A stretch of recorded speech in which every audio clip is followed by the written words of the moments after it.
All right, hello gamers. Welcome back to the show. I am your charming, self-proclaimed, yet still humble host, Mukluk, and today is Guild Wars Tuesday. We are going to be hanging out in Tyria, and we've got a couple of plans for today. It is the weekly giveaway day, but also on top of that, it is time to review and judge the Tyrian content. ArenaNet gave us a huge patch with some new stuff about a week ago, and we are going to be ripping it apart.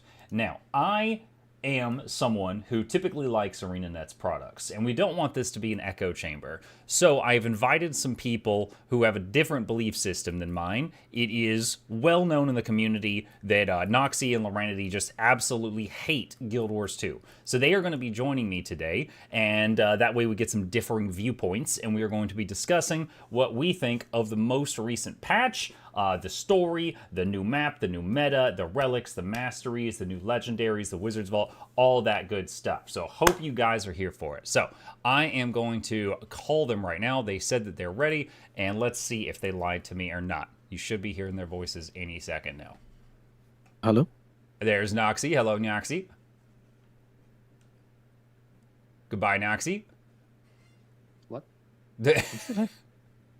Hello. Hello. Can you Hi, both hello. hear me? I can. What's up, gamers? All right. Let's see. I'm going to turn on... Is this going to work here? Oh, shoot. Well, I guess I could just do the Fujitech thing to make it so people could see who's talking. I was trying to get my camera you have working, but my- it's fighting me. Did you change your avatar again, Noxxi? What is this thing? You have my You're my a green D&D stripper avatar rabbit? that I use. What is Yeah, this? that's my My D&D God. avatar Okay. I use for D&D. That's not PG. That's not PG at all. That's Lewd, Wait, that's hold right. on. So do we need my camera, or are we using this other thing? If you want to Hold turn your camera on, I would love it, but it is absolutely not required because I have to. Oh no, m- my, that's cool. My camera is fighting me as well, so I understand either way. Hello, everyone. Hello. All right, hold on a sec. Hello, hello. I'm doing tech support things so that everybody else can see you. Just a moment. Let's see. We've got. I'm very excited to be here, y'all. It's Yes, gonna I be was fun. just introducing both of you. I told chat that we don't want to be an echo chamber here, so just to get some differing viewpoints, I invited two people that absolutely hate ArenaNet and everything they stand for. And so if Wow, everyone will yeah, please that's- welcome Lorenity and Noxxi. Yes, Welcome, everybody. that's right. Hi. All right, just a second. I'm here because I have thoughts on the patch. They're pretty good, though. Actually, spoilers. Pretty yeah, very good excited to thoughts. get into this. Excited to hear what all of you think about it as well. It's gonna be a fun time. It's been a while since we've done these, right? I think the last time was the Bavanisos patch or something. It's like over a year ago. Yeah, it was in Something Gentil, like I that. think. I do know we discussed Bavanisos because remember I did not understand that whole trail of pain and suffering or whatever it was until you explained it to me. And it was cool lore, Oh my but my gosh. argument was they did a pretty bad job of explaining it to me. And I had to go call a Lorenity to get that information, which is, could have been better. I remember. Well, it's been a while, but yeah, it's just fun to sit down, get some other perspectives on the patch, see what all of you think.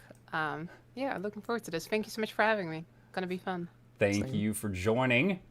Hang on just a second. I'm getting Noxxi's not camera cropped so that we can see it light up when they talk.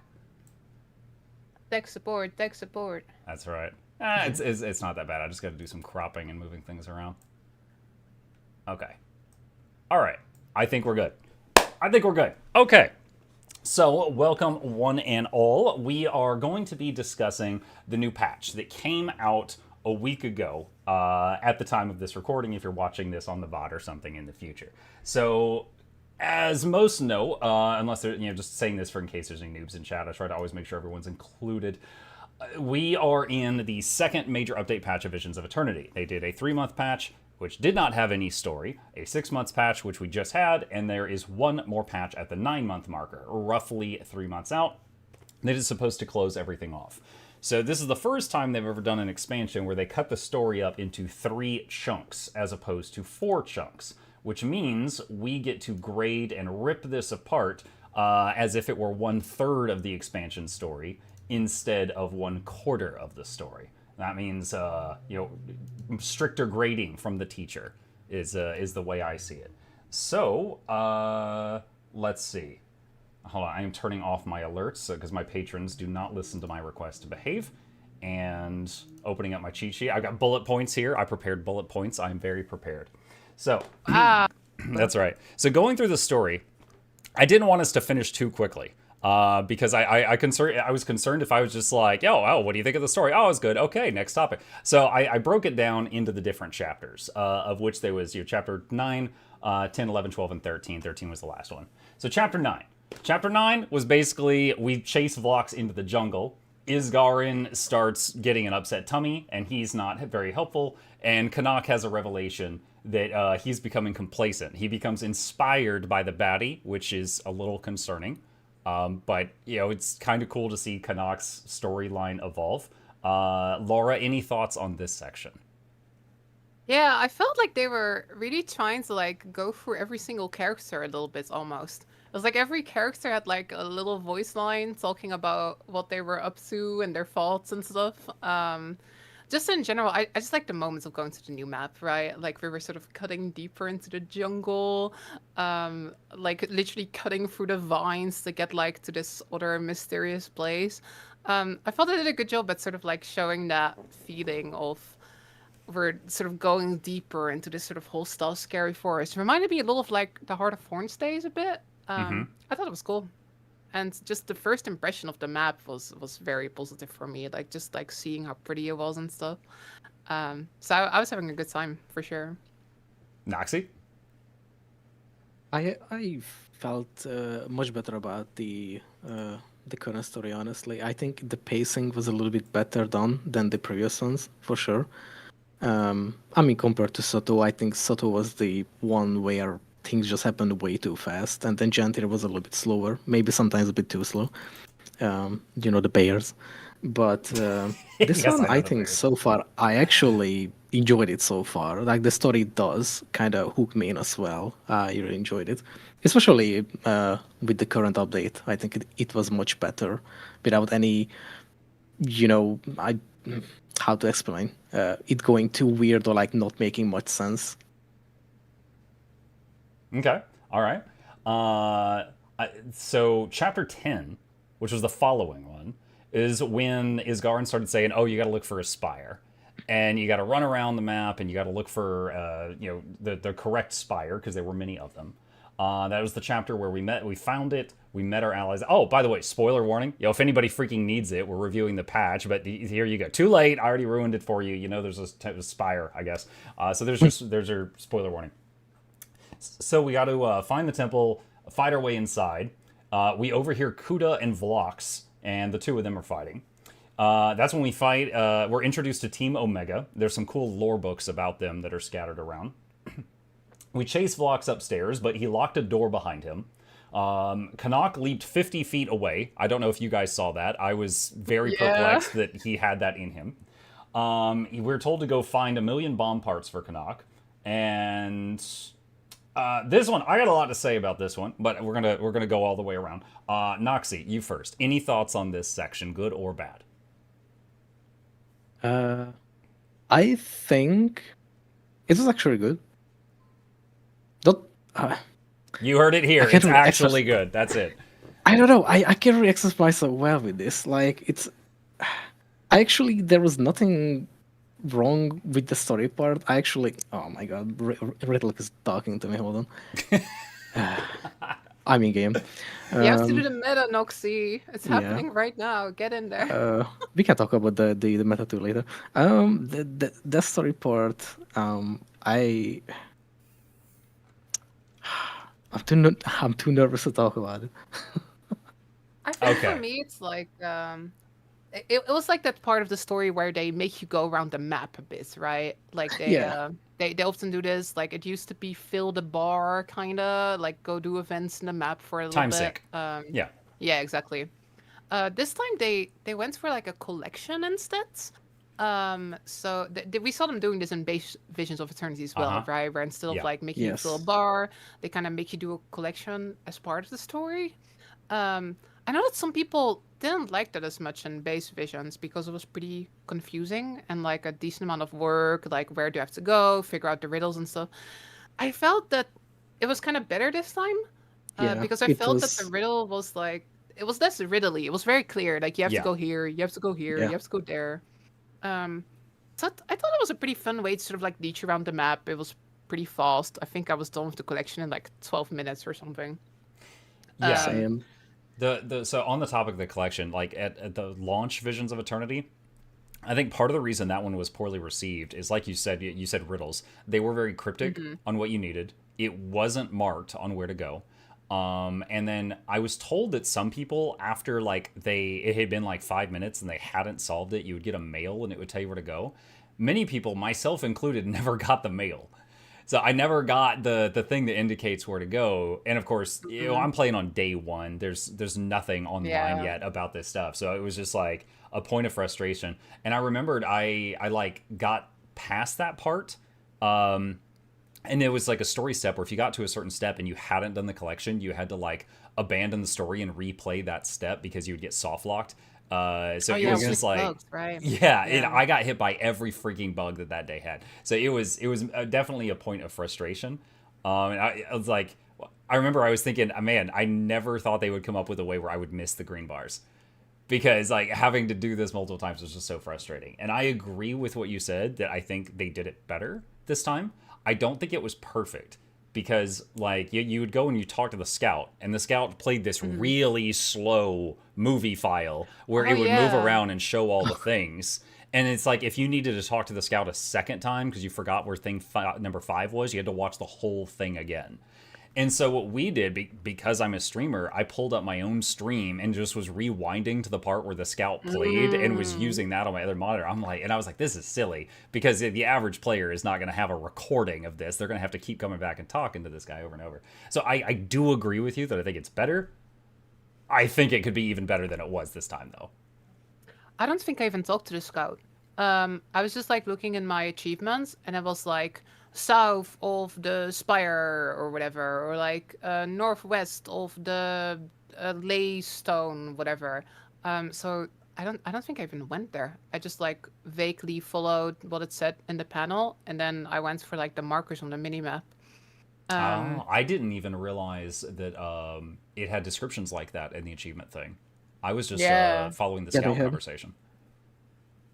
Makes sense. I think that's kind of like they kind of had like 2 different ways of doing it, I guess, right? Yeah, it sounds like it. Yeah. I actually. In general, though, oh, sorry, go ahead. No, continue. It's fine. Oh, okay. I think in general, I like that it was kind of short. Like it wasn't like a huge collection. It was kind of like you go here, go here, go here, go here. I also noticed that like I'm not sure if they've done this before, but these like collection markers, they were like really obvious somehow. They had like this sort of green border on the icon. So I was just walking around and I would just see these really obvious icons, and that definitely helped me with finding all the different parts and stuff. They've been doing that for story mostly, I think, the green ones, so they have a green highlight behind them as well lately, since Visions of Eternity, I think. I think it helps for sure, yeah. Oh, much better, especially even in like a green, environment, or something that's like more gray occasionally, like in a cave or something where everything turns more darker and gray. For sure. To spot. One person in chat said, I didn't realize any of that. I just ran around the map blindly until I found everything. It took me 45 minutes. It's actually funny because I actually did the same thing, that I just went in and then I seen the achievement pop up too, and then I started just doing it and just read the descriptions of each item. I was like, oh, okay, I'm gonna just go around. Then it was pretty straightforward, except for like 2 items which I was absolutely not finding, even though I actually went past them like twice. And then my chat was screaming at me like, talk to the scout. I'm like, there is a scout. And then I just checked it. Oh, it's there. Okay, I've been there before. I like how the 3 of us all found different ways of doing this. Yeah, this is true. Any thoughts on I guess, like the story beats in general? Yeah, so I have one. So for chapter 10, this was when we found the lore books about Team Omega, which was like speed demon, a strong Asura, which I assume is an average Norn, and the like mind messer upper Asura. And my Oh, the main fear thing emotion thing. was like, yeah, her thing was really interesting to me. I was captivated, and she's talking about how she could see people's fears above their head, and she could like pluck the string, and they would just like poop their pants and run away screaming. And I was like, what is it going to be like to fight this lady? And I was imagining like when we fought Anka and the sky turned black and like it got dark and shadowy. And I was like, maybe, like, what does the commander fear? Maybe like some past things we fought. Like maybe we'll see the sky get dark. Well, maybe we'll see like after images of like some of the elder dragons we fought or something like that, like a mini Harvest Temple. And I think I amped it up too much in my head. I was like, how are they going to do this? And then I get there and she was like, fear condition. And I just got feared for a second. I'm like, that's it? You Game of Thrones looking disappointment. Like, are you serious? That's it? That's all you got? Oh my god. I was so I frustrated did see that's it. like a what's it called? Like a post-processing effect where my screen went kind of like purplish, but I think that was it. Still, it wasn't like hugely. Yeah, I hyped it Was- up in my head. Wasn't that from the confusion? Because she was also giving confusions, but I'm not sure. Maybe. But it's just like I felt like I was like, oh my Yeah. god, they can do some really cool stuff with this, and then it was just nothing. The Yeah, Speedy I Boy feel was like- fun. I feel like they were really fun villains, actually. Like they all three of them had like kind of a thing. I loved the buff Asura. That was so Yeah. Oh, with like yeah. the thick arms and stuff. He was doing so much CC.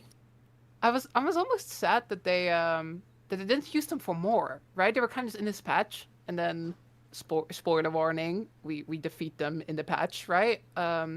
I almost wanted them to be in the whole expansion, like, and then you fight them like one by one or whatever. I don't know, maybe it would have been too much, but just in general, I did think they were like a fun squad, and it was fun like learning their lore and stuff. Agreed. The fight against them was I was actually pretty engaged. I actually had to like pay attention, and I was using my war claws to like CC them and stuff. Kind of jumping ahead though in the story, I guess, but yeah, they were fun. I was almost I was like, they did so much work to like develop these. I kind of almost would have wanted to just see more of them before we instantly defeated them.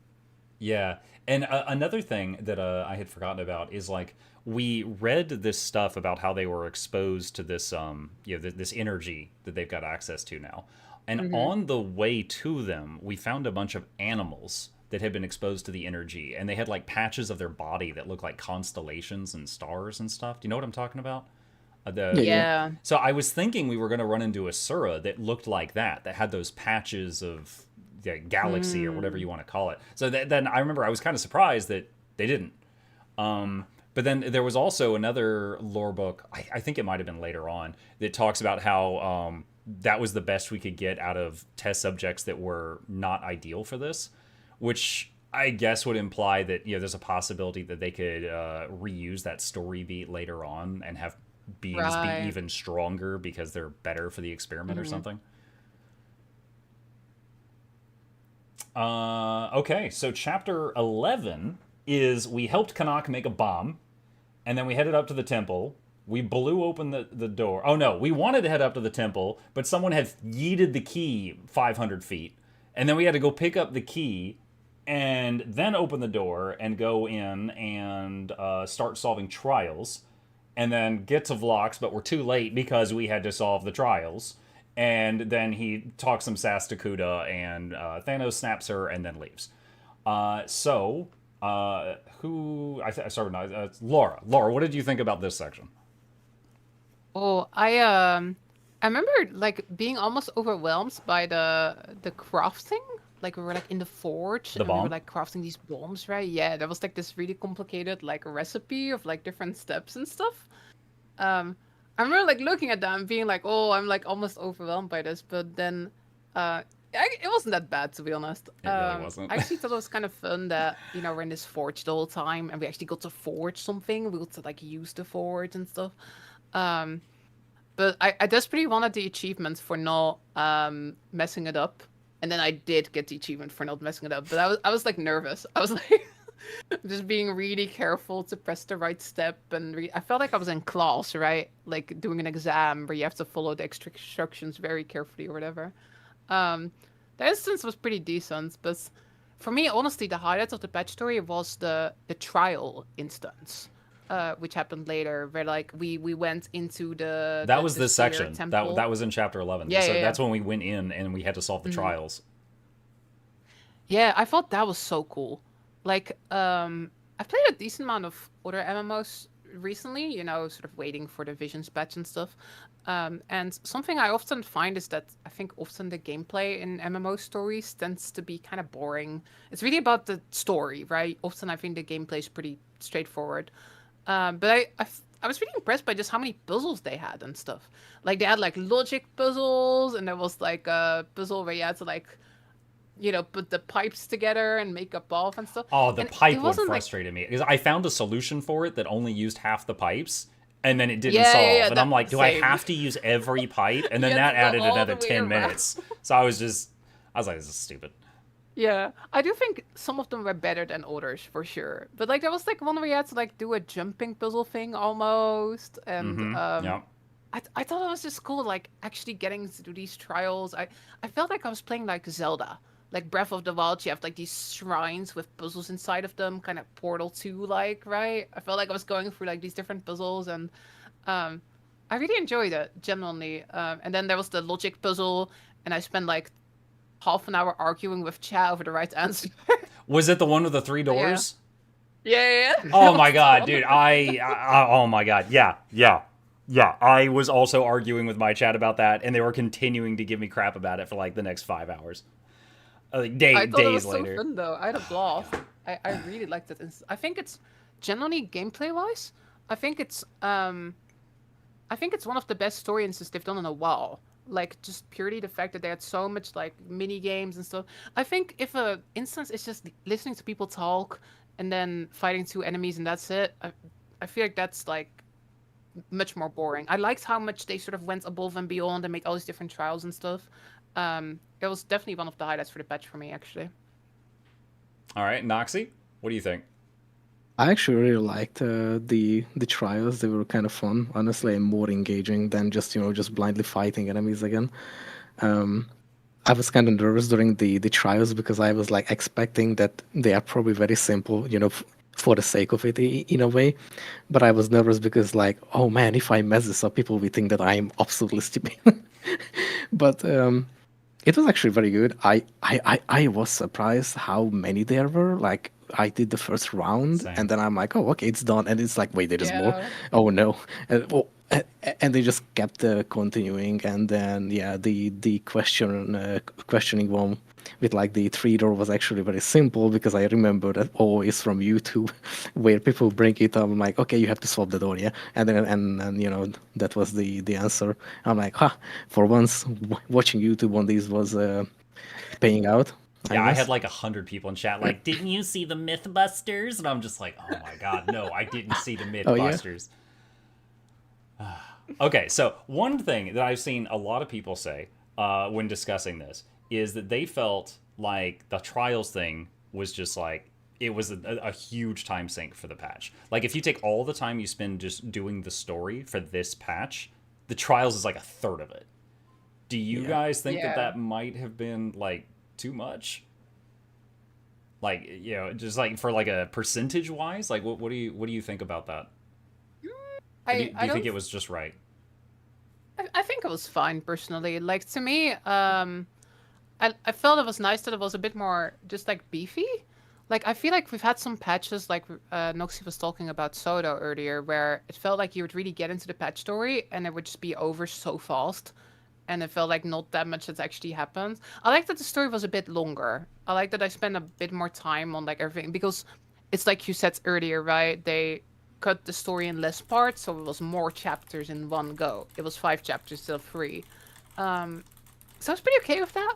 I can totally imagine though that because that one instance was so long that like some people may have struggled to like finish the whole thing in one sitting, right? If you're like busy or I don't know, like you've Oh got to god, realize yeah. If you things got disconnected in going the on. middle of that, that would be Yeah. so frustrating. Oh, I'm not sure if there were checkpoints or not. Sometimes they put like checkpoints. I really hope they put in that's true. checkpoints. I actually didn't even think about that. Yeah. That's Imagine, actually a good remember the point. puzzle where you were like lugging around the heavy stones and walking really slow? Oh, Imagine, yeah. imagine finishing that, then disconnecting. Dude, I would flip my desk. Oh my god, yeah. What if it was so easy as a necro, by the way, because we can just spectral walk that.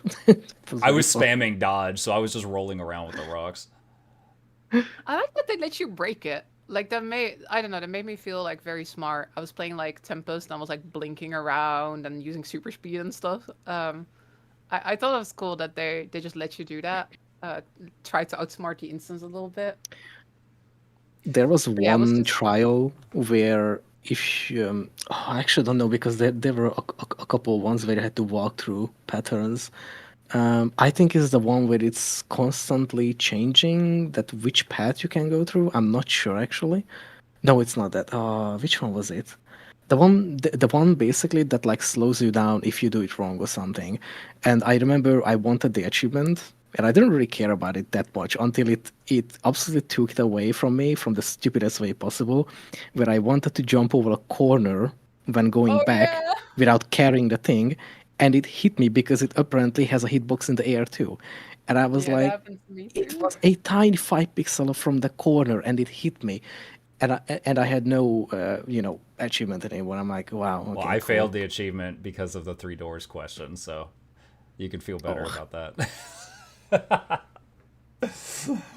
Okay, one last question about this section. So at the end of it, Vlox and Kuda.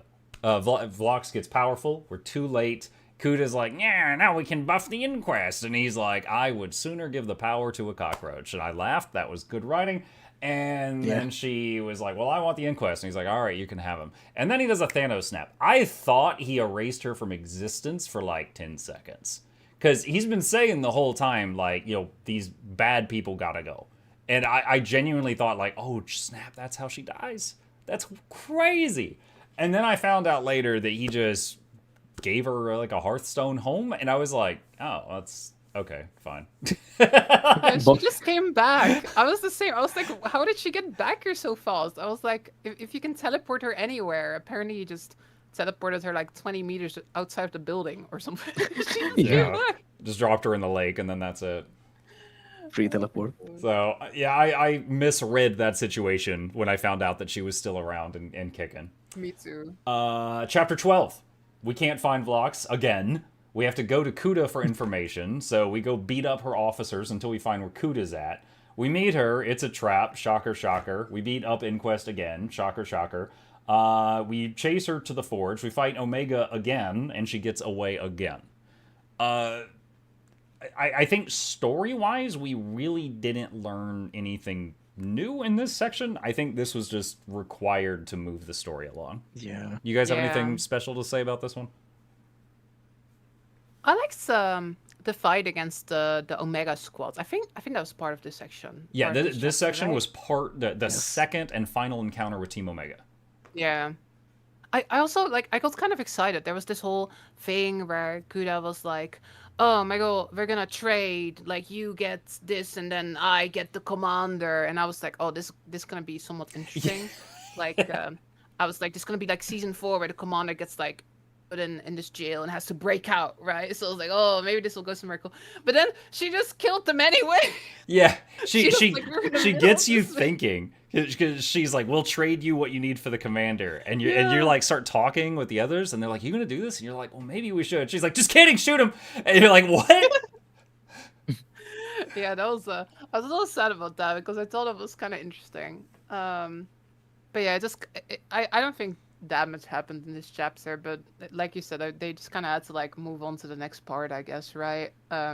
I thought the boss fight with the Omega squad was pretty cool though. I was surprised at how intense it was. Now I was playing like an elementalist, so I feel like that's always making things a little more spicy. I But wonder I had why. to like look in actually a little bit. I was like using my raw claws to like CC them and stuff. Yeah, like thought it was a fun I fight, was for sure. playing Quick Untamed, which has a lot of self-sustain, and I was fine. But I remember thinking, I was like, if you really didn't know what you were doing, this might be a check for you. This might slow some players down, and I don't think that's a bad Definitely. thing that a story has some tough fights. Mm-hmm. But yeah, that would definitely be the tough fight of this one. Noxxi, For anything to sure. add? I think regarding the fight, I think it's more like that some classes might be punished who doesn't really have any, like stability for the CC parts, to not be stunned by the guy, like the strong one, I think, because it has a lot of CC as well, or Yeah. The Fear Lady. the Fear Lady, but it's also like, need CC to be able to CC them. So if some classes or like some of the professions don't have enough CCs, then you kind of might struggle, because CCing them actually helps a lot because it removes their AoE and everything as well.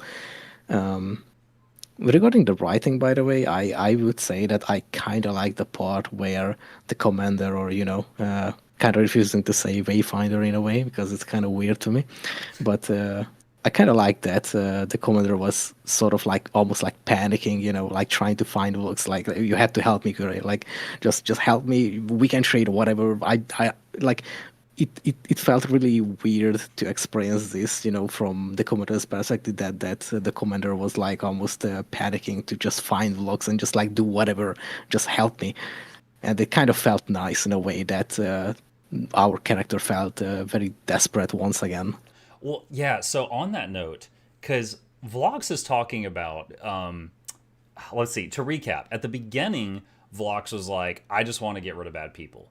Then he gets powerful, his mind expands, and he is like, "Okay, no, that's just a symptom. The cause of it is the fabric of reality allows bad people. I need to go change the fabric of reality." And it's like, wait, hold on. I don't even think the Elder Dragons could do this. Is he like, what type of power scaling are we dealing with right now? And it's like, we're only alive because he's simping for us right now. Like, that's the only reason, is because he's a fanboy of the commander that he doesn't Thanos snap us too. And it's just like, if he can, with the power of this stick, rewrite the fabric of reality, like, is he stronger than like Balthazar and Kralkatorrik and everything we fought before at this point? And if so, like, what are we supposed to do against that? Like, even waking up Aureen's not going to help. Yeah, honestly, I personally don't really understand the power scaling that much. It's kind of like very wobbly for me right now. Of like, like, are we stronger? Is he actually stronger than like Isgaren or the other dragons or anything, the gods, or like how is it going right now? Chat says Vox is going to invent horses. Oh my god. Yeah, I totally agree. It's kind of odd because like, so it's like a seer ritual, right? That has made him ascend. But we know that the Seers like seriously struggled against the Elder Dragons in the past. So I guess what I was thinking is that like he's gonna do something very dangerous. Like the even though other characters have had this power, they know not to mess with it. There was also a line from Isgaren at some point being like, when you start going down this path, like it's like something you can't. I'm very much paraphrasing here, but like you're gonna keep having to change things. You'll never get to like this sort of ideal world you're trying to achieve and stuff. Oh yeah, he mentioned that no one in that position would ever do just one change. Exactly. Oh yeah. I thought that was actually pretty interesting writing for sure. Yeah, I'm just like fascinated by like what power does he have exactly, and like this whole thing he's talking about, like I guess like changing the fundamental fabric of reality and stuff. Like, can he do that? Like, what is that gonna look like? It's fascinating. It's very exciting. But I will say, I do also understand. Like, I've seen some people in the community say it kind of feels like we're at the same place as before. Because, like, when we had base vision 6 months ago, we knew Vlox had Ancora, he had the staff, and he was going to do something. And now we've kind of gone back to, now Vlox has used it, and he's going to do something. We don't know what he's going to do, but it's very scary. So it does kind of feel like we've looped around a little bit to the same situation where we're all... Yeah, in that aspect, it's like the story hasn't moved at all. We're still chasing him because for the same reason. So it's like... It kind of feels like it kind of feels like from the get-go that I still don't understand what he wants, which I'm very interested in, and I know it's probably will be explained at the end, but it's kind of was telling us that he knows things, and we are like, okay, but what it is, just tell us. And like, no, you will know when the time comes and such. And it's like, I haven't moved forward. It's still the same thing. We just moved maps or locations. I have a theory, and it could easily be wrong. But he mentioned like stopping bad people like Kuda was just a symptom of the disease, and then he mentioned he'll have to rewrite Fabric of Reality. And I'm like, okay. And my first thought was like he's going to make it so like bad people don't exist or bad people can't even be born in the first place. And then I was like, wait, at that point you're leading down the road to erasing free will. And of course, that would be bad for other reasons. So I'm wondering if it's something along those lines, but I could very easily be wrong. I think it's exciting. I think like it feels like they're building up to like a large sort of reveal, a large exciting thing. Like, oh my god, he's gonna do this, right? And I guess it makes sense that we didn't find out Dispatch because if you've got a good reveal, you probably want to do it in your finale, right? Like in the big episode, the finale of Visions of Return. That's probably when you want to have the big explosive reveal. I just really hope that that big explosive reveal lives up to all the hype because it's been like when that patch comes out, it will have been, I think, 9 months from launch. months? Yeah, or even 10 months, I think, even because like 9.5 ish, almost 10 months. So it's been a long wait, right? So I really do hope that this epic, what is Vlog's gonna do? He's got this power. I hope it really lives up to all of that because the build-up is pretty good, but you know, you gotta pay off on that as well. Yeah, you don't want a Game of Thrones scenario. Yeah, exactly. Yeah, it's kind of like I don't really want sort of like the Gentle Wilds ending to happen again, where I felt so hyped up, with like all the hints at certain things, and then it's like, oh, okay, I don't know. That one felt a little bit somewhat disappointing because it was so much little compared to what it was building up to, and then I don't want that. That's like amazing build-up with all these lore books, and we were all speculating. We were like, "Oh my gosh, what is gonna happen with where did the Titans come from?" And then it just kind of it wasn't a very exciting reveal at the end. So yeah, I think I'm okay with this story, sort of like, I guess, like postponing the epic reveal, but it better be epic, Yeah. Like, I'm okay waiting another 3.5 months to find out, but Yeah, I because totally like, agree with Noxxi. yeah, I completely agree with you because like as we mentioned a bit ago, like if you're just thinking, oh, what happened? What was the summary of the first story release? Oh, we're trying to chase down Vlox because he's got a stick and we don't know what he's going to do with all this power. It's like, oh, okay, what happened at the end of the second story release? Well, we're trying to chase down Vlox. He's got this stick, and we don't know how he's going to use all this power. It's like, okay, did anything happen? Like we know some stuff happened, but the end result is like we're still doing the same thing at the end of section 2. One last thing on chapter 12. Then let me say this, and I'll turn it back over to you, Lorenity. One other thing I wrote down that I loved about chapter 12 is like there was still journals from Team Omega and researchers that were studying Team Omega that were scattered around. And I remember because there was the Fear Lady, there was Speed Boy, and there was Muscle Boy. I don't remember their names, so I'm going to call them that. And Fear Lady was like, I'm getting so much power, but these two idiots are getting dumber by the second. Clearly men are horrible for this experimentation. Only women like myself and director Kuda, isn't she great, should be doing this, blah, blah, blah, blah. And then you find a journal from the researcher, and it's like, they're all idiots. And it's like, the Fear Lady was like in her delusions. She was just building herself up bigger and bigger and bigger. But then like the neutral researcher notes from the other people were like, oh, all three of the test subjects are severely deteriorated mental capacity. I'm not sure if I even read those notes. I may have missed some of those. Yeah, but I guess it kind of leads us to the next instance as well, right? Like we were talking about, like the story sort of like wrapping to sort of the similar situation. Mm-hmm. There was actually like one sort of like big thing that happened in the last instance. Not to like take over your hosting here to take to the next one, but no, that's fine. I really want to talk about the that. last one was chapter 13, where Mina helps remove the curse on Asgaran, and then we yell at Ludo on the phone because we have restored communication with the mainland. What were you going to say? Right. I feel like they had this. I think when you think about it, it's a pretty good story beat to end this on, because like the fog of Castora clears, right? And like now all the whole gardeners, they can go home, they can set up waypoints, they can set up communications, right? The curse is lifted. I think it just, for me personally, I feel like it didn't hit as much as maybe it should have, because we kind of just hear about it, right? It's like we do this ritual, and then we kind of like hear like, oh, the fog is clearing, and then we're happy, and we see some characters who are like, oh, now we can contact the mainlands, and the whole garden's gonna change. And I like that as a story beat to end it on. I kind of wish there was like a cutscene for it. I kind of wish there was like a moment where we did the ritual, and then we beat like some boss or whatever, and then it showed like the camera zoomed out and you see the fog clear or something. Like, Yeah. because I think it's a cool sort of story beat to wrap this patch up. Like, now this Castora is no longer cut off from the rest of the world, but they just kind of told us about that. We didn't really get to see it, I and I agree with think that. because of that, it felt a little anticlimactic because we had just had this amazing instance doing the ritual and stuff. I still like the story beat though, and like I liked getting to talk to some of the whole gardeners and stuff. But yeah, it was just one of those things where I was like, oh, if there was just like this one cutscene, then I think pacing wise it would have felt better.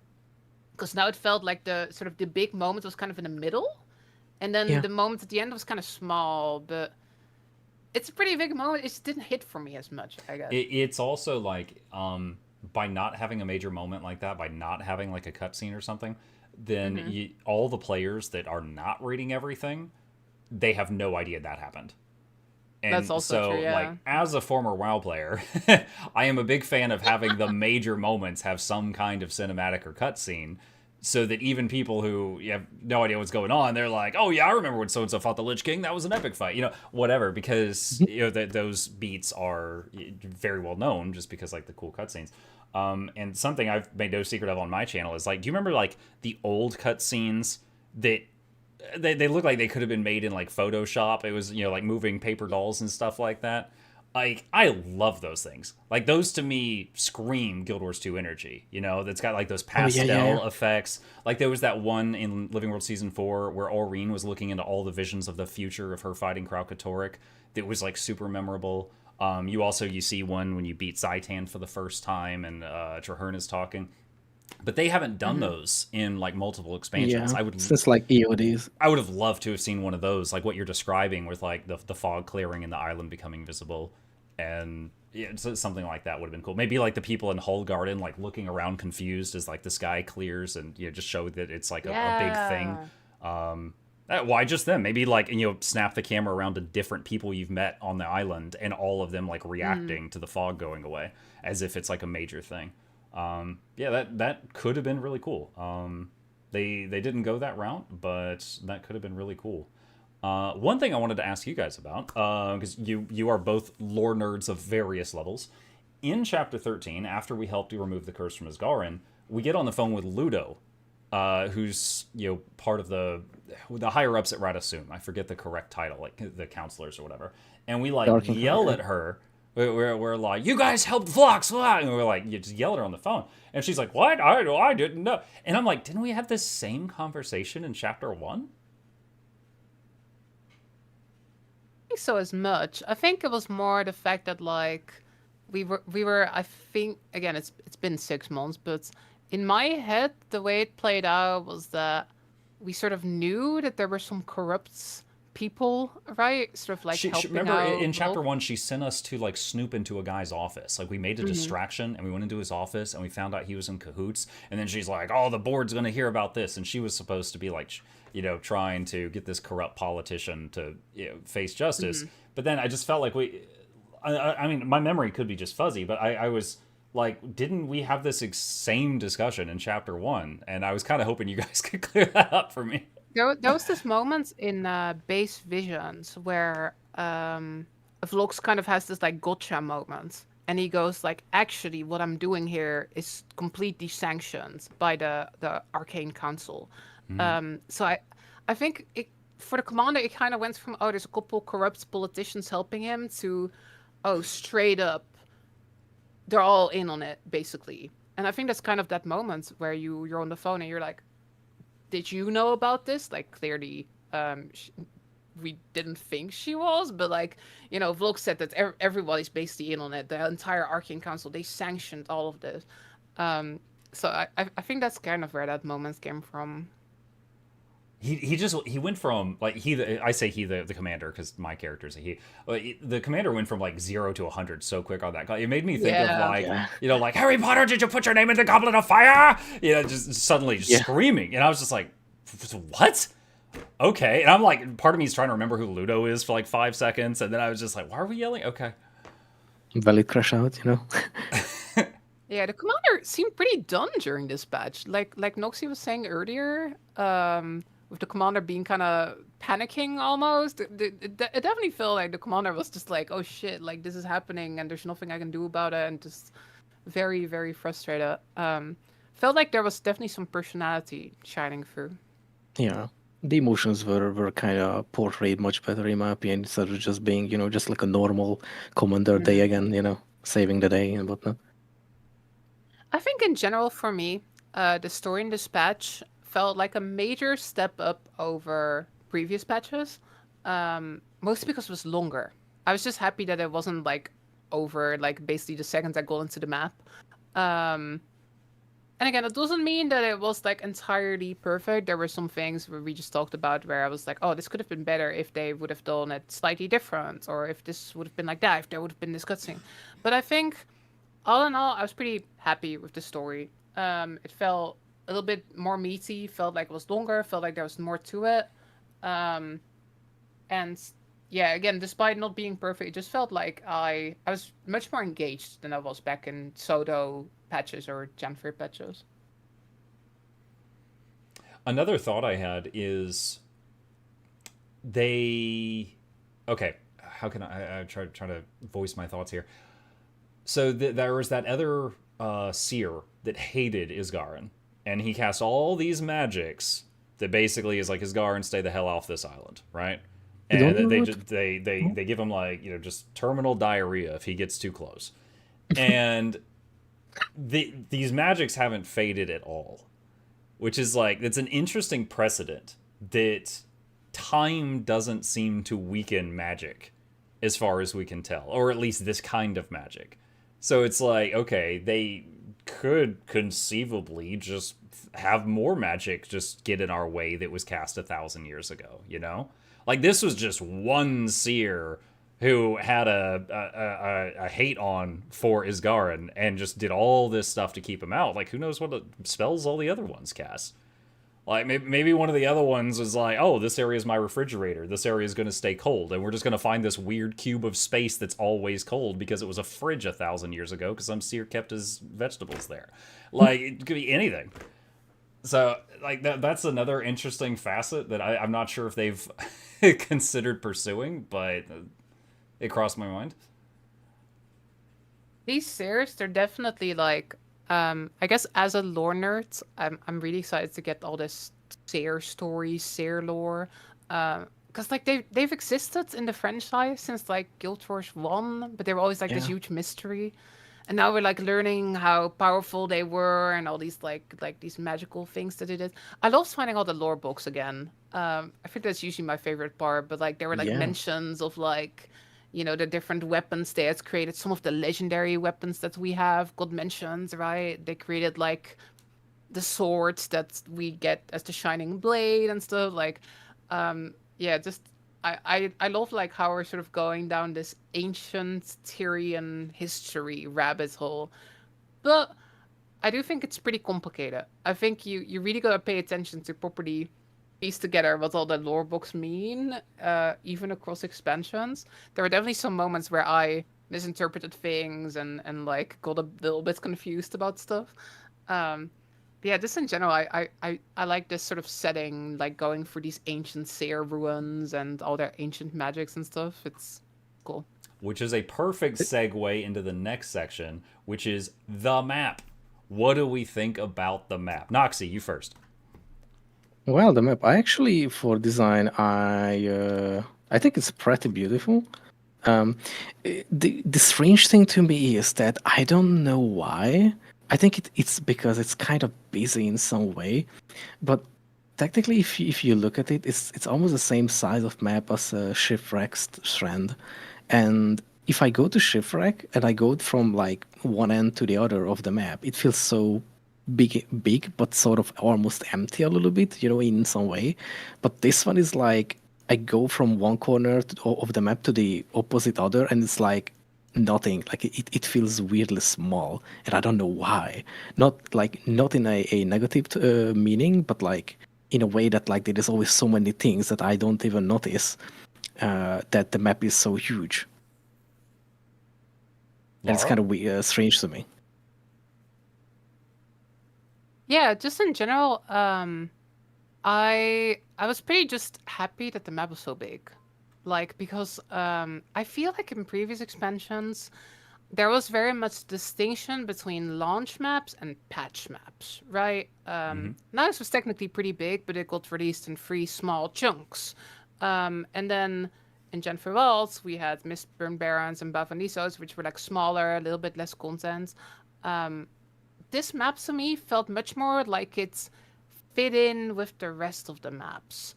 Like if Visions of Eternity would have come out with 3 maps, and this would have been one of the 3 maps, I would have been like, oh yeah, that makes sense. Like, it feels like a similar sort of like, I guess like chunk as the other maps that we went to.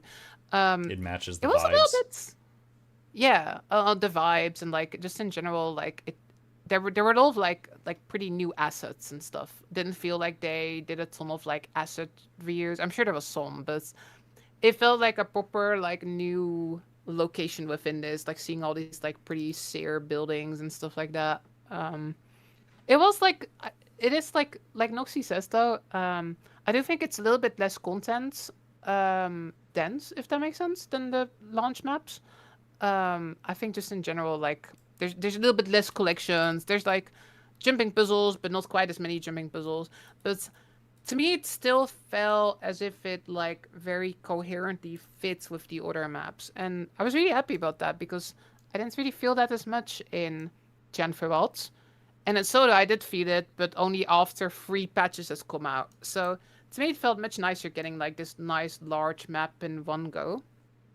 And it makes me excited to see if the next map will also be similarly chunky. Then again, we did have to wait 6 months, right? We had to wait longer for this map to come out. But for me, just the map and its design and its adventures, jumping puzzles, events, to me, it definitely lived up to waiting 6 months for it. Yeah, the quality is definitely more. Yeah, I think I agree. I think the map is gorgeous. It also feels very dense because there's just so many trees and structures and stuff everywhere, except like at that lake area. I think they did a good job with it, and like I haven't even tried like the adventures yet. There's a few things around the map that I haven't even just tried yet because I've just been distracted by other things. But yeah, I think they did a good job with it overall.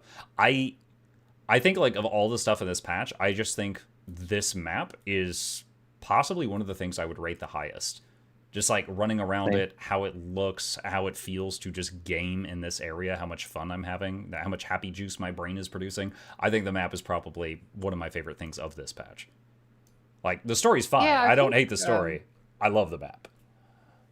I think especially like because, when their patch comes out, they do Twitch drops. Like we've both been playing a ton, right? Like with the Twitch drops and stuff. I think with a lot of patches, I felt kind of done after a couple days. And then I kind of just went back to like doing my usual routine and raiding and fractals and stuff. I quick pause there. I think it's important for our viewers to clarify that a couple of days of gaming for us streamers is like 2 weeks for the rest of you. Because you're playing after a long 9 to 5 day. You make dinner, put your kids to bed, your spouse to bed, and then you get like 2 hours in, and we're cranking out like 48 hours at a time, right? We're disgusting, absolute monsters. So please understand, we're not saying there's no content. Yeah. We're just saying we're burning through it too quick. Burn through it very fast. All right, please continue. But I gotta say, even though I've streamed a ton and I've played a ton, I feel like there's still like a lot of like stuff for me to go for. Lots of like achievements. I still like find like little corners I haven't been to and stuff. Feels nice. Feels like I've been getting more hours out of this than previous maps for sure. One other subsection on the map is the meta. And I personally think that the meta was fine. My only complaint with it is for a very long time, I was like, why are we fighting this thing? I could not figure out, like, it's stationary. It's rooted in the ground. Just walk around it. Like, even during the story, we walk around it. So I was like, why are we fighting this thing? Like, what's my driving goal here? And people are like, you don't have to explain it. I'm like, you do have to explain it. I like the story. It's like, look, I can appreciate story. I can appreciate gameplay. Right now, I'm not understanding what the story reason is. And then finally, someone pointed out that during the ritual to save Isgarin, she's like, was it Mina? Mina says, "Oh, now that we shut down the thing from the meta, we can do this." And I was like, "Oh, so lore-wise, we do the meta right before chapter 13, which somehow was a requirement to do the ritual to cure Isgarin." So I was kind of having flashbacks of Heart of Thorns, where people were trying to figure out how the Dragon Stand meta fits into the story. And then it kind of, the community figured out, like, oh, it goes here. And I won't go into it because it's not necessary. You both know what I'm talking about. But there was a lot of confusion on my end for a while of why are we even fighting this statue? It can't move. Just walk away. But maybe they could have been clearer about that. It was kind of weirdly communicated. I agree. And in Soto, base Soto, they did this thing where they should have said, like, this is the moment you should either do the meta or do events around the map, like going back to the filling the bar thing a little bit. I guess they didn't want to do that. Because, again, I guess it's tricky because the meta event runs every 2 hours. Not every player may be around for that. But yeah, I agree. I feel like in previous patches and expansions, they were like very clear sometimes about like this is kind of when the meta happens in the story. But this time it sort of just happened somewhere during the story, and like yeah, it was a bit old. I agree. Only at the end I was like, oh, this is how it fits in. I had the same experience. Yeah, because it was Soto with the whole E-Park thing. They just if you're just playing the story, there's like an abrupt jump and skip. And then later they patched in, do the meta here or continue the story. And it was like an optional thing, but the story made more sense if you did the meta there. And so I kind of felt like, oh, good. Well, they learned from this. No, they didn't. I love them dearly, but no, they didn't. Because right here, it's like after playing it and trying to figure this out, it's like, okay, the meta goes between chapter 12 and 13. If you're trying to figure out lore-wise how this makes sense. Now I know, but there was confusion. There was confusion. Yeah, the same was for me in Soto with Epark, just as you mentioned. I was like going into the story with friends and we just beat up Epark. I'm like, but wait, what? That was it? And then got explained to me that like, oh, we had to do the meta before. I'm like, oh my god. Okay. I guess the problem is to just pitch in that they learned that they don't want to force us for meta, because if it feels forced, nobody wants to do it in a way. Also because again, it's like on a timer, but if they don't hint at it or something, then it's also not working. So I don't think there is a win-win situation there for them at all. Yeah, maybe just do what they did with the patched version of Soto, where it says like optional objective, go do the meta. I think that would have been fine. That would have been acceptable. But they just didn't do that. But even now, I would say it would be good if they patch that in, because I think for people coming in the future down the line playing this, it would make it clear. I think if I can just add to it one more thing to the meta, I think what they could do is to make the meta that it's not something tied to the story, and it's actually just like a sort of extra to it, but not a thing like the Bog Queen exclusively for the story, sort of, or in a way it could, I actually don't know if it's part of the story, but like there is the one meta in what's it called again? Hold on, let me check the map real quick. Amnitas, with like the anti-demon thing. I don't remember that being any really big part of the story, talking about noise or like, what is it called, about the demon. It just pops out for the meta and then we just I banish it assure back. you the yoga session was essential for the story. Oh, yes. Yeah, it was just kind of part of the general war, right? War against demons, and it was just one battle, but the story still works if you take it out. Yeah. Yeah. Here it feels like the story doesn't work as much if you take the meta out. It felt pretty integral, but where does it fit? Yeah, exactly. Do you have any thoughts about the gameplay of this meta? I personally really enjoyed it. I actually did Yeah. it 3 times in a row on day one, on from minute one when it happened, and Let's uh, go. and I have to say that I like gameplay wise, mechanically speaking, I think it's just right where it's. I know that some people say that it might be a bit too long for what it is, but I what I enjoyed in it was that even on first try and second and third try, it's actually pretty straightforward of what you have to do. It like weirdly nobody failed the metas. We were kind of close to it on like the second round because people didn't really split or do anything on it. We were just like one bunch, so it just scaled up like extremely. But if you split and do things and like people actually like I like that it was pretty straightforward and people could understand it pretty well.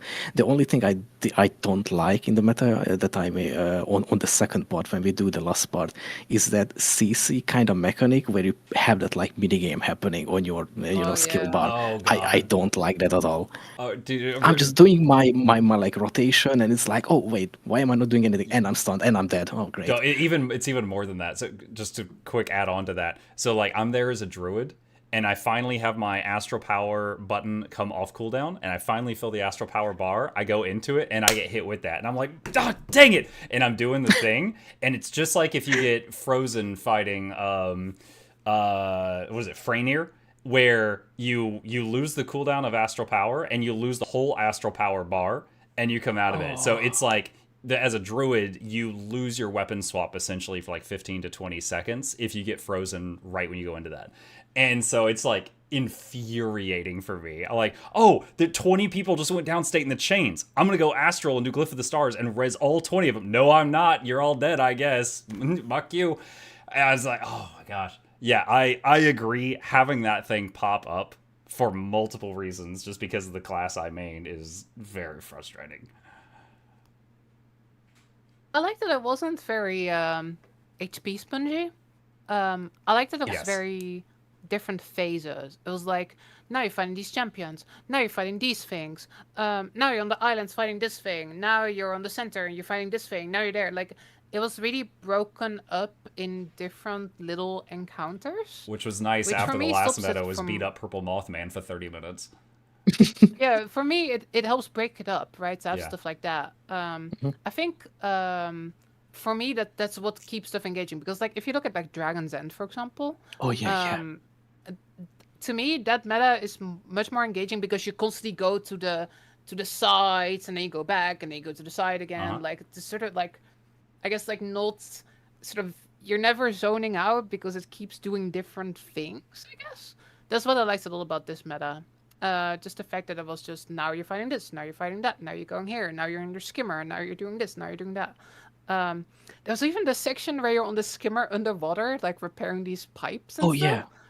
I thought that was really cool because we've seen the using the turtle in EOD metas, we've seen using the sky skill in soda metas, we've seen using the rock claw in Genfer metas, but there was never a use the skimmer in Visions meta, so it was cool to get a little. I still don't skimmer understand how section. firing my water jet bullets heals the pipe, but we'll just let that slide. No. Don't question it. It's magic. Magic. I was like, Maybe is this it's like super this- hot? Am I welding right now? Like, as I shoot this at people to Maybe- heal them. Like, what is this? I think you are just like gluing it together with that like goop that you're spitting at it or something, maybe. Because That's how what we I heal imagine. people. We just goop the wound and just like, all right, well, Yeah. you're not leaking anymore. Fixed. I think for me, the meta event was a solid 8 out of 10. Like, I'm repeating it pretty often now. Just like getting in there, like doing it. Like, it's the kind of meta I find myself wanting to repeat because it's got all these different phases. I will say, and again, I like this meta, but I think the one big thing for me that could have made it like a 9 out of 10 is if there was like one more final thing you killed at the end. Like, you take down the chains of this like Allseer, right? Like, I kept thinking like, oh, imagine if like you have to fight the All-Seer itself, like you unleash it and then like you have to fight, and even if it's not that long, I just kind of miss that like I also final remember. everybody converges on one boss and kills it. I just kind of missed that part, and I I think that could have like elevated it to true excellence. Yeah, But the way it is, the I enjoy first doing time it. I did it, I remember being like, "Oh, that's it? That was the last thing?" Yeah, Oh, exactly. okay. It's like you break the chains, and then it's like, oh, we did it. But it would have been cooler if you break the chains and then you kill a thing and then you've done it, right? Like just that climax of fighting one final thing at the end. That would have been cool. The entire statue becomes alive and you have to destroy it or something. I imagine that. Yes. Maybe have it be For like Cube sure. Construct, where like it kind of breaks apart, but the pieces are kind of floating together like a body. Yeah. To be fair, to me, a 10 out of 10 meta is still to this day Dragon's Stand. That's Oh, from start to Heartbeat. finish the best meta, like vibe and feel. I know that it's been easy by now, obviously because of some power creep and such, but in thematically and the vibe it gives you to going on and just doing things, oh, it's amazing. And then the next one, the second favorite, which is like kind of like more 9.5 out of 10 for me, is End of Dragon's End, or so many dragons map. And then I would say this one is my third favorite right now, mechanically Really? speaking, and like really? gameplay wise, with like an Wow. 8 out of 10. I actually really enjoyed it, honestly. That's high praise. That I like is, it too. yeah, because there's like, what, 50, I don't know how many metas, 50, 70, 100, something like that. There's a lot of metas in the game. Oh, there is a And lot. this is your third Yeah, favorite. That is very high praise. for sure. Okay. Well, I think we've gushed about the meta for a bit. I think everybody knows our opinions. There's only a few other minor things. They added new relics in this update. I don't have a lot to say about that. I haven't tried the new relics in all of the different game modes because, of course, they're balanced differently for PvP and World v World and PvE. I know a lot of people were terrified that 15% DR one was going to make Luminary even more of an unkillable god in PvP. I'm honestly not sure how that worked out or not. Then I know like people like Lord Heisen were super like, oh, for the condition damage lifesteal relic, because that gave him new ideas for broken builds. Did you guys end up doing anything with them just to kind of gloss over this like all at once? Honestly, personally, no, not yet. The one I found the most interesting is the I think it's the Pirate Queen one, the one that gives you like lifesteal on conditions basically. That seems really fun and open world, but I think that one's locked behind the mastery achievement, which I don't have yet, so I just haven't played with it around yet. But to me, that definitely seems like the most interesting one out of the bunch. I know that there was I don't even know how I got it, but I had a box in my bag from doing something during this content patch where I opened it and I got to choose a relic. And I got that one because it let me skip doing do 30 masteries or 30 achievements in the zone. What? And it just skipped the whole thing. So that does I need exist. You to. might have to wiki to I find need. how I got it. But yeah, there was like, I, oh, just pick one of the 6 new ones. I'm like, okay, I'm going to skip doing this because that looks like it's going to take forever. I have to dig into my massive, like, messy inventory to see if I have one of those boxes. Like, yeah, this sounds great. Masteries. They added 2 new masteries. One is just basically a bit more magic fine in Castora if you're doing mirrors, and the other is a save your life periodically with a cooldown if you're in Castora. I don't have either of these masteries because they made them 6.6 million experience each. I finished the whole story and got 10% of one of the XP bars. What the heck? Yeah, I've been playing the whole time. I've been popping boosters, and I'm like, I think I'm like almost done with the one that heals you. But yeah, oh my gosh, I think this is actually the most XP they've ever asked for a single mastery. Yeah. I don't think they've ever done like this much XP. I don't Early mind it Heart of too Thorns. much because it's like, again, it's like 4 months till the next patch. And you can get XP just doing any visions content, right? You can get it in. So you're in saying the they first designed two this maps to as take 4 well. months. Got it. I think so. I mean, what it reminds me of genuinely is Iceboot Saga. Like in Iceboot Saga, the mastery points were like kind of annoying to get, to be honest. A lot of them were Oh, locked behind like achievements that were pretty grindy. I still don't have them. Yeah, I think many players don't have them. I think they very deliberately did that to try to sort of like keep people busy because End of Dragons was gonna be a wow, right? It was like after EOD, it was like almost a year till End of Dragons came Yeah, out. they had it was like 4 masteries for green chests and 4 masteries for Yeah. red chests and 4 masteries for blue chests. Oh, Yeah. Oh my that was gosh. the worst mastery design ever, in my opinion, I was in actually GW2's history. I was actually addicted to doing strikes. Like, I really enjoy doing strikes, so I actually blasted through those pretty quick. But for me, it was just like I was so sad because like the first like 200 strikes I did, I knew I was getting less loot because I couldn't open all the boxes. Yeah. Yep. I will say the masteries do seem pretty fun. Like the one that's heal shoe seems genuinely busted. Like it basically can like fully heal you every 30 seconds. Is that how And it short works the like in all cooldown of is? Castora. Yeah, it's only 30 seconds. But it only works in Castora though. So like it's not gonna like make your build super busted in the whole world, but like it seems really powerful. So yeah, I've just been working on getting that finished. Yeah, cooldown 30 seconds. Yeah, it's like really fast. I was surprised. I was like, there's no way it's every 30 seconds. But apparently, supposedly, it's every 30 seconds. Next Lord Heisen video using the new masteries to solo the meta. Yeah. Oh my gosh. Okay. Next up, we only got 2 topics remaining on my sheet. We got the 2 new legendary accessories. I don't know. Have you guys, before I like dive into this, have you guys both looked into them a little bit? Do you know about them? Yes. Okay, so we got the World v obviously World not. one, and we got the new PvE one, which is the 3rd legendary PvE accessory behind Aurora and Vision. And the World v World one, I think, is pretty well designed. Like, if you were already a World v World player, you just enjoyed doing World v World, that's what you did, you probably already had 80% of it, and you just had to do a few minor things to put it together. And in my opinion, that's the way it should be. It's kind of the same as with the Fractals backpack. If you've been doing Fractals for a time and you didn't know about the backpack and you suddenly learn about it, you might look in your material storage and be like, oh shoot, I got 80% of this done.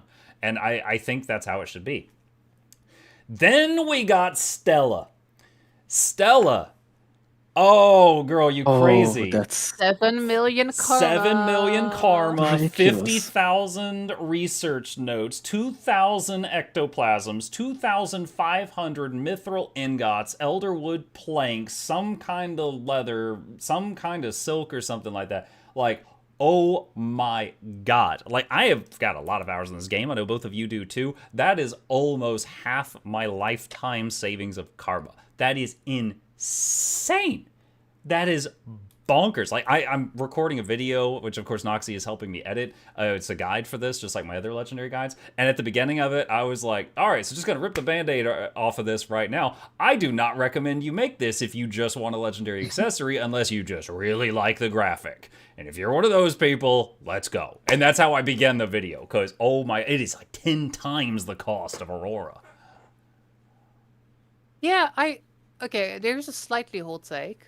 I actually don't mind how expensive it is as much. I'll get to the karma though. But it's like I looked at like GW2 efficiency and I looked at like how expensive it is, and it's significantly more expensive than Aurora and Vision.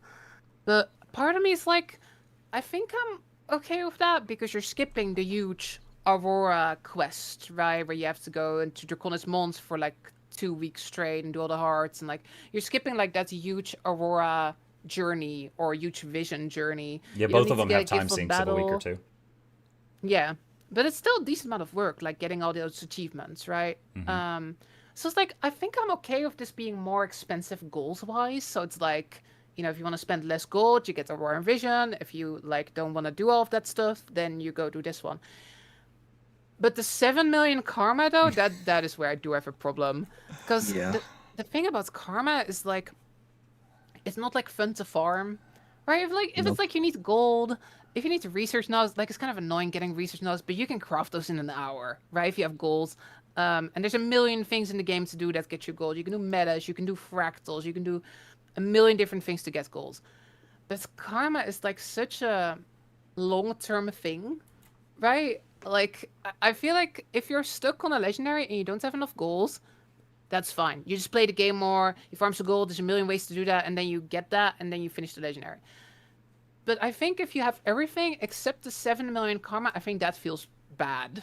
Because, again, like, there's no real easy way to farm karma.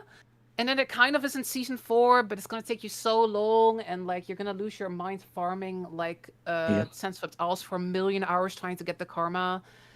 So then I feel like the main way to get it is to just play the game for, like, 2 years and just hope you get it. Or just that's, like, wait for Winter's Day. Yeah, Maybe. I feel like it's a rough gate. Because Yeah. it's gating a lot of people, I think, out of the legendary. Yeah, a lot of people, when I was talking about this, were the first thing they said was, that's a lot of orphans. Which, if you're not a Guild Wars 2 player, that's really great out of context. Sense. It's not as bad as it sounds. Yeah, but it's just a rough one. Like, again, if it's gold, like, there's a lot of fun ways to get gold. But there's not that many fun ways to get 7 million karma. And for a lot of us, it's not a problem because, like, we have it from our 10 years of playing this game. But if you're a more casual player or you're newer to the game, like, seeing that the legendary is 7 million karma, that just makes you go, like, I'll just never get this. It's like because, like, in the past legendaries, they were, like, at most, like, 1 million, right? Like, 1 million to 7 million. The most expensive one I like, know of karma wise was, I believe it was Aurora, had, like, it was either 600,000 or 700,000 karma worth of purchases from a vendor, so it was unavoidable. And then this one is 7 million. I don't think there's any other legendary that's in between the two of those. Yeah, and I can get ArenaNet wanting to add karma sinks because some of us, we're sitting on millions and we don't know what to do with it, right? But I don't think this is the way. I think that it's just gonna gate so many people out of it, and I think that's a shame. And if they would have done 3 million, I would have been like, fine, it's a bit more expensive, but like, you can get it. But 7 million is just such a, it's like a discouraging amount. If you're like a new player and you look at that, you're like, I'm never getting this. Yeah, I think so too. I think a lot of people looked at the price tag and were like, well, never mind, no Halo for me. Yeah. Yep. Yeah, I pulled up the shopping list. I had forgotten about this, but on top of the 7 million karma, the 50,000 research notes, the 2,000 ectos, and the 2,500 different processed materials, there's also 200 gold from a merchant, like Mystic Runestones, 250 Mystic coins, and 77 Mystic clovers. Most legendaries use some coins or some clovers. This uses the max amount of both. So, like, this one is a whopper for sure. I mean, I will just say that I spent all my karma like 2 years ago. I don't know what, maybe some stupid thing, but I've been just casually playing ever since, still for like, 2-3 times a week, and I have exactly 7.3 million karma right now. I just checked. Yo, you can make it. Yeah, I mean, I got like, I think I got like 35 million, and I think there's a lot of veterans who will be like, oh, I got 7 million. Like, I've got it. I could make it if I wanted to. But again, I think my problem is the people who don't have it, who are going to be stuck at a very not fun gate. Where it's like, okay, just get 7 million karma. It's like, how am I going to do this? It's also... chamber? Go ahead. No, I just want to say that, like, it's also, it's kind of just crazy because usually you can't really do much with your karma. So a lot of people look into, like, okay, what can I do with my karma? Because I have like 70 million or something, like several million, and like, oh, you can convert it into like a couple of 100 gold or such, and they're like, oh, I'm going to spend all my karma. I don't need it. And then this pops in. It's like, oh, well, I guess, mock me. Yeah. They're like, for me, with, I don't know, 6 or 7 years of actively playing the game, I have 17 million. So that's almost half of what I've got. And that's with me never really, like, actively trying to farm karma. Like, I've told people, like, if you're really just trying to get karma, you can pop these boosters, you can get this buff from your guild hall, you can go do Dragon's Fall, and just, you do that until you go crazy. And you can aim for farming karma, which I have not been doing, and this is how much I have. But, yeah, it's a lot. It's a lot. It's like, I have a love-hate relationship with the idea of them changing this, because like, I think it would be good for them to change it, but then I'd have to re-record the video. So as a content creator, I have a love-hate relationship with it. I hope they change it too, but it's tricky, right? Because people already spend it, so you have to like probably refund it. It's complicated. But Yeah. yeah, again, I don't even have a problem with it being expensive. I remember when Oryx came out and it was like 3,000 gold. It was even more expensive than this legendary if you like added up all the gold. The Karma one I think is just so rough. I desperately hope that they do something about it. Yeah, the karma is very, very rough, honestly, because it's probably one of the, like, it's simply just one currency that's the least farmable because it's such a tiny increment. It like comes in such a tiny increments that you just go crazy on trying to keep track of it if you actually actively farm it. The only way to actually farm karma is by not looking at it and thinking about it ever. Last mini section, and then we'll go to the summary. Not a ton to say about this, I imagine. They refreshed the Wizard's Vault. They put some new stuff in there. There's some new skins. There's a new bunny. There's the flex emote. There's the Gwil Monarch weapons, which look like stained glass. Very pretty. I think overall, I think the Wizard's Vault has been a success these last few releases. You know, putting things like a bag slot, some blackline keys in there. Those are really well received. I'm glad they did that. If I had to say a complaint, and this is a stretch, I wish there was another quest in there. I very much enjoyed the Wayward Wisp and the Meteor Spear that we had a while back. I would have loved to have seen another one. I guess they just didn't get around to making one. But, and again, that's a stretch. That's nitpicking. That's not a big critique. Do you guys have anything to add on that? Kind of just the same thought, really. Yeah. I do really enjoy the quests, really. Same. I'm pretty happy with the vault in general. I used to complain like every single stream that like I couldn't reroll my days to a different game modes. Because like I usually have PvE dailies and stuff, but then sometimes I want to play Worlds versus Worlds one day. But they added that in the last season. Like they, just in case you missed this, if you haven't finished any dailies yet, you can like change your selection and it will reroll your dailies on the day itself. So ever since then, I'm just happy. I can just do whatever dailies I want every day. That that was an excellent change for people who enjoy multiple game modes for sure. Let's see. Oh, someone in chat reminded me. They said thoughts about getting a free mount skin in the meta. So personally, I don't really like that specific skin. But I am excited by the idea of them doing more stuff like this going forward. I, again, as an ex-WoW player, oh my god, I spent so much time farming mounts I was never going to use. Because like you get that collector's bug that you gotta scratch. I ruined that metaphor, but you get the right idea. Like going back when you're like really strong and soloing old raids, which was profitable. You got money, but also there was like a 2% chance to get the Phoenix mount from Kael'thas or the Undead Horse from the Lich King, stuff like that. Dude, I spent so much time doing that just because of achievements, and you made money at the same time, which is nice. I do love the idea, and I would love for them to do like every meta from now on have a super rare drop. Have a 2% chance of getting a helicopter. I don't know, just something there. I think that is good for the game, and it gets people to want to go back and do stuff that they might otherwise not.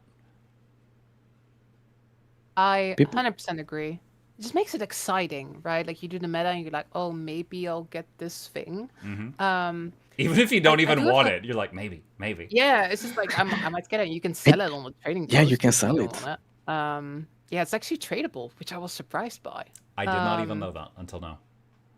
The one thing about it is, I think when it comes to these mount drops, and I don't know if this is a hot take as well, maybe, but I think they shouldn't be incredibly rare. You know how there's infusion drops, which it kind of feels like you're winning the lottery. It's like I might never drop Getting a lottery is a better chance. I do. Yeah, but it's like if you get it, you get like 10,000 gold or whatever, right? Yeah. I desperately want these mount drops to be not that rare, still pretty rare, still like something you're kind of dreaming about, but not all right. Game developer Laura, what do you think? Like 10% chance, 5% chance, 20%? Like what are we thinking here? I think it should be a thing where if you do the meta, like let's say 30 to 50 times, that you'll probably have it by then. I think that would be cool. But again, it's tradable, so it's kind of whatever. You're thinking like 2 to 3% chance. I will say like I've been like kind of trying to suggest the idea to like kind of in me that they should keep the rarity that you can trade it if it drops. So it's like rare and you can get rich from it, or you can just enjoy the mount skin. But I feel like they could really do the thing for each meta where there's an infusion drop or such in the future, where just make a collection or something that counts how many times you do it. And when you do like, 200 times of the meta, it's still a grind because you have to do the same meta over and over and over and over, insanity. But once you do that, it guarantees a account bound one. Oh, you're describing Yeah. the way that they did the glowing Primordius and Jormag eyes from the when they did Dragonstorm.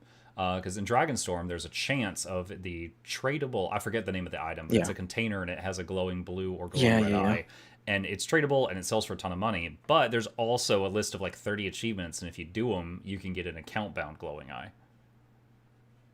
Yeah. I'm actually I'm pretty happy with the rarity of this mount skin. I just checked the trading post and it's currently selling for 300 to 400 gold. I think that's perfect. Where it's like again, it's like a nice rare drop, but it's not Oh, enormously rare. And that'll probably Because go down over time. yeah, exactly. I think the infusion is like thousands and thousands and thousands of gold. So I kind of like that the infusion is like sort of the jackpot drop. Apparently that's 6,500 gold. I'm hearing in chat. But yeah, I like that the infusion is like the jackpot, and then the mount skin is like you might reasonably get this if you do it enough. That's what it looks like right now, at least at 300 to 400 gold. I'm mostly talking about this because they did the Doom scale. They did the Doom challenge mount skin drop.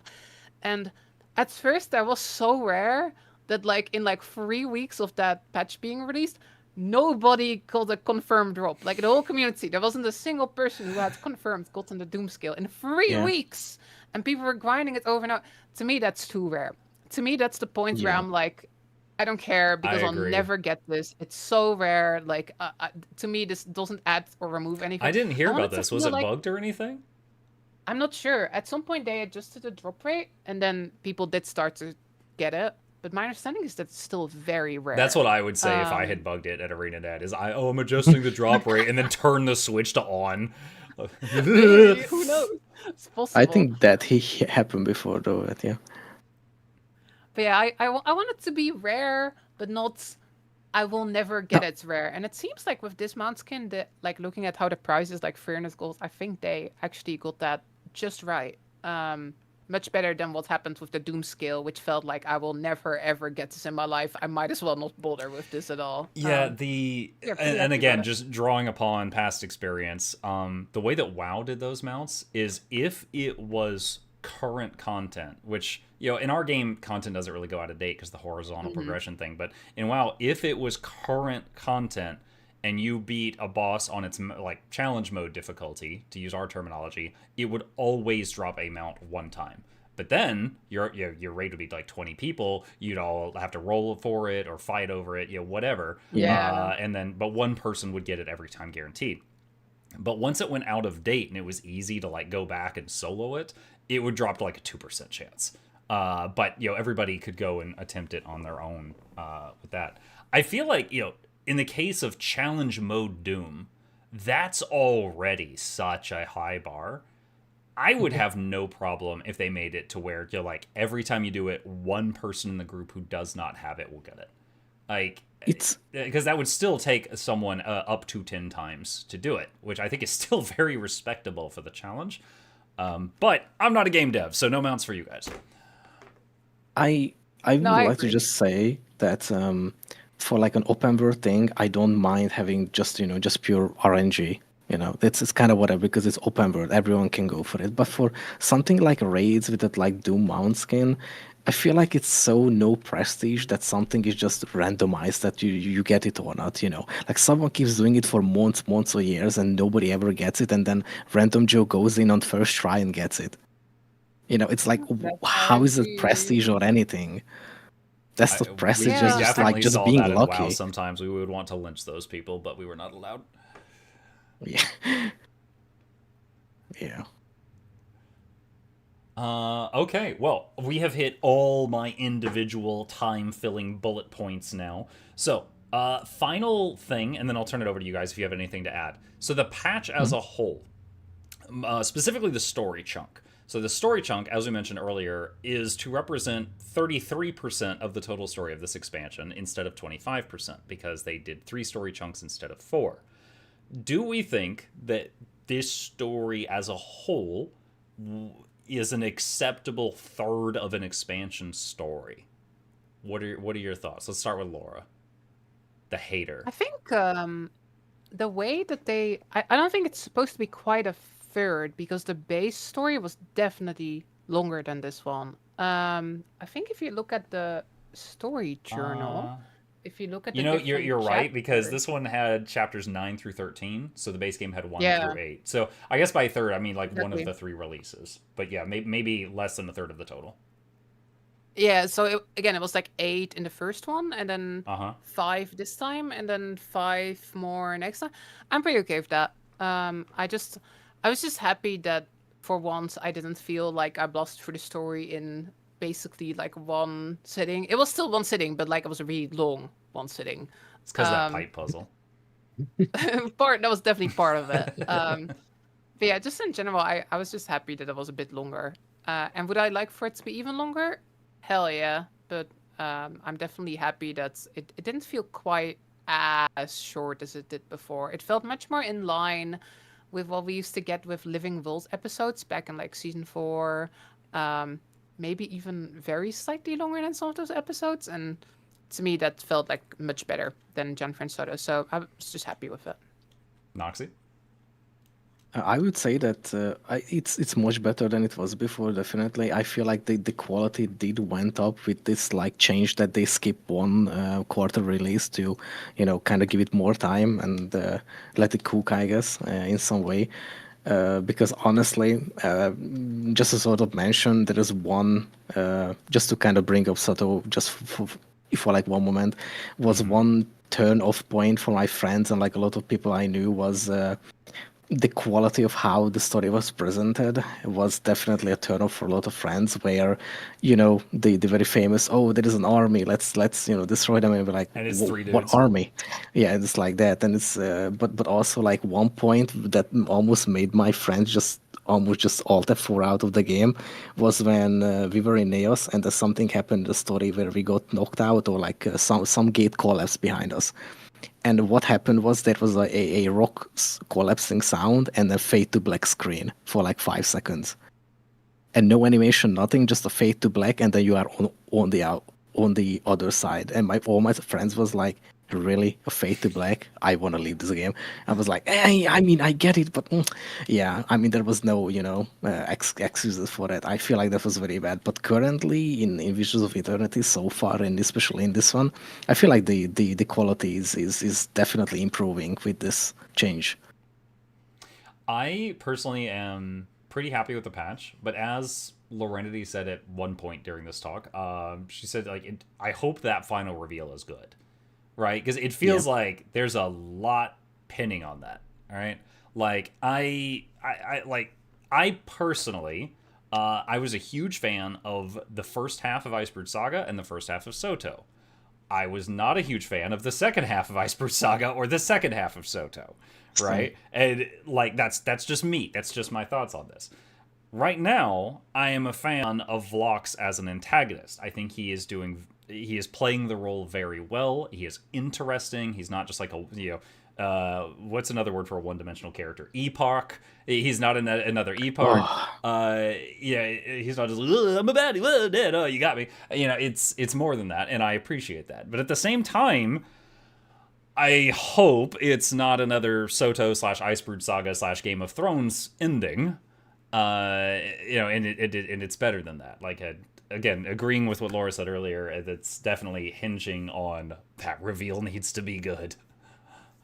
Yeah, they hyped it up so much, and now they've kind of postponed the reveal another 3.5 months, right? They're like, well, these things happened, but we still don't know what he's gonna do. And then Iskaran is like, yeah, I know what he's gonna do, but I can't tell you. It's like, Yeah. it better be good now. It better be good, especially if we gotta wait another 3 months.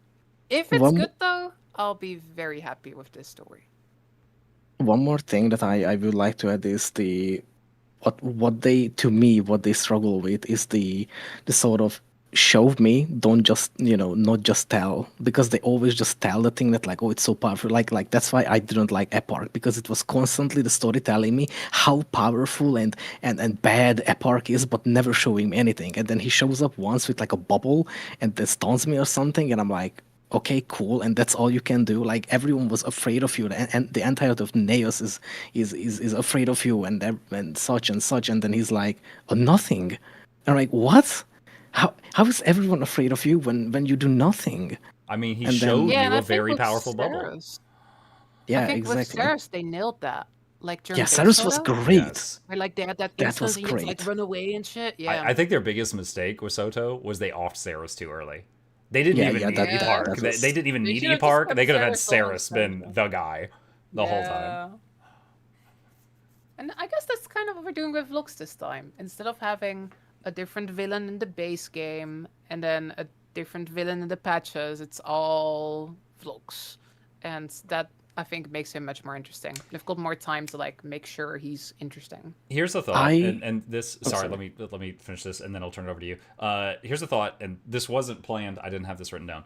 What if, like, how would we feel if Vlox does something major, like some kind of major magic mojo at the end of this expansion, and it it reveals to us what he changes, but it like rewrites the world or whatever, and then that leads into the next expansion. Would we feel like that's a cop out, or would that be like an acceptable transition? Like the next expansion, Guild Wars 2, picking up the pieces or something like that. No, I think that's perfect. That's what I Yeah, want. it would be perfect. And again, I don't know if everyone else wants this, but to me, one of my frustrations with the storytelling the past couple years is that every expansion feels kind of self-contained. Like Yeah. it's like they don't really tease the next expansion. Like at the end of Iceboot Saga, they don't really tease End of Dragons. At the end of Dragons, they kind of have some demon stuff, but it doesn't really lead into Soda. At the end of Soda, it doesn't really go into Janfair, and then at the end of Janfair, it doesn't really go into Visions. And that's what I like. I liked how at the end of season 2, they had this epic reveal and then cutscene, and then the Heart of Thorns logo showed up in the cutscene. I was like, that was like chills. That was like, yes, this is what I want. And then I was so excited for Heart of Thorns. Like, I think it's such a genuinely missed opportunity that they don't use these patches to also set up the next thing and make me really excited story-wise. Instead, at the end of Janfair, I was kind of like, oh, we figured out the bad guy, and now we beat the bad guy. That's it. what made me think And about then- it. Is it's been a common complaint Yeah. that every expansion they introduce a dude, then you kill the dude. Next expansion, new dude. You know? Yeah, so exactly. I was thinking, I was like, okay, well, if we don't kill the dude, what would that? And then I was like, oh, maybe it would just lead into the next thing. That's what I would like, honestly. Like if this somehow ends up with Lox doing some crazy thing, and then at the end, like there's an epic cutscene. Like they did this at the end of season 1 too, where they had this cutscene like showing like Scarlet waking up Mortemolf, and it was like, holy shit, we're gonna deal with Mortemolf. That's what I want. I want an epic cutscene with an epic reveal, and then like a logo of a new expansion, and then I get chills, and I'm like, yes, I'm hyped. I want the story Honestly- to hype me up for the next thing, and that's honestly that I would be so happy. If they What did what if that. at the end Vlox like casts a spell and his eyes glow red, he slowly turns to you and he's like, play Guild Wars Reforged on mobile now. I reforged the world? And everyone's like, Perfect. nah. Just do that. They should hire you, Muk. That you should be the writer on this franchise. That's what I've been saying. Absolutely. Oh my god. That I be walk into the fair- office and slam my briefcase down on the table. There's nothing in it because I don't need anything that requires a briefcase. And I'm like, all right, first thing, how do we get Blish back? That's the first order of business. Reforge. That would be such an epic twist. That's what Vlox Wow. does. He opens the mist and he brings Blish back. And I'm like, yes. Blish was the source of all that was good in this world. We need Yeah. him. Him and his nuclear missile arm for some reason. Yeah, I like if it somehow ends up like, oh no, Vlog's gonna do something bad and then we beat him and then it ends. I would be disappointed if that's what happens. Like I need this to go somewhere. right? I Yeah, need this same. to like lead to a thing. I remember in Gen for the whole time, I was like, oh, they're gonna do an epic reveal. It was the evil god Menzies the whole time who's been making the Titans, and then they even had like shadow creatures, and I was like, oh, Menzies has shadow Yeah. creatures. It's gonna be a thing. Oh, It's gonna be such an epic reveal. We're going to Nope, the it was Foundry. It's rocks. gonna be, and then we beat 3 people, and we beat the ghosts. Titan, and that was it. And I was like, Yeah. no. And we I were need to go even somewhere. down there, Laura. We were even in the fucking. Oh, sorry. Yeah, So weird. I was so excited. Sorry, I was so excited yeah, about it. me too. So that's what I need. I need this to go somewhere. I need this to lead to a thing that makes me go, holy shit. Like that's what I want. And they keep teasing that there's a big thing. So please, just I need this to go somewhere. I need there to be some epic cliffhanger. Like that gets me really excited. That's I all want excitement. I want Yeah. excitement. But it has to be done well. They can't just be like, Yes. you know, we finally reach Vlox, and he's like, I'm doing the thing. And then it just fades to black, and you still don't know what it is. I would be like, this expansion sucks. Like, I'd be so upset. Like, he needs to do the thing. We know what the thing is, but then we can't stop the thing, and then it's like, buy the next expansion. Like, then I'm like, okay. You know, like, the sky rips open, and then World of Warcraft Yes. Shadowlands is there, and the sky upside down or something. I don't know. Exactly. It's I hope they nail it. I hope they if they don't right. explain to us what he is talking about and what he means, I'm going insane next patch or like the next update. Like I need to know what is like. It's already bothers me. Why? Like every single like since the start and even in this patch, I think during stream, I was almost screaming at the screen that like, Volks, just tell me what do you mean? Just describe. You have a mouth. Explain. Try to tell. It's like no, it has to be full cryptic. That like oh no, Commander, you will understand when the time comes. I'm like what? Just you have a mouth. Tell me. Figure. Gesture it out with your hands. What is it? A chicken? What Noxxi is for it? backup voice actor if Vlox ever gets sick. Yeah. Yeah, They one, have one more the, thing I'll add onto this is I hope that I do not want them to have us beat Vlox in an unsatisfying way. Because power scaling wise, right now the only way I think we can get him to stop is by like talking him out of it. Because I based on what we know, like rewrite Fabric of Reality, are you kidding me? All the Elder Dragons combined couldn't do that. Balthazar couldn't do that. You know, it's like, how are we supposed to stop him with force? I don't see a way. Unless there is magic to take away his magic. Like, you know, Isgard's like, oh yeah, I've got to take away the seer magic spell. We could just do this. Oh, okay, well that's convenient, timey. Let's do it. You know, I don't know. But, so I'm kind of hoping it doesn't resort to boss fight with him. Because, like, I don't see how, based on what I currently know, it could be written well. I want him to like do something bad and it goes wrong, and then he realizes that like what he's done has gone wrong, and then he's gonna try to help us clean it up or something.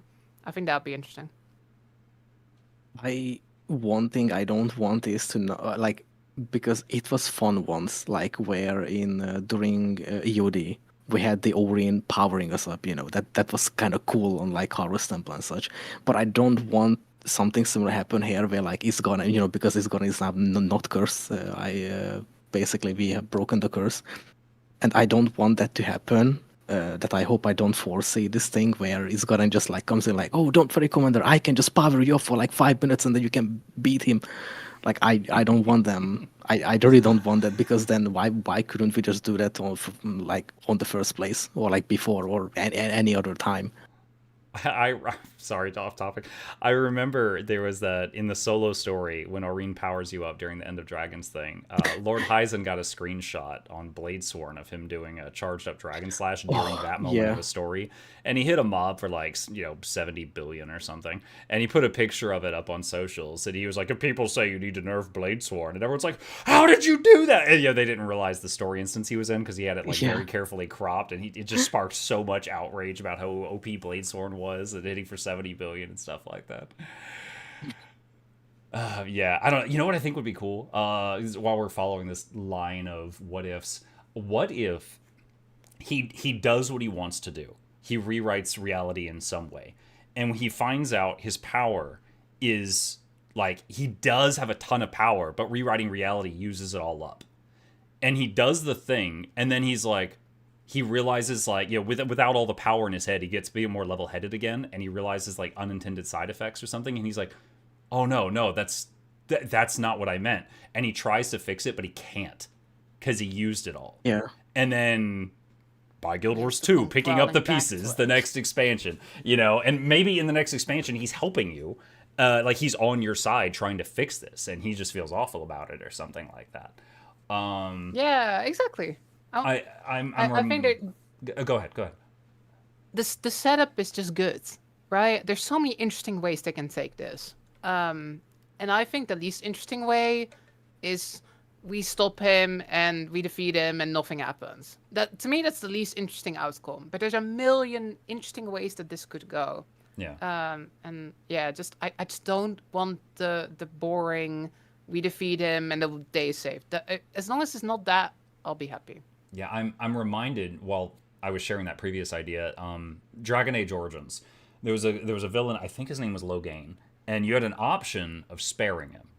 If you spared him, that choice would import into the third game, Dragon Age Inquisition, and he was alive in that game as a Grey Warden.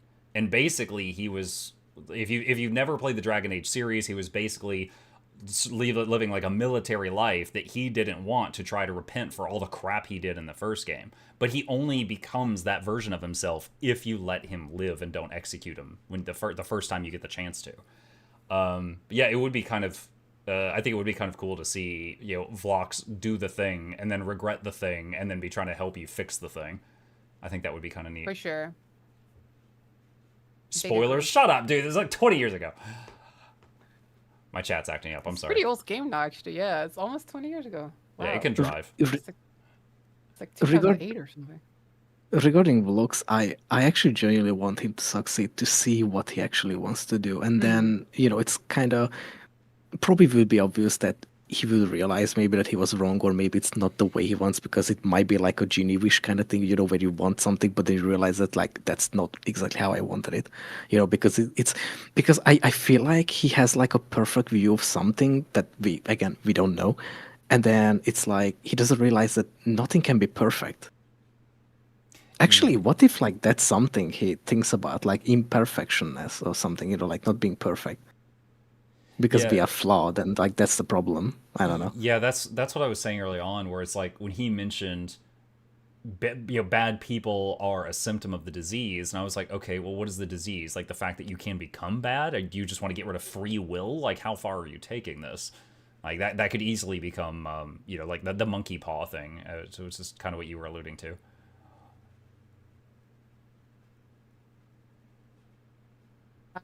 I think we know what we want. Let's All hope right. they deliver. I will, you know, zip up this recording, send it over to ArenaNet, and we'll have submitted our request. Oh, there's actually one more thing that I just wanted to mention, Talara. I don't know if you have found all the books, or like most, or sorry, not books, but it's like journal things on the map. There is one that I actually really enjoyed, the one with the Lady Musin. Yeah, we just read it on stream today, actually. Oh, yeah. That's actually so cool. There's a lot of, like, genuine... Because, again, the sort of the setting of Guild Wars 2, we've known for a long time about these, like, elder races and previous Dragon Risings and stuff. It's really cool, like, reading these lore books and getting all the perspectives on what this time was like and stuff. And there's some pretty juicy tidbits in there and, like, things they're alluding to and stuff. It's, yeah, it's very interesting. I enjoyed them a lot.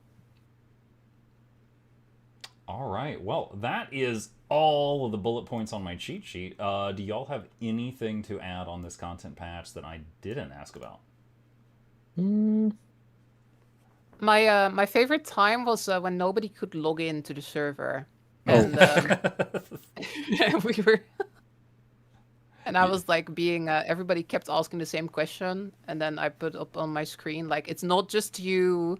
Nobody can log in right now. And then I joined your chat and I asked every question that was answered by the text in the middle of your screen. Same. That was great. Because I'm impersonating the average viewer. They fixed pretty fast though. Didn't take that long. I think it was a 90-minute outage of you couldn't log in.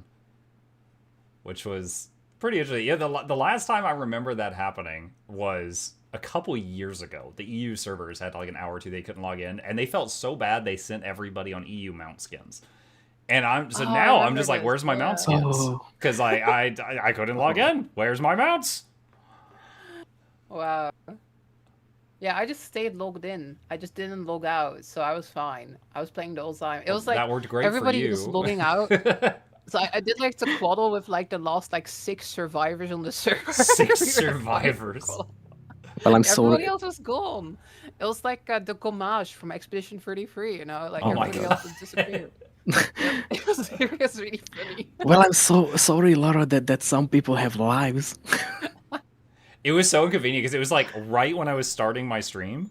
That was like when it happened, and I was trying to log in and I couldn't. So like I finished my stream intro and then I just cut to the patcher, and I'm like, well, I don't know what to do, guys. So I guess we're gonna play Vampire Crawlers for a few minutes, and it ended up being like an hour and a half while we were waiting on it. And we were, so of course we were still in the Guild Wars 2 sections of Twitch because of drops, so it was like super scummy. Oh my god. Yeah. All right. I don't think I've got anything else to add. I think we talked about everything. Yeah.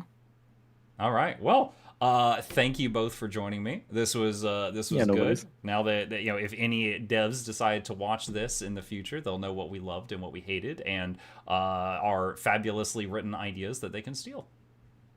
You have our permission to do everything we want. No. As long as Please you do send that. us compensation. Yep. Yes. In the form of Blackline keys. Mm, I'm down for that. same. All right. Well, thank you both. You're awesome, and have to do this again thank you. sometime. Yeah, Let's thank you. go. Thanks for having us. This was fun. All right. Take care. Bye. Bye, everyone. Bye. All right. And thus ends the Discord call, chat. We have now seen and heard everything that Noxxi and Laura hated about this patch. You heard it here first. All right. Jumping back into it. Let me get some music going. All right. That was pretty cool. The thing I enjoyed most of all with that talk was that bit at the end where we were all deciding how the story could end. I don't know that they're going to listen to our advice, but I think there was a lot of cool ideas with us bouncing stuff off of each other. Okay. After all of that, I need a restroom break, so I am going to run to the bathroom, and I will be back in just a minute or two. Be right back.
Okay, I am back.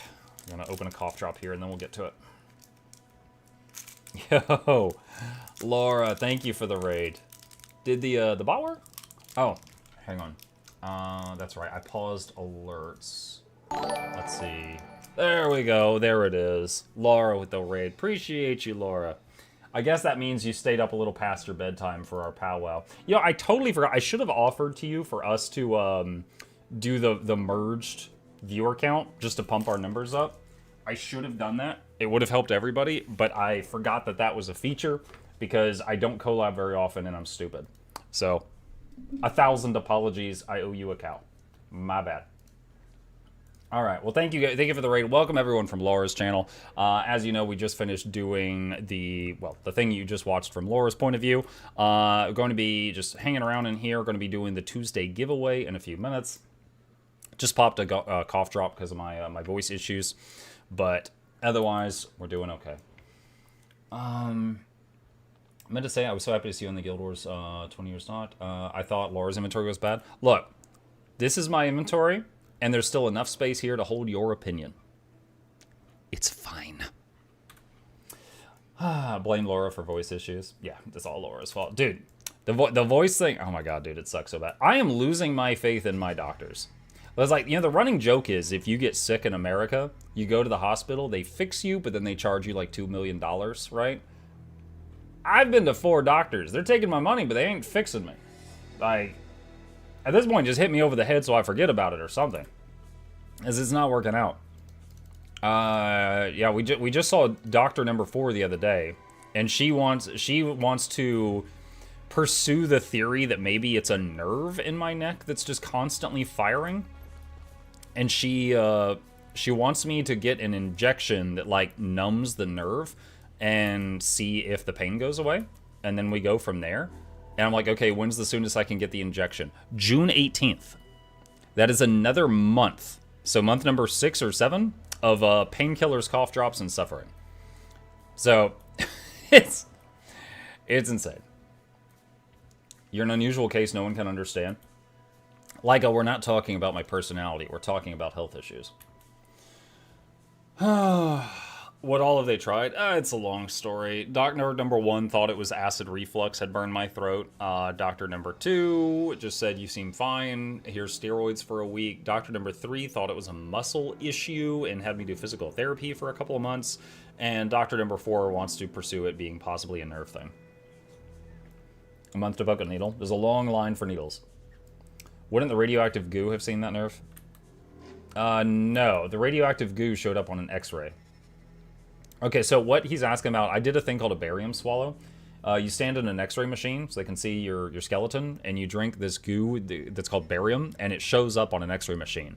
So they can see it move through your esophagus, and they can see all your pipes, and it basically maps out your eating tubes, and they can look for problems.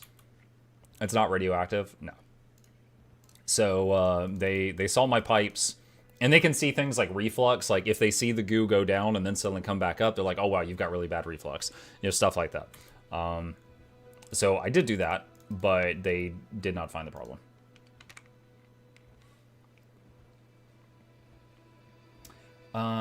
At this point, Muck is a walking science experiment. Okay. Let's pop over here. U.S. doctors use dartboard for diagnosis. Dude, I don't know. I don't know. I read about how singing people drink liquid egg yolk for throat and larynx relief.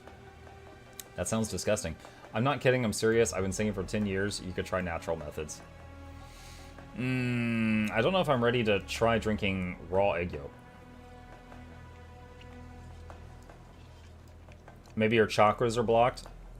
My chakra, yeah, my chakra, my ki, my energy. Yeah. I found the U.S. healthcare system is great at doing what it's doing for Muck, ruling things out and charging you a lot of money. Yeah. Ask the next one for a money-back guarantee. Yep. Well, for now, I basically just I'm objective survive. For now, it's objective survive. Let's see. Jane Thorwald's story is so bad. I just started it, and it's just a yap fest. I can imagine that anyone enjoyed that back in the day when it came out. So the beginning of Janthier starts with like an hour-long talk with a bunch of the world leaders, which is awesome if you're a lore nerd up to that point. But if you're just getting into the game, yeah, it doesn't make any sense, and it's like a long period of time that you can't play and you can't skip it. I agree with you. One of the saddest things I saw during that time period was they did a sponsored stream. I think it was Soda Poppin'. They sponsored him to play Janthier Wilds, and the first like hour and a half was that. And then 30 minutes he was struggling with the controls, and then he hit the title card, and then that's it. The 2 hours were up, so he's like, okay, well, that's it. Bye, Janthier. And his whole chat was just memeing on it. They were like, this is terrible. There wasn't even any gameplay. They're like, this isn't even a game. It's an audio. It's a visual novel, right? Like, it didn't make any sense at all. So it was like, I think it was probably one of the worst implemented sponsorships that has gone down that I know of.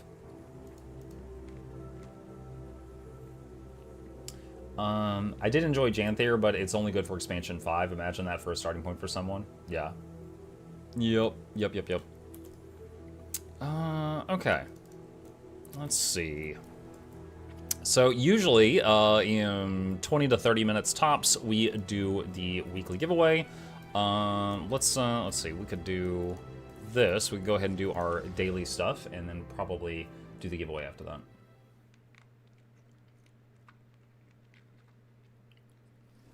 ANET really needs to give temporary accounts with stuff unlocked for sponsorships like that or something. Yeah, they should.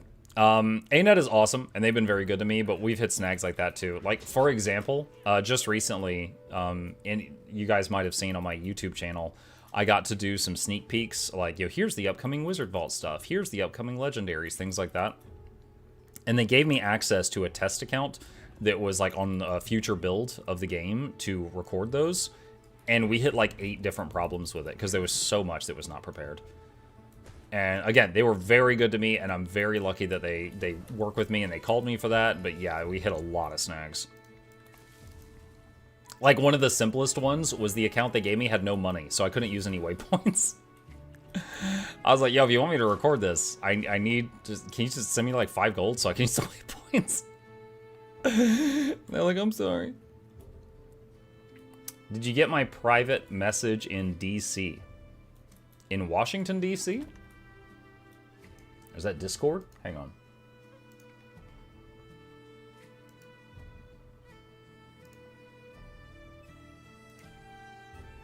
Yes. Yes, I did. This is... Wait, what? Did you AI this? This is like 3 pages on eggs. I did get the message. I'll take a look at it later. I'm not promising you that I'm drinking eggs, but I'll take a look later.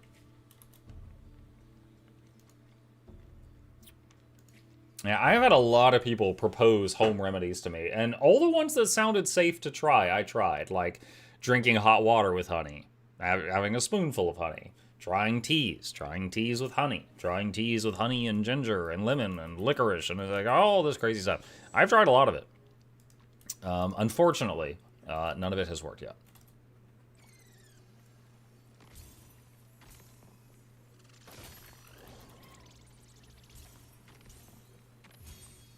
Did you try becoming a seer? You spent 10 minutes purring like Chip? I mean, for the voice therapy, I have to make like a humming noise for like 5 minutes, so close. The salmonella method? An hour listening to NPCs sounds much better than spending hours trying to find one location in the tangled depths without a video guide. That's when you look up Iron Maiden's videos. She was my savior for Heart of Thorns.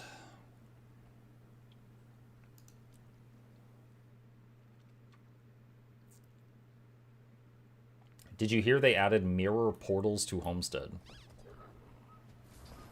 Oh, yeah. Like the ones in guild halls? Yeah, I think I remember that. Have you tried electroshock therapy? Unintentionally.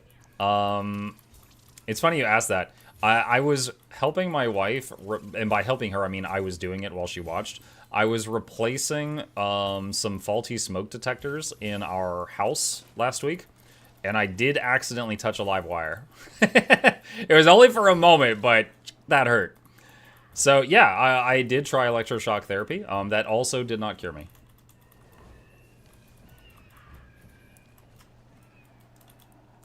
Did you try turning it off and on again? I think the wire thing kind of tried that.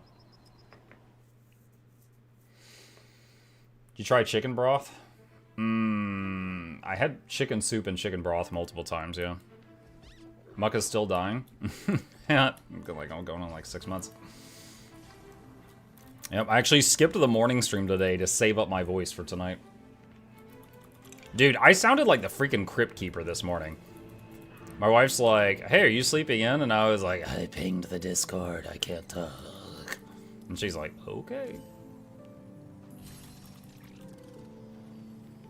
Yeah, about noon it came back. I'm Batman. Did you add honey to the chicken broth? No, I did not. Have you tried defragging your throat? Don't know how to do that. Have you tried rewiring your nerves? Yo, have you looked at like a map of the nerves in the human body? God is terrible at wiring. Like he's complete amateur at it. Did you try buying a new throat? Yo, my son is like a ripper doc. He's like, Dad, what if we do like Cyberpunk? Can we just rip your throat out and put like a robot one in? I'm just like, let me know if you know a guy.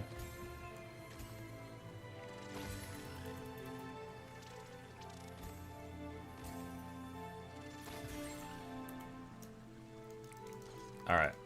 Gobbler. I like how he thinks. Like a psychopath?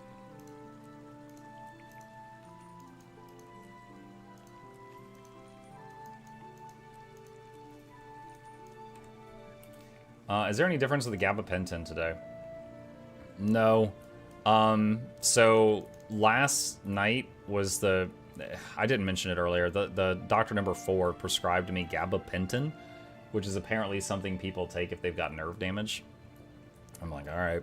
So I picked it up yesterday, and last night it makes you drowsy. So she's like, take it before bed, because you take it once a day. So I took it last night, and the drowsy part definitely hit me. But as far as like feeling better, no. And if you Google how long does it take to make you feel better, it'll be like weeks to months. We'll see. What's the item 7 from the right, 5 down?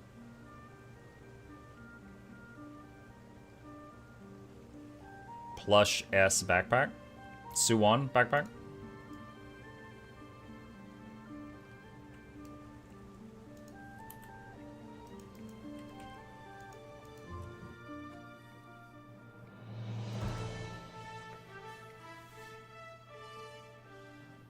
You could put an ice pack on your throat and then a heat pack. Doctor number 3, I asked him about hot and cold packs. Just bolted out across the lake. And he can take care of himself. Maybe. I'm going after him. Grab. Do not go out onto the lake. That's an order. I'll let you know what I find. Damn it! Anyway, Doctor number 3, I asked him about hot or cold packs, and he's like, the problem, his theory was that it was the cricothyroid muscle, which is like here, and you got other muscles that are on top of it, and he was like, the problem is the heat wouldn't get to it, the spot. And he said drinking hot beverages can reach it and provide temporary relief, and to his credit, when I choked down like a mug of tea or something, it does make the pain go away for like a half an hour, but still goes back to hurting pretty bad afterward. Yeah, during streams lately, I've often had either tea or cough drops. Hey, Windshark, thank you. 50 months later, we're still here. Looks like the TTS isn't working. I'll have to check on that. It's gone. Oh my He ran out of the village. God, Just Brent, bolted I out will across the kill lake. you. Okay.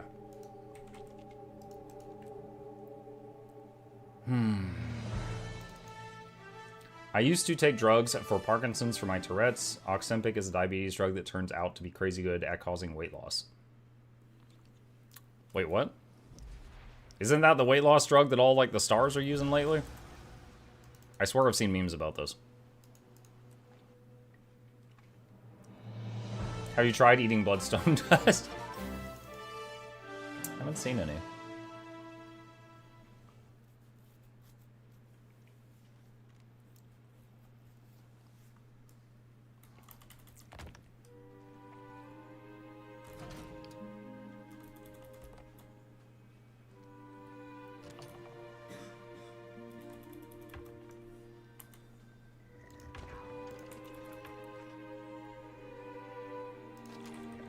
There we go.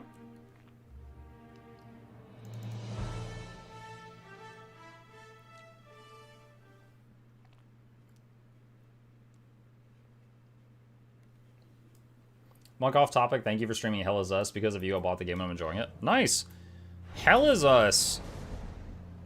I absolutely loved the first 2/3 of it. The last third of it upset me. Like, it was a good game. It was worth playing. I don't regret playing it. But from a writing perspective, it felt like they did all these really amazing, awesome things. And I'm like, oh my god, that's so cool. I can't wait to see how they explain this.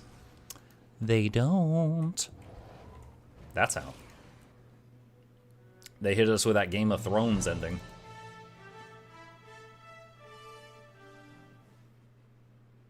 Get a voice transplant from Ursula. Oh. Get myself a Prince Charming. What'd you think of Returnal? First 2/3 of the game were stellar. The gameplay was fun. The writing was cool. But the last third of the game, I was like the writing at the end. I don't. It was very much like a cryptic, abstract ending, and you decide for yourself what it means. Like one of the theories from fans is, you know what? No, I'm not going to say this because that would possibly be spoilery.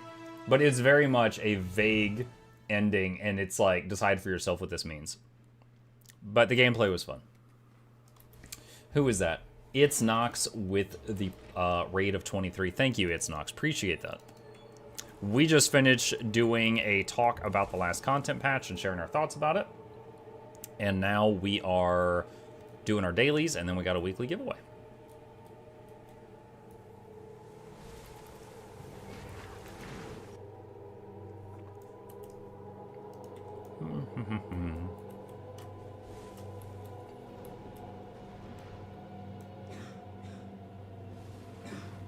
Did you do the Tower of Sisyphus extra DLC boss?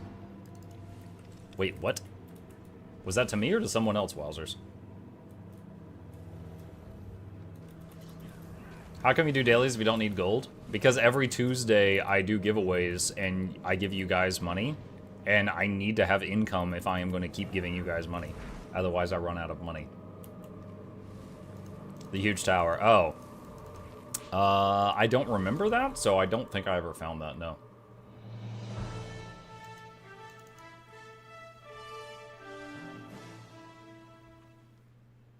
He's working so he can feed us? That's right.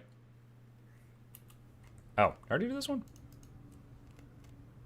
That'll be good, I promise. Enjoy the rest of your day in the stream. Thank you. Appreciate you. What were your thoughts on the series finale on Stranger Things? You know, okay, I honestly watched, like, I think 2 or 3 episodes of Stranger Things, and I was like, I am bored out of my mind. And I put it down. I did not finish it. Mock serious question, why do Asura always look like they know my search history? Every single one of them has that tiny smug expression, like the personality know that I was doing the phone sound. It sounds like a guilty conscience. If that's how they look to you, I think that's just a guilty conscience. How many alts do you have? Like 11 or 12, I think? Like, after the World v. World Legend, did you quit World v. World? No. I actually finished recording everything I needed for the World v. World Legend on Saturday, and Sunday I spent the whole night still in World v. World anyway, because I was having fun. And I'll probably play more tonight. Muck, did you activate the TTS? Yes, I just said it's not reading. Like, dude, we saw the alert. It's just not reading the TTS stuff. I need to go in. Yeah, I think I know what it is. Hang on. Hold on. Plague is not listening, so I have to fix this right now. Let's see. Subs. Let's see. What is it? Text to speech. Spam security. What is this? Helps control duration of the TTS message being played.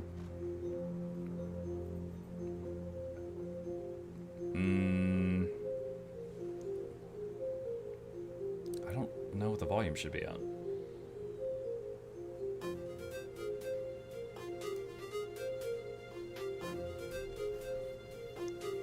The one bad thing about this this service is there's not, like, the test button's not the same. Like, I don't know, like, the volume for the chime is 4%, and that's pretty loud.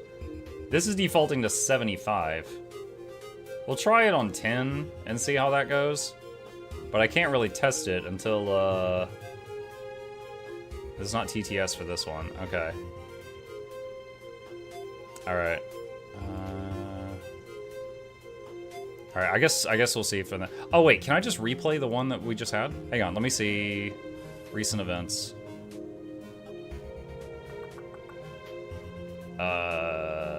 Here's Wind Sharks. Let's see if it reads it out loud. 50 months later, and we are still here.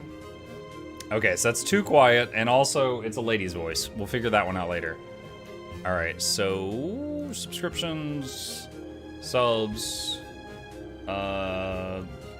let's triple that minimum. Okay, let's just open this in a new tab. Recent events. This is why I was going to do this after the stream, but Plague said no, fix it now. Alright.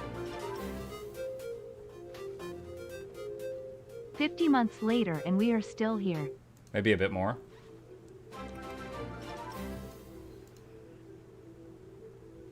Alright. Jinxie, thank you. Appreciate that.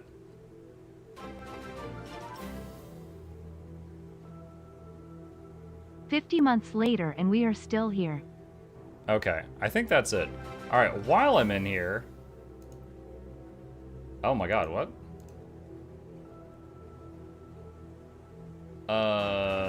What are these voice options? Dutch? Can make them Dutch. English. Emma, Brian, Amy, or Arthur. Let's try Brian. That sounds hella basic. Alright, where's that Windshark one? Let's see what this sounds like. 50 months later and we're still here. Alright, that's good. Maybe like 45. 46. Okay. Is there any others? So 46% Brian. 46% Brian. Is there any others? Let's see. Bits. Let's see. 46. Brian. All right, save that. So I have to do this for each one of these. Let's see. There's all the scares, raids. There's no TTS for raids? Streamlabs. Oh my god, it's like living in the Stone Age. All right. Let's see. Members. What is this? This is YouTube members. Brian. Okay. Let's see. Gifted members. No TTS for that. Super chats.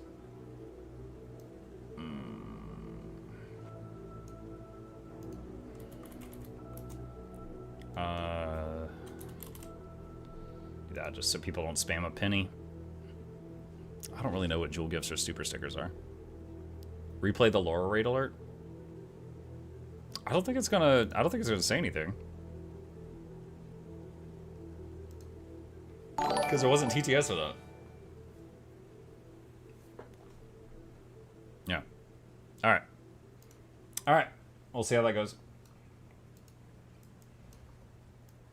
Monk, love the content. I see you routinely wipe your nose. Is that like a nervous tick, or are you wiping a seat for me? Wow. Nervous tick. That's it. Happily married. See, that's what I get for reading YouTube chat. It's kind of hilarious that none of you saw that. Mug to World v World new legendaries now allow me to get all legendary slots only by doing World v World? No. You can get full armor, backpack, accessories, 1 ring. No, sorry, 2 rings from World v World. You cannot get amulet, relic, runes, sigils, or weapons from World v World. Can't do that. Muck imagine some stuff after reading that. Some horror, yes. Turn it to max, you can always turn it down later. Oh yeah, just what everybody wants. Just tune into my stream, be listening to 1 volume, and then suddenly just get their ears blown out.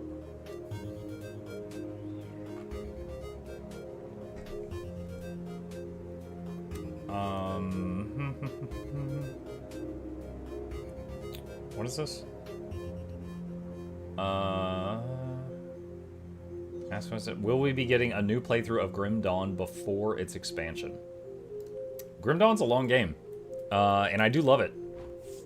I think Grim Dawn is the game I have streamed the most, second only to Guild Wars 2. So I'm happy to play Grim Dawn again at some point. I don't know if I would do it before its last expansion. I'd probably wait till all the content's out and do it at once. I did like 10 playthroughs of Grim Dawn or something. Like I was doing hardcore playthroughs, naked hardcore playthroughs. Like I was trying to do anything for more content with Grim Dawn for a long time because I would sometimes, chat, on a good day, reach 10 viewers. And that was a lot. And I didn't want to change to any other category because I was scared I'd lose them. What did you enjoy about Grim Dawn? I mean, it's a good ARPG, and I enjoy ARPGs.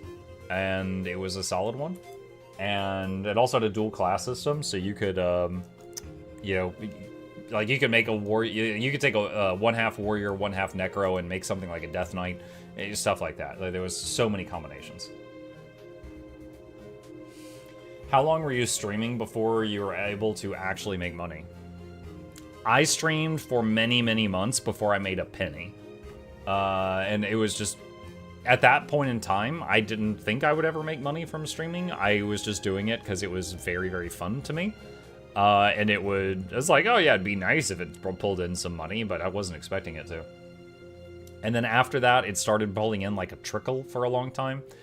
And then a bit more and a bit more. And then after like a year or 2, it got to the point where I could pay like one of my bills each month with streaming. And then eventually I went full time.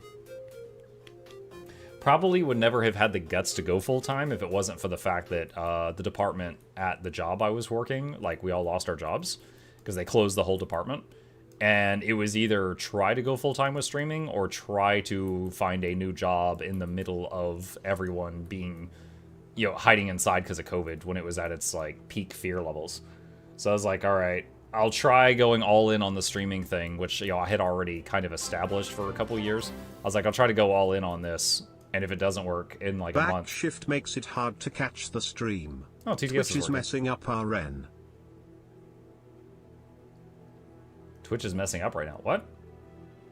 Thank you for the sub, Jester. I don't understand the message. Yeah.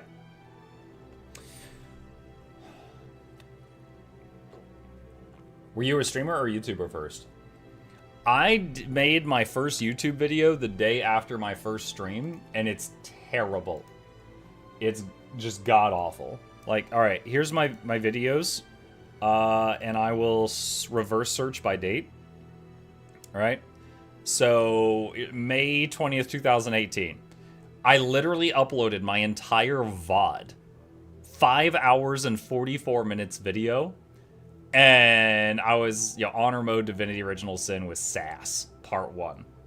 And it's got some views now because occasionally people like to go back and see where I started. But if you look, 45 views after 7 years, 34 views, 28 views. Dude, no one is, like, I don't know. I was like, yeah, maybe if someone finds this video, it'll get them to come watch my stream. Like, I, for a long time, considered YouTube to be a means to an end. Like, it would occasionally get people to come to my stream. That's all I cared about at the time. I was not spending time on videos. So a lot of these are just full-blown VODs that I put no time into. Like, look, this is not even a friggin' thumbnail. But eventually, like, I started making, like, see, highlights and funny moments. Those did a little bit better, 249 views. I started doing the content creator thing of making, like, highlights and, reels or whatever they're called. And that did a little better. But the first time I ever highly edited a video was the first time I tried making a guide, which was, was it 6-ton Trapeze? This one. 34,000 now. But this one, after like a week, it had like 1,000 or 2,000 views. And it was the first time I had had a video at that time go above like 100. So I was like, oh my god. Okay, this is worth putting some time into. So after that, and I was still uploading VODs. Look at this, 2 hours, 2 hours, 2 hours. This idiot still uploading full VODs. But after that, I started making more guides, and that's when things really took off, I would say. Like, for a very long time, it was like, here's my Twitch, like, number of people on Twitch, here's my number of people on YouTube, and then, like, the guides took off, and YouTube did this, and then it started pulling Twitch up with it. So, yeah, there was, like, that was the first one I made. And then, like, here are a bunch of ones that I have done since then. And that's when it started, like, really getting good. But that was a long time ago. How many views does your first game review have? I think that was Hi-Fi Rush.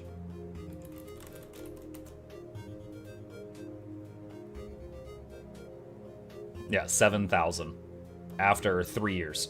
Terrible. Yeah, a lot of the game reviews have never paid for the time I spent on them. RE4, 2,000.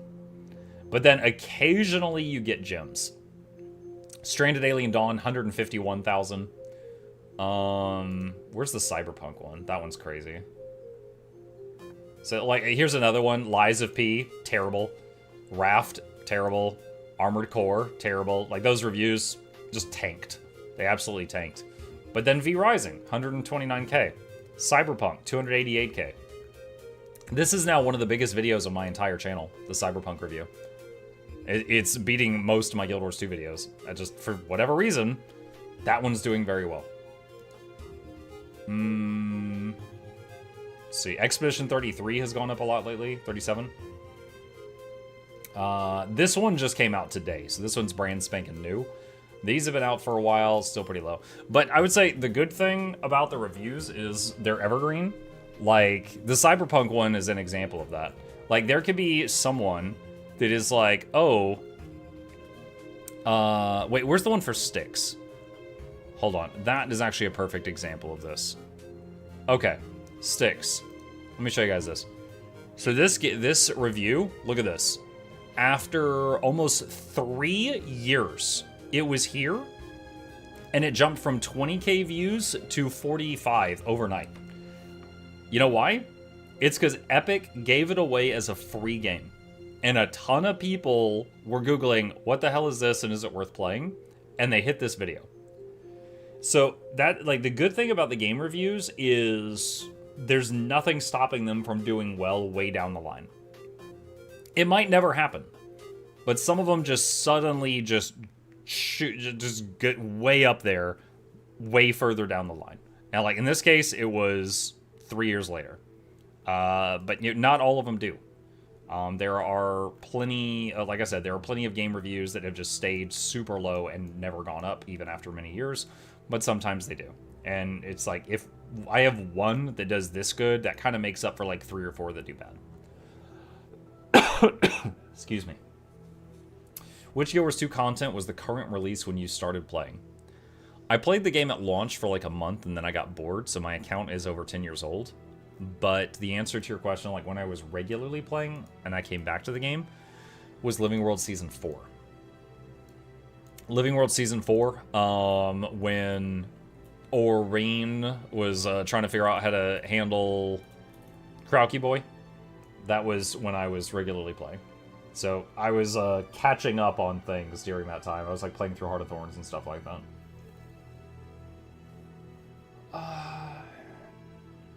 Is it worth opening Epic Launcher to grab the free game? No, I think like they had already grabbed the free game and they were like, is it worth installing and playing this game? This is why older games can be good to play and review. Yeah. I did one recently for, was it Halo Wars? Oh, dang it. Hang on a second. Yeah.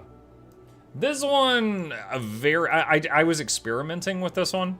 I tried not pinging my subscribers when making this video. So there's so much like superstition about, you know, videos on YouTube, and one of the things is like, if you ping your subscribers that you released a video and it's very much different from your normal content and they hate it and don't click the video, the algorithm then thinks, oh, this video sucks, and it will not suggest it to other people that are not your subscribers. So one of the theories was, don't ping your subscribers when you make a video that is outside of your bubble, and just let the algorithm handle it. And I knew if I pinged my subscribers, I would get 1 to 2K views on this. So I was like, you know what? I won't ping them, and let's just see what happens. And so far, it's gotten 600 views. So it's not a lot. Now, granted, there's not a lot of people that are Googling Halo Wars, right? It's an old game. But the number is going up, right? Like, if we look at this, you know, 100s, 200s, 300s, 400s, 500s, like, the number is creeping up, but that's over almost a month. Now, will it continue creeping up for a very long time? Maybe. It would be cool. I don't know, though. But, so this one was kind of an experiment. Yeah. We will see what happens.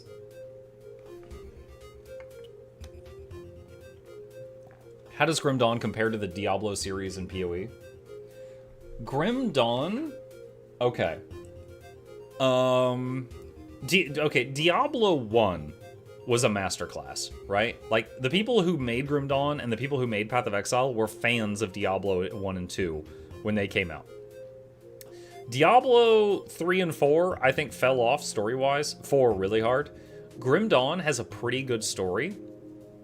And Path of Exile, I have no idea what the story is, despite thousands of hours in that game. I don't know what's going on. Grim Dawn had a pretty good story. It has some cutscenes like D4 that show, like, you know, special moments and stuff like that. I think Grim Dawn's story was pretty good. Gameplay-wise, it was great. I didn't know Diablo had a story. It does. It does. Okay, chat. I think it's about that time. Let's do it. For those who don't know, we're going to get you in the know. Today is Giveaway Guild Wars Tuesday. We are going to be giving out some goodies from the giveaway vault. And I am going to prepare a giveaway here, and there will be 10 winners. I have hundreds of gold of stuff to give to you guys. You won't know what you're getting, but trust me that whatever you get, if you don't like it, at the very least, you can sell it. All right? So, here are the rules. If you would like to participate in the giveaway, here is what you need to know. Rule number 1. You need to be a subscriber if you are on Twitch or a follower if you are on YouTube. That is the free buttons. Rule number 2. If you are a subscriber on Twitch or a Patreon patron, you'll get 1 extra chance to win because you pay for my food and I appreciate you. So I'm thanking you with a little bit of luck. Not required though, but great time to use your Amazon Prime subs. And lastly, if you want to enter the giveaway, you need to enter your Guild Wars 2 account name in the chat 1 time to get in. If you don't know where that is, you click on contacts, it's right there. That's what I want.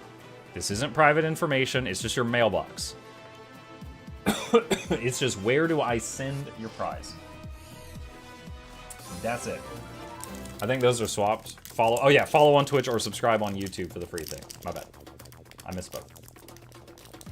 So we're gonna let that timer tick out, and everyone who has entered their names into the hat will be in, and then we'll start drawing some names. I started typing in my email address. I don't want your email address. I don't need it. I'll just give it to the IRS. I don't need that.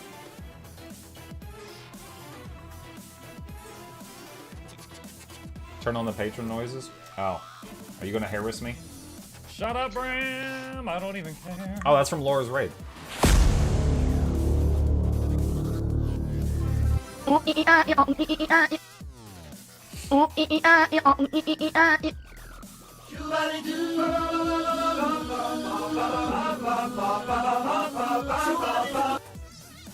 Do YouTube members paid get an extra entry? We very much tried to set that up, Moof. Unfortunately, that system kept breaking because YouTube is stupid. So I cannot promise that a membership will get you an extra entry at this time because that system keeps breaking. I am sorry about that. But yeah, we originally we tried to make it to where if you were a paid supporter on all 3 platforms, you would get the extra luck. But it has not been feasible. Part of the problem is on Twitch, the chat window is always there. You can go to an offline stream and type in their chat. So it's all that data is always available. With YouTube, it's only available when the stream is live. And so you have to like reconnect the bot every single stream, and it's stupid.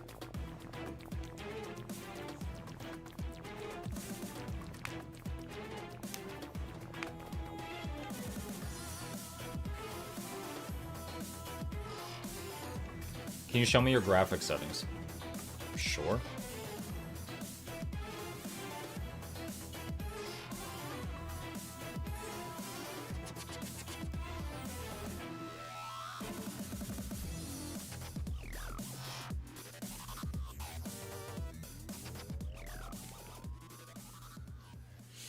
See, how we doing? Oh, I should have made that timer shorter. We're not even halfway. 2.5 minutes remaining to get into the giveaway. Mug, can you explain the story of D1 and D2 so I don't have to play them? Lord of Tinder, are you asking a guy whose voice causes him pain and he's currently downing medication to tell you a story? I'll do it, but you're a sick man. Diablo 1. There was a guy named King Leoric. He's ruling a land. He's going insane. People don't really know why he's suddenly so crazy. He used to be like so nice to his people. And he was just getting really paranoid. Like everyone's trying to assassinate him. What's going on? Turns out that a demon named Diablo had gotten sealed away into a stone called a soul stone and was nearby. And it was trying to possess Leoric, but it wasn't working. And the failed possession attempt was driving the king insane. So he was like killing his people and stuff. Then Diablo was like, okay, I need a younger vessel that has weaker willpower. And the king had a son. What's his name? Prince Albrecht or something like that? So he starts trying to possess the prince. And then along comes the hero. The hero is the player. You can be one of 3 classes. And you fight your way through hordes of demons and monsters and stuff like that that are basically created by just the devil being sealed in a stone nearby. Just his energies just make these things be born. Or corrupt things that were already there. And you fight your way all the way down, and you slay Diablo. And when you slay Diablo, his body shrivels up into the boy. You just cut down the prince. Nice job. But then the stone starts corrupting the hero. And in the game Diablo 2, Diablo is actually the body of the first game's hero with the soul stone smashed into his head. So eventually, he corrupted the hero and made the hero stick the stone in his head, and he became the new vessel. And this goes on for a while, because Diablo's brothers, Mephisto and Baal, also have soul stones, because they were sealed away at one point in time, and they're stuck with these things, and they've also possessed human vessels. But yeah, the whole thing is like, there wasn't really a permanent solution for these things, because if you destroyed them, they would just be reborn in hell later. But if you could seal them and keep them in prison, great, unless they corrupted their jailers. So basically, you're just living in a world that has all these nasty demons that can only be sort of caged, but you can't kill them or they'll just respawn, and dealing with all the fallout from these monsters and how to deal with them. That's really glossing over like a decade or 2 of lore, but that's the general idea.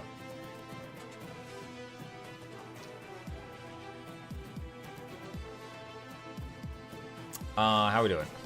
Giveaway's closed. Nice. What if you take the soul stones and put them somewhere else? I mean, the whole thing is like they had people guarding them because they didn't want some random guy to just find it, right? So each soul stone had like basically jailers, like people that were assigned to them. But, you know, it was the first time humanity had ever done that. Humanity had never managed to trap these big bad demons inside anything before, so this was a first. They didn't know that over the next 10, 20, 100 years that the demons would corrupt everyone around them. So it was a first time thing. But yeah, so you're dealing with that. Then a dark angel came and stole it in the DLC. Well, okay, so just super quickly because it's time for the giveaway. There was an angel in D2. It was the angel of death. It was basically the Grim Reaper.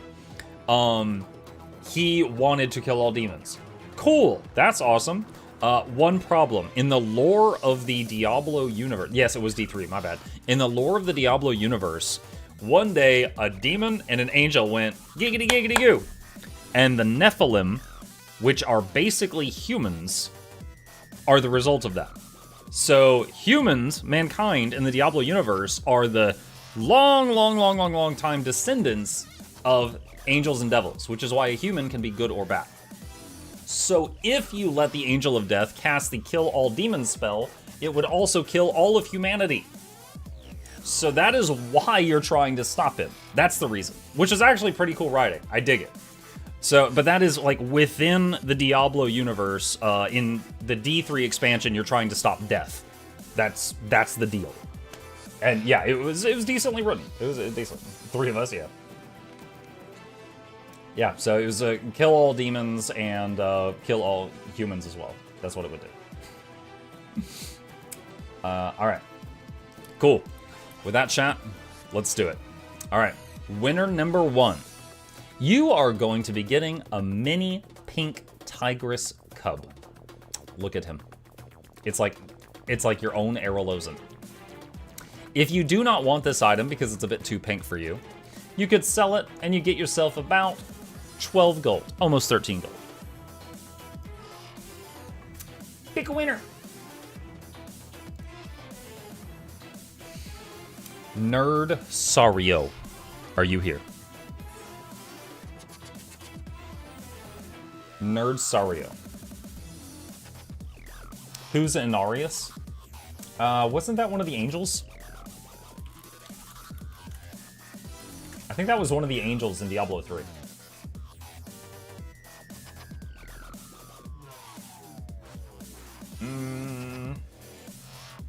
Yeah, I think that was one of the warrior angels. I googled Inarius and this guy came up. He was a dad, wasn't he? I don't recall. I am not sure. Nerd Sario says, no way, let's go! Yeah, short version, I don't remember. I do not remember. Someone said, I think that was Dad. Then that might have been the angel that giggitied with the demon to make the humans, if that's the case. All right, pasty, pasty, pasty, paste. Congrats, nerd. Yeah, because it was an angel guy, and it was Lilith from the demons that made humans. That was Malthael? Wasn't Malthael death? All right, winner number 2. Winner number 2. I have for you a Mordrum short bow skin. This is what the item looks like right here. Very goopy. If you do not want it, you can sell it and get yourself up to 20 gold, roughly. Almost 20 gold. Pick a winner. Skarosar, are you here? Skarosar, are you here? Lilith is the cover girl for D4, so she's literally mommy? Yes. Yes, she is. Yep, so all the people that she, like, mind controls and stuff, she's basically ordering her great-great-great-great-great-great-great-great-great-great-great-grandkids around. People were weird about her. People are weird about big lady in any game. Are you kidding me? You remember the Resident Evil lady? Lady Dimitrescu, I think your name was? And she turns into a big bug. Do not bonk the bug, John. Scarosa, alright. Mail item. Pasty, pasty, pasty, pasty. Send me up. Congratulations. How many grades was that? A few. Do you remember Patha? Yup. Fused Mace Skin. Going to winner number 3. Look at that. It's got flames. It's got little chains on it. Very stylish. If you don't want it, you could sell it. Get yourself up to 43 gold. Ooh!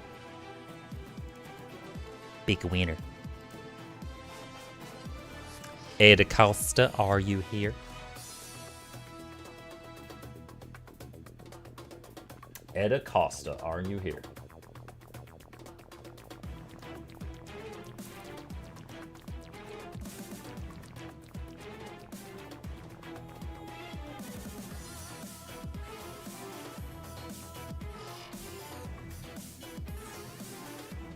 Ed Acosta, final call before I pick somebody else. Now that that's done, Muck, with your current condition, please explain the full plot of Kingdom Hearts. I have never played a Kingdom Hearts game. I just know that a kid named Sora has a sword that looks like a key, and for some reason, he visits every world from Disney and beats up anime people that shouldn't be there. That's it. That's all I got. Ed Acosta says, I'm here. All right. Paste, paste, paste. Send me. All right. Oh, wait. I do know. Wait. Did I send him anything? Hold on. Did I mail him anything? Or did I just send him, like, a mail with words? I think I might have just sent him a blank mail. Congratulations, here's nothing. Don't spend it all in one place. I'm like, wow, another fused mace. That's crazy. My bad. I fixed it. I fixed it. It's him opening the mail. Wow, this is worthless. Okay, next up. Essence of the Black Citadel. Alright, this is an item used to make an infinitely usable portal that teleports you to the Black Citadel. But if you don't want to do that, you can sell it to someone else and get yourself close to 50 gold. So it's your call. Get 50 gold or get an infinitely reusable teleport scroll to the Black Citadel. Whatever you prefer. Big wiener. Kronk Lonk, which sounds like my distant cousin. Are you here?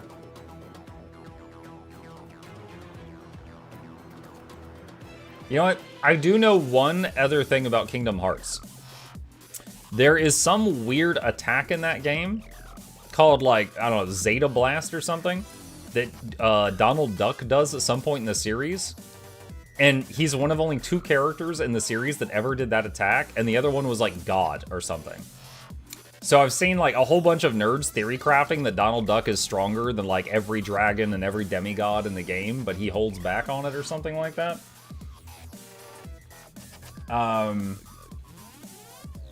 Yeah. So someone who has never played Kingdom Hearts, know that Donald is stronger than God. Also, when he starts to cast it, Goofy is like, no, Donald, don't do it. So apparently, he's done it before, and Goofy knows it. He's like, yo, you should not do this again. You're too kind, cousin. Oh, you're quite welcome. Copy. Pasty, pasty, pasty, pasty. Send me out. Goofy was like, remember what happened last time? Yeah.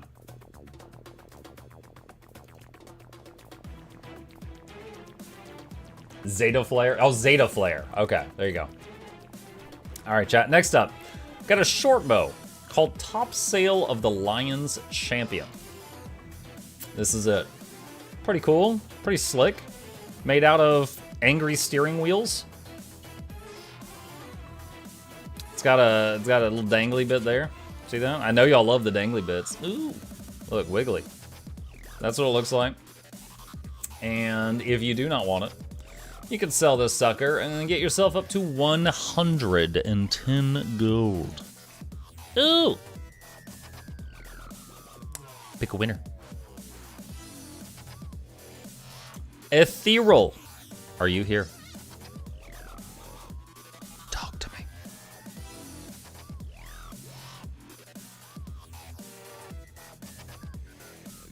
He says thank you. Oh, such good manners. I love it. Pasty, pasty, pasty, pasty. Send me up. Mug, I think you made a mistake. There's no purple balls. Tell you what, Charmon, if you win, you can take the prize I offer you or the prize's value in purple balls, and I'll see what I can do. But you have to win. All right, next up. 250. By that logic, Charmon, every prize is purple balls. That offer is just for Charmon, guys. 250 stabilizing matrices. These come from fractals. And they are used in many, many legendaries. But if you don't want to do fractals, they can just be sold on the trading posts. A stack of these is 75 gold. Ooh! Pick a winner. From YouTube is Baron Vagabond here.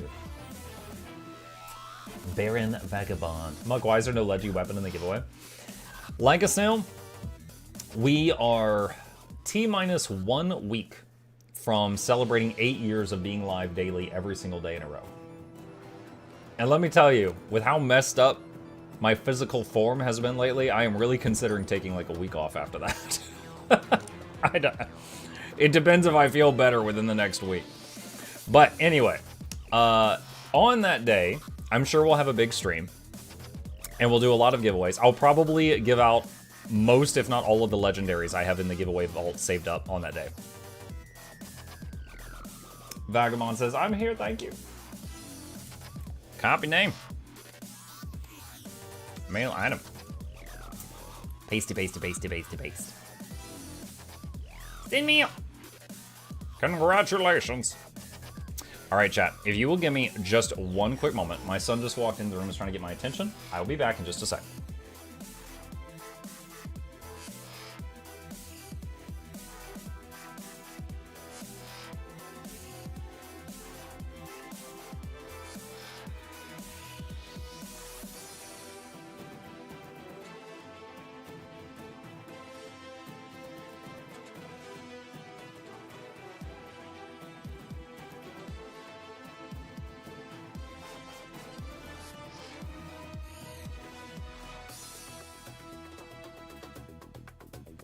Okay, I'm back. All right, next up, chat. Command of the Lion's Champion. This is a scepter, and it looks like this. More dangly bits. Oh! More, made from more steering wheels, I guess. And if you do not want this item, you could sell it, because it is quite rare, and get up to 160 gold. Ooh! Big money. Pick a winner. From YouTube, Yara Wizard Sav. Are you here? Talk to me.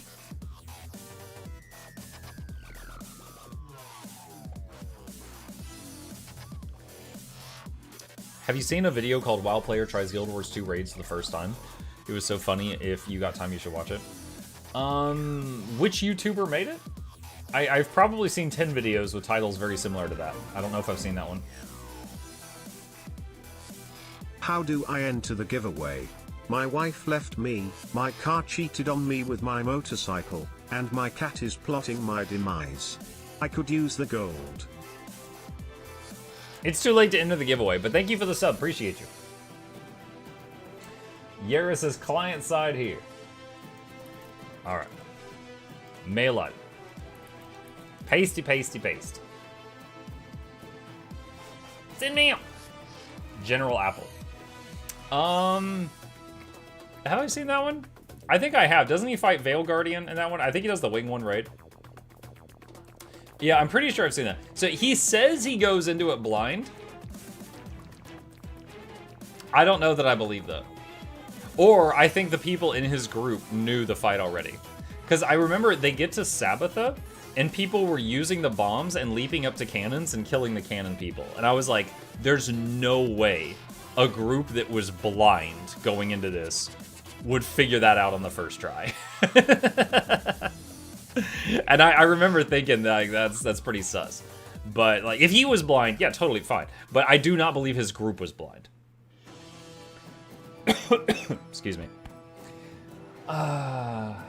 Let's see. Okay, what's next? Not having a message for a winner in chat seems like a good anti-bot measure, but ads do complicate using stream only. We, honestly, we used to have a message in the chat, but it keeps breaking. So It's now we've available got, now we just have it like announce it and I announce it. All right. Shimmering Aurora Sword Skin. Look at this, chat. This is a caffeine-free diet legendary. Look at that. I love this set. It looks so good. That is the Shimmering Aurora Sword. If you do not want it, you could sell it for up to 221 gold. Ooh! Is Merc for food here?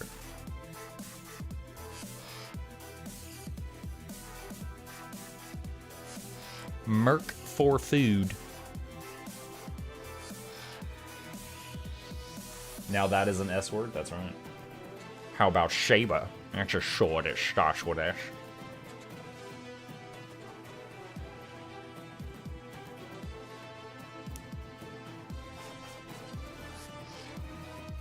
Merc for food, are you here? Last call. I'm here, he says, jumping for joy. He is overcome with emotion. Pasty paste. T-paste. Send mail! Alright. Next up. Imitating Jim Carrey? I don't know, I'm just being silly. Magical Sword Skin. For all these Sailor Moon cosplayers in your life. There you go, look at that, chat. It's even got ribbons. If you don't want it, and I mean, who would not want it? You could sell it for up to 299 gold. That is 300 gold. That is actually more than I thought. 300 gold. Hold on a sec. I want to double check something. I tried to have the most expensive item be the grand prize. You know what? We're switching this. The grand prize is now the Sailor Moon sword. We're swapping it. We're swapping that. I had them in the wrong order.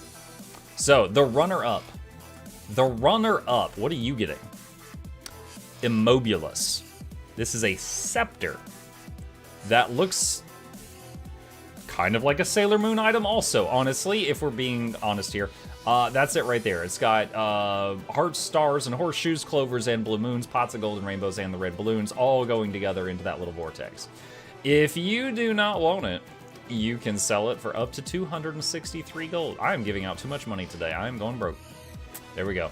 263 gold, marshmallow stick. Big winner. Ariarity, are you here? Calling Ariarity from YouTube, are you here?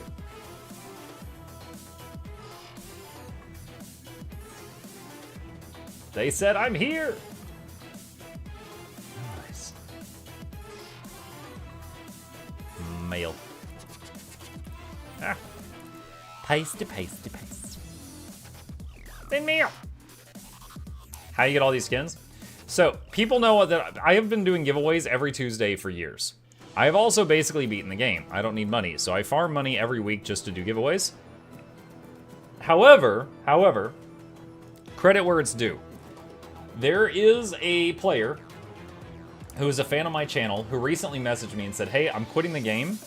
I want to turn all my wealth into skins and stuff for you to give away to other people for your giveaways because I like you. And he mailed me 32 mails worth of items. This was all the stuff he sent me. There's a Frostfang right there. So this is like, I don't know, 10 or 20,000 gold. So that made our giveaway vault very plump. And the items I'm giving out tonight are mostly from that collection, which includes magical sword skins. How much is left? Most of it. This is the first giveaway I've done since that happened. Okay. Last prize, chat. Last prize. Magical Schwad skin, which you guys saw a minute ago. Very magical. Very sword. If you do not want it, you can sell it to people who want to be Sailor Moon for up to 300 gold. Ooh!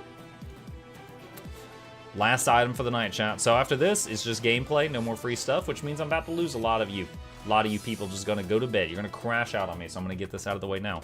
Thank you for being here. As always, please hit the follow button on Twitch, subscribe on YouTube. Here's links to my 2 YouTube channels, and a very special thank you to our dear patrons. They keep this channel alive. I could not do this without their help, and there's a link to that in the chat down below. Shilling complete. Thank y'all for being here. Let's pick our last winner. All right. Cross your fingers, cross your toes, use a lifeline, phone a friend, poll the audience, do that 50-50 thing. Pick a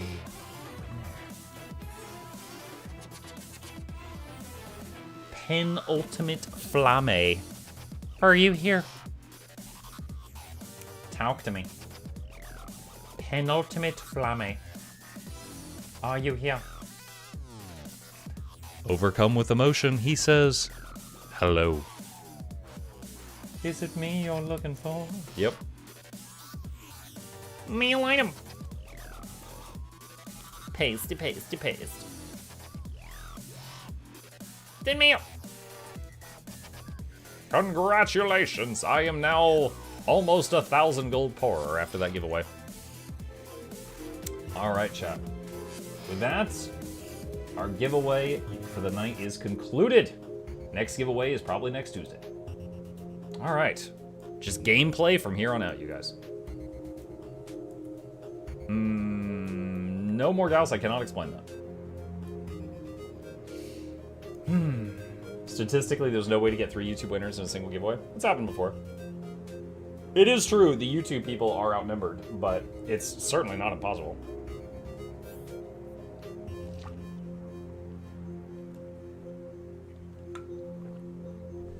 Alright. Now, for those who haven't been here the last few days, I have very much been bitten by the World v. World bug, and I am going to go do more of that. Let me see what kind of trouble we can get into. Tomorrow night, we will be starting a new game. I have not decided which one yet, but we finished our evening game of Returnal last night. So I need to find a new evening game for us to play. I've got a few things to choose from, but I have not made my final decision yet. I have not yet decided. Let us vote. We'll see. We will see.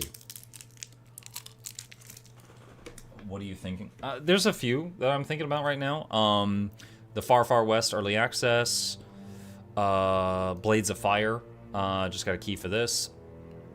Corsair Cove Early Access, but I think there's an embargo on this. I think I'm not allowed to stream this one yet. What else? There was a handful of them. There's a lot of good ones. Have you ever played Guild Wars 2? Yo, I'm trying it right now. Trying it right now. Okay, let's see. Do I still have the food primer? Yeah, I do. Alright, let's do a food again. This build is extremely reliant on the food buff.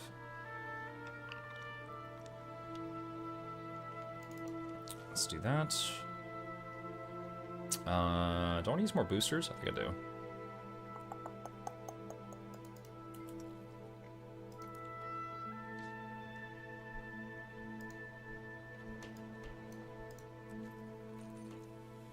There's 9 hours of that.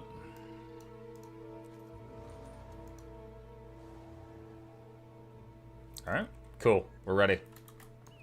Now let's go find some trouble. See what we can do. Where do you get the motivation from to play a game that you did basically everything in it? It's mainly just, in my mind, it's more like hanging out with you guys.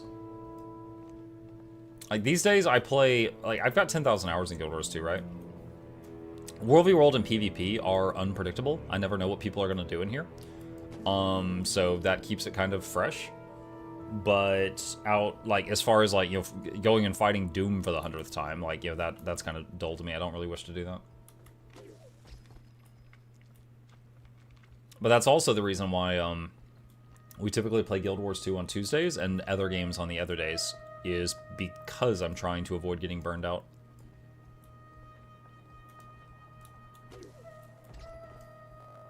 Let's see, what is the timer on that one?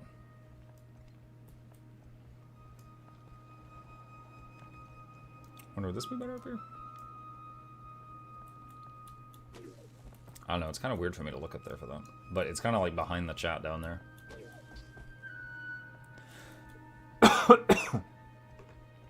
Doom CM can be very unpredictable. Yeah.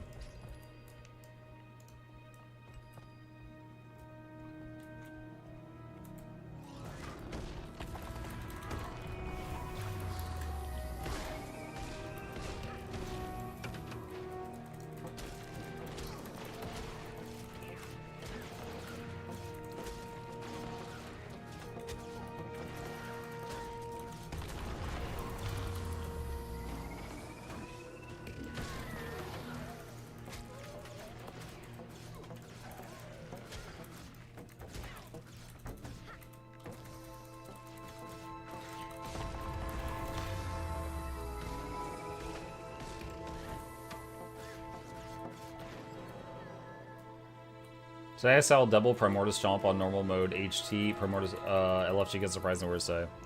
Oh, and their damage wasn't big enough to avoid the second one. Oh. He's thinking about it. He's thinking about it. Can he get into the circle in time?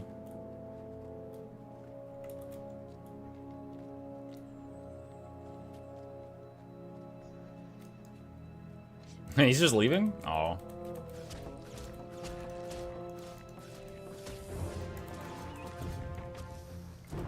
I'm not popping any big cooldowns because I wasn't sure if he's coming back.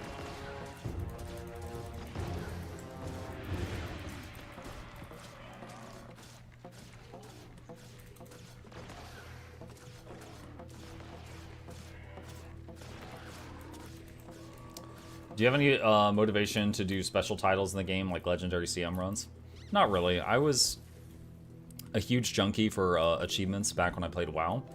So, and that was for like 10 years. So when I came from losing, because when I left WoW, I was basically, like, in my mind, losing 10 years of achievement farming.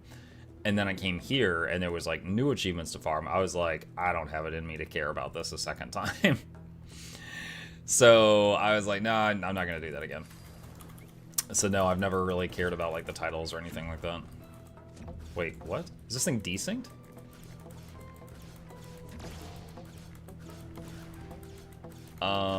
I'm shooting... What?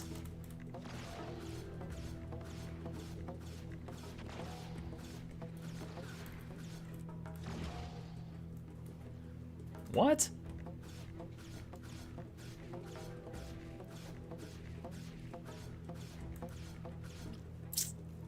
Alright. I guess he's Australian.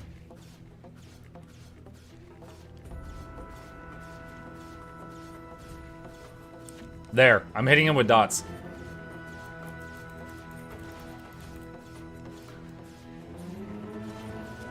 There we go, I fixed him.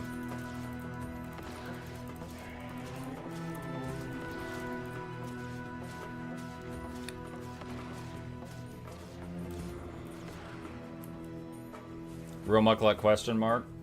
I mean, I'm not actually a shoe, but in other regards, sure.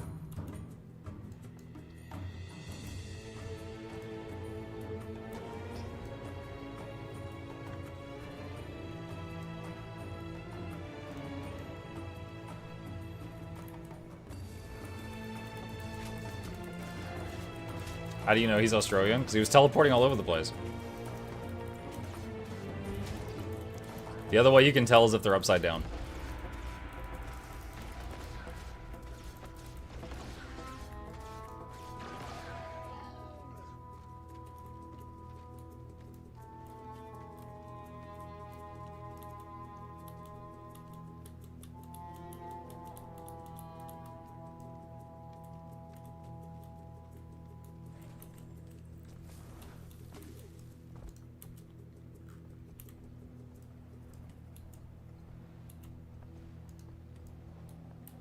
Gosh, are you gonna be better? Okay, that one's normal. Whoa, that W is fast. What the heck?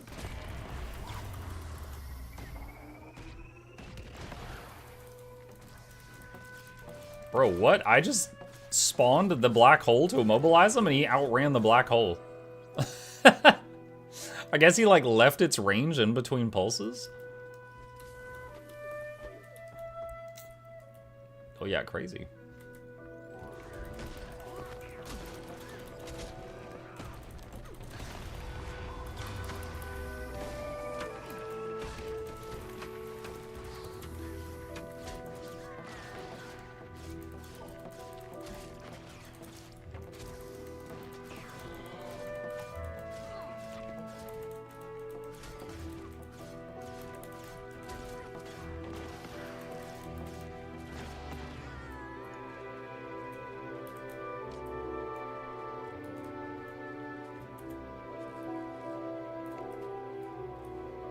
What's your favorite Guild Wars 2 snack? What? Like food buff in-game?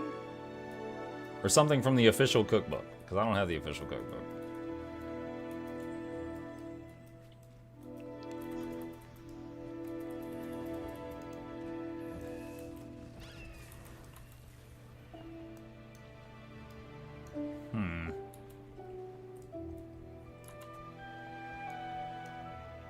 Could try and go up there. See if we hit anybody. If not, might need to swap maps.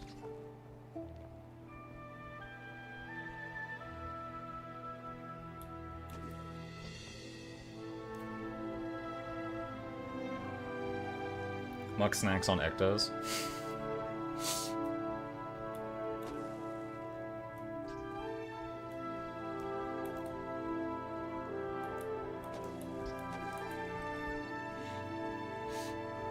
Your stream is a psyop for me to play Guild Wars 2? Only on Tuesdays.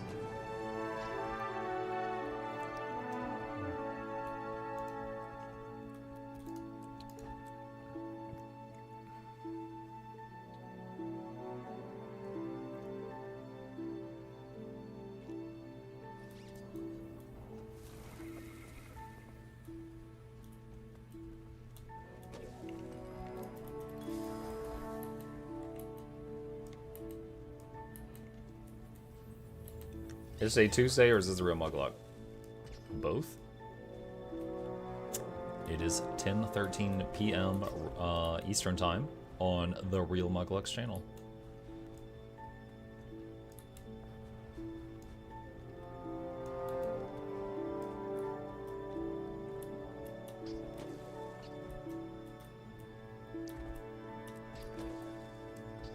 Oh. I see some dudes.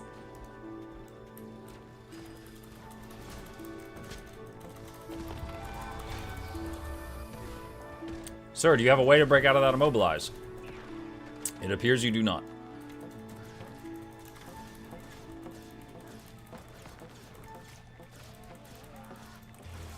One down. Magnetic aura, no!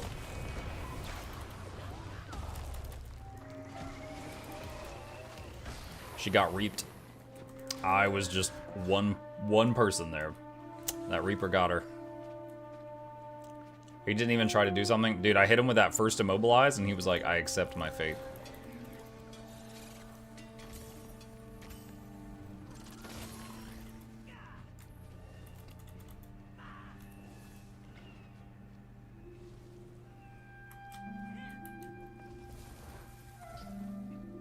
Hey Muck, question, can you speak on diminishing returns for map events? I was farming Unbound Magic, and it seemed to set in very fast. I'm sorry, I don't know what you're talking about.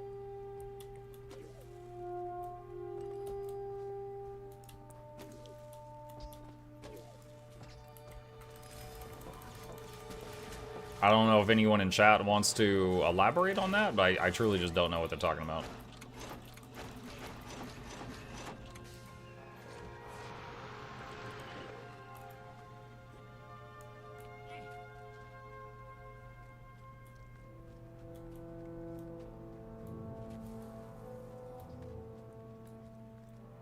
Why are they farming Unbound Magic?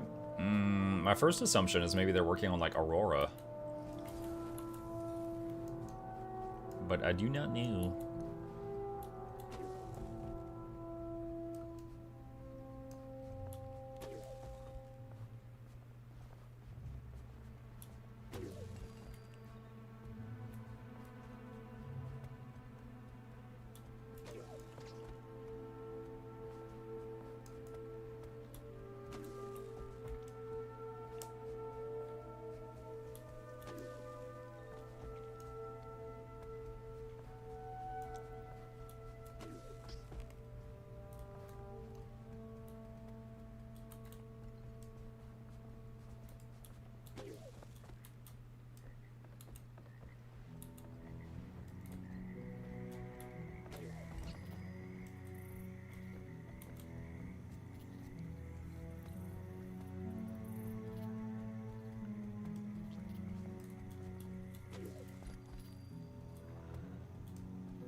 Timer on this. No time. Just go in here and see what we find.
This is pretty close to their spawn, so surprised no one's defending it.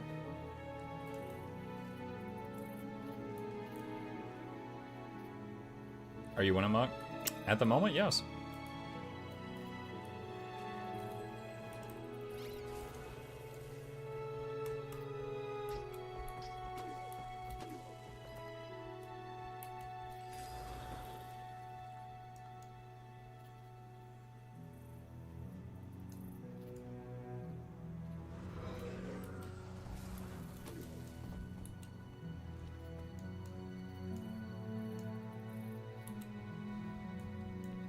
Like, how many times have you done base Tyrian map completion? 3 or 4? Maybe?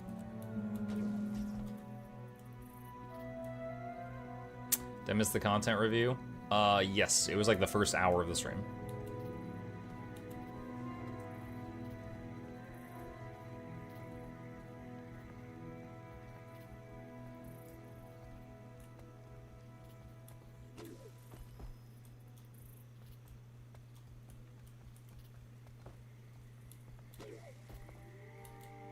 Will it be a YouTube video? Yes. Yes, it will.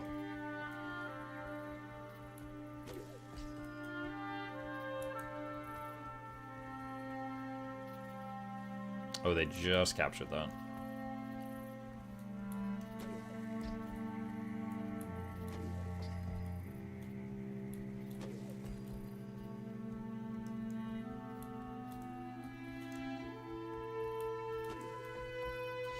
It was the usual stuff, you know. I loved it.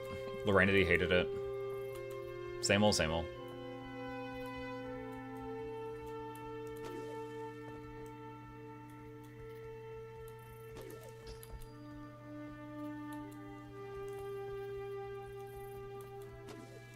Came to this map because someone in chat said that it was full of reds. But I guess I missed them. Because I'm not seeing it.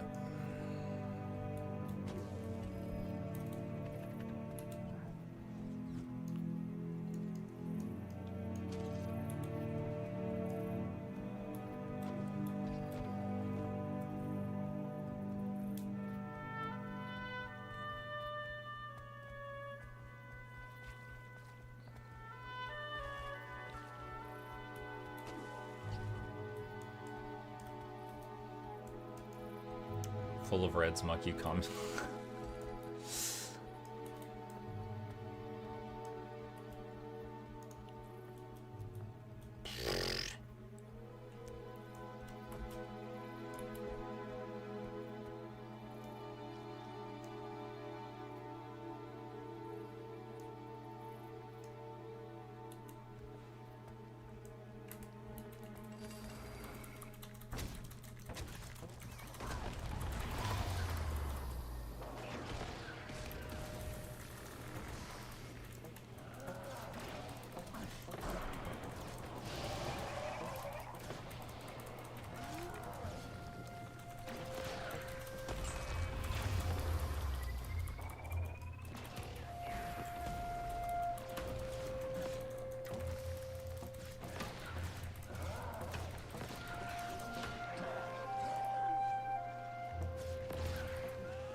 Oh, wow.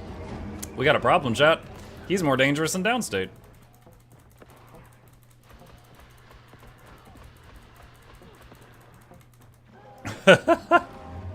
Luckily, I had 21 bleeds on him before I went down.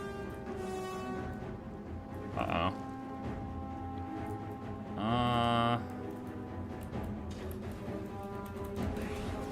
I got a lot of stuff on cooldown right now.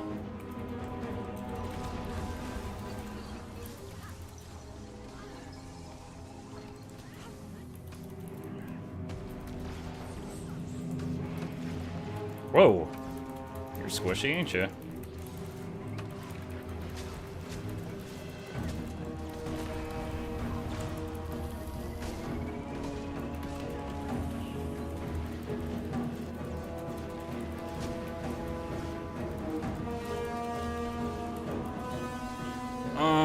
Not good. I don't have any Condi Cleanse off cooldown.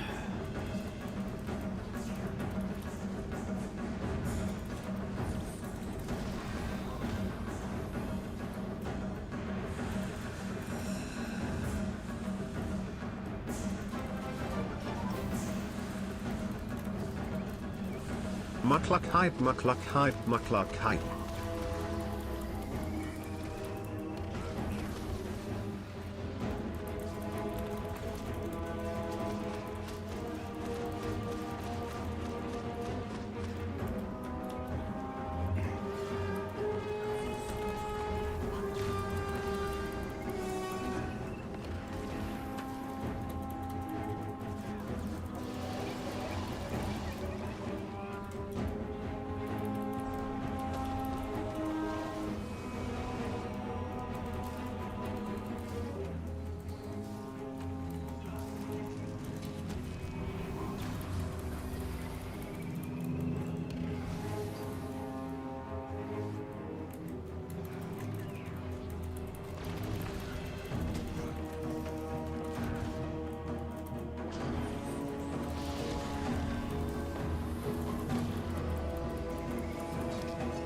What? I had stability. Oh my god.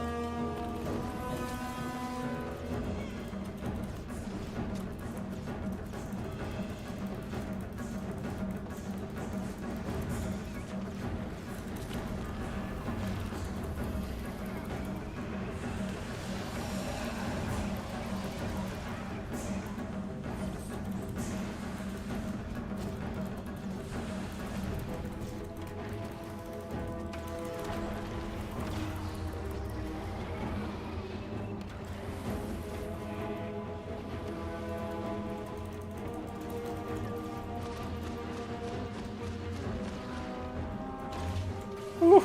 Okay. That was interesting. So fought the Necro.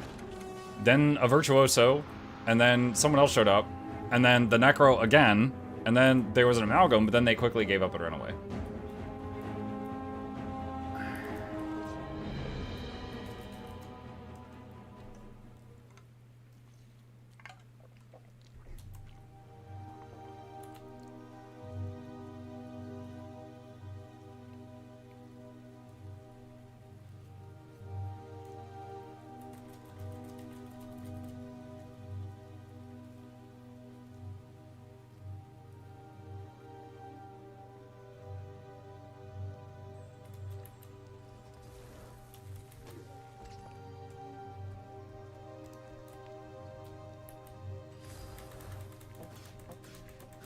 Uh-oh.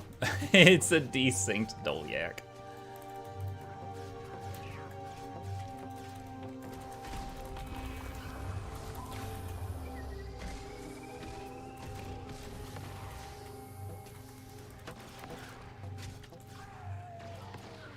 You're on an EU, right? I think I'm on NA right now. Pretty sure.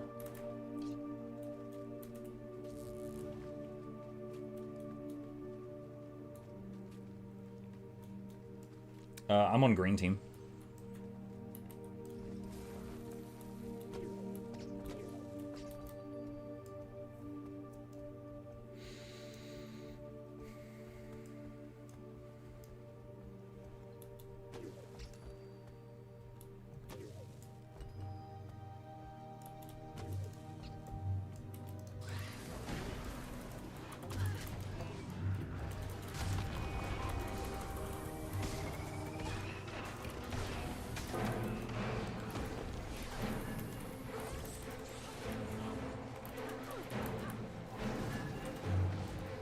That's not good. I had to leave the circle for a second. They might cap it.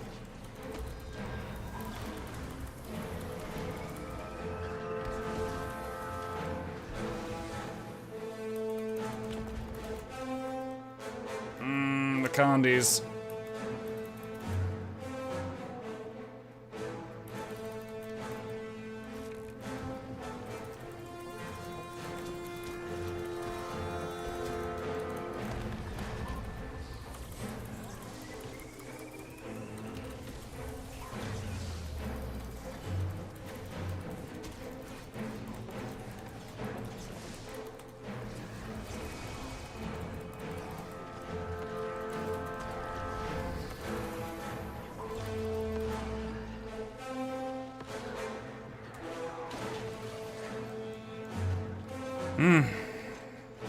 The other two flipped the camp and then ran. They didn't come over to help their friend.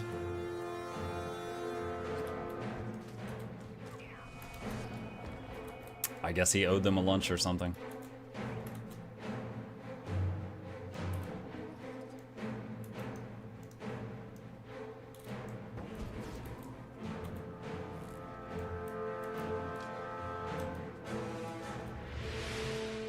Do you get any credit for doing damage even if they kill you?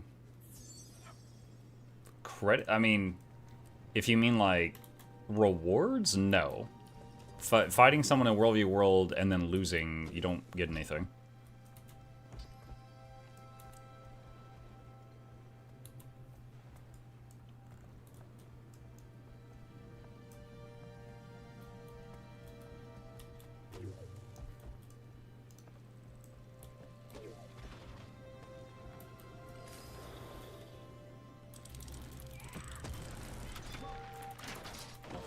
Oh my god.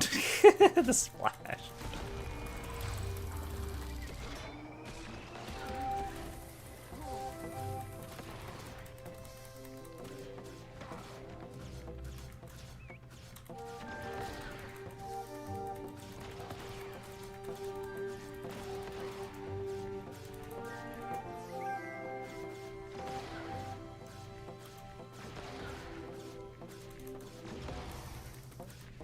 He might come back and break this wall, but he's gonna have to make a new catapult for it.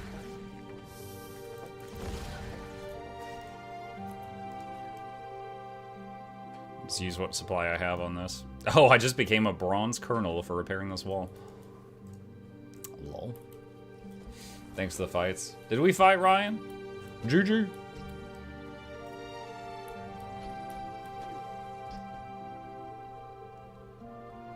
The depot is empty.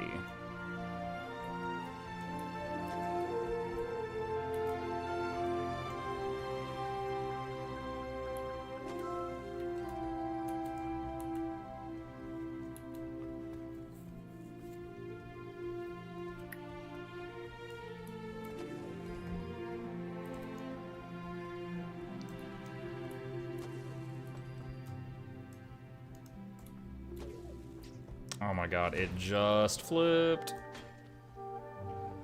Dang.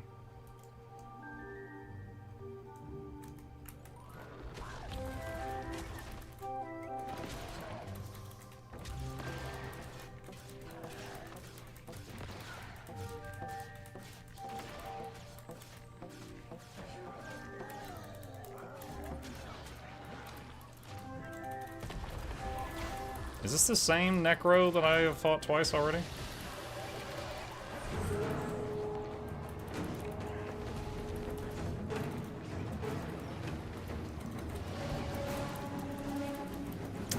Dude, I can't tell. All Char Necros look alike.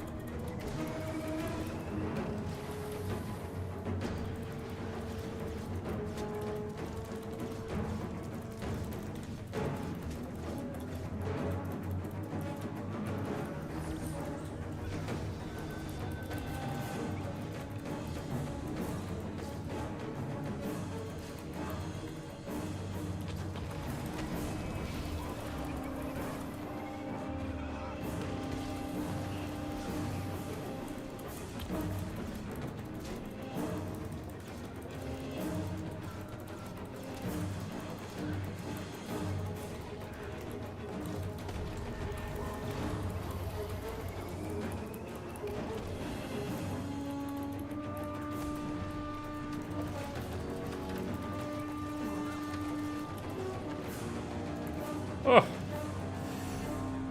Oh. Look at that, the even stack. Yeah, the absolutely colossal amount of conditions being applied to me definitely decreased when that Troubadour joined in. You know what? That's the first Troubadour I've seen in World v World in like a week of doing World v World almost. Like 4 days. I think that's the first Trouba I've seen.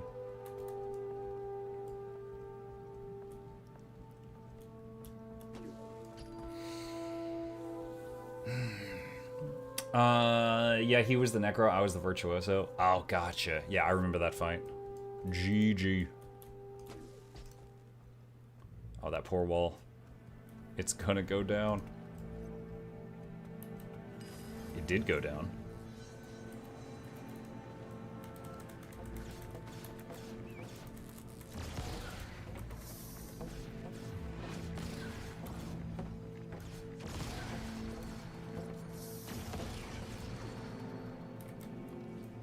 Go down. It don't go down. It do go down.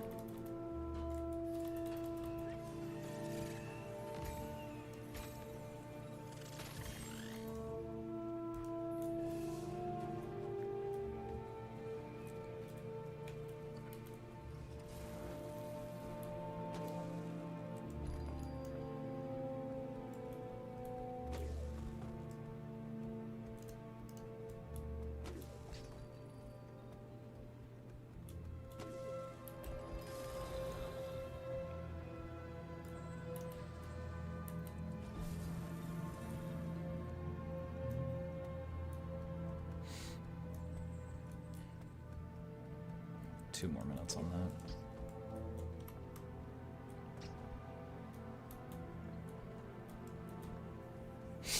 The doing world completion for Legis, the amount of poultry meat I have been getting is nice. Chicken schmeat.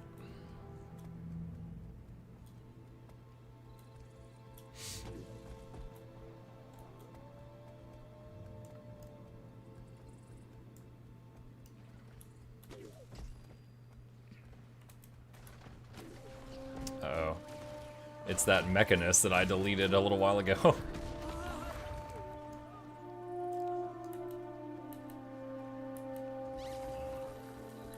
I'm pretty sure it is. I never look at... Oh, not that you can really see names in World v World, but I always just like... I look at the garb And that one I'm like, oh, it's the Mechanist with the big brimmed hat.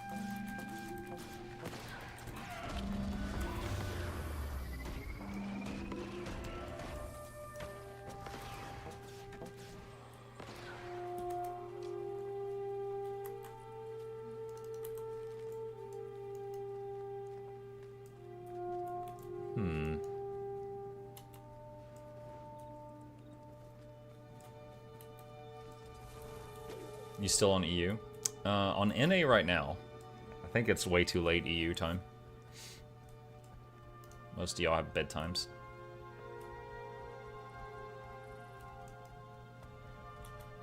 Oh my god. Really? Really? Okay. MuklukYoutube was one of the original Let's Score the fourth. This is Johnson Vance Doubles the third, about to kick all your behinds!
Dang it, he interrupted my Connie cleanse twice.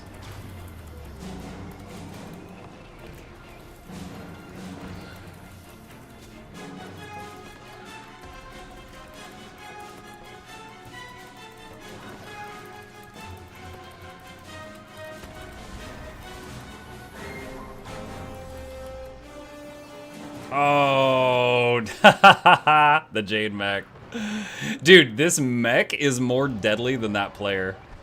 And the mech is what almost killed me while I was while he was downstate and I was fighting the Necro, and the mech is what interrupted me there at the end.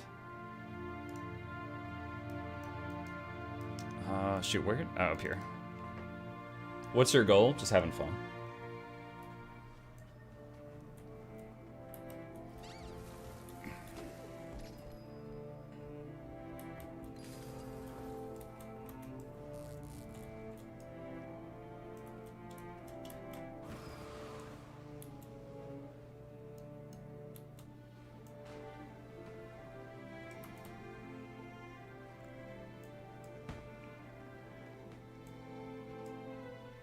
There's so many Condis in World v World. Dude, this cures between 2 and 7 Condis. This cures 2, this cures 2, this cures 2, and my Pet Swap cures 2, and my Astral Form 2 cures 2. And it still doesn't feel like it's enough sometimes.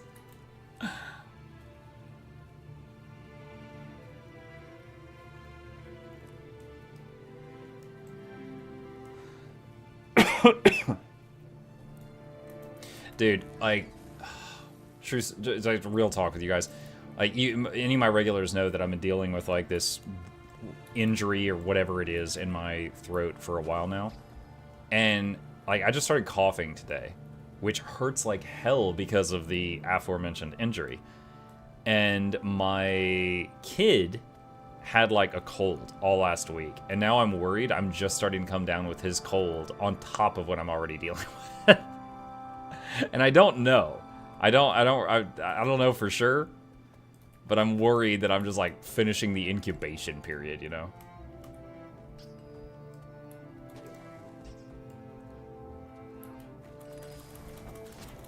Oh my god, I got there just in time to be toxic.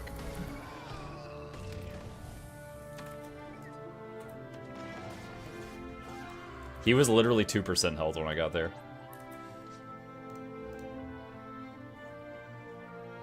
You got the hantavirus? Yeah.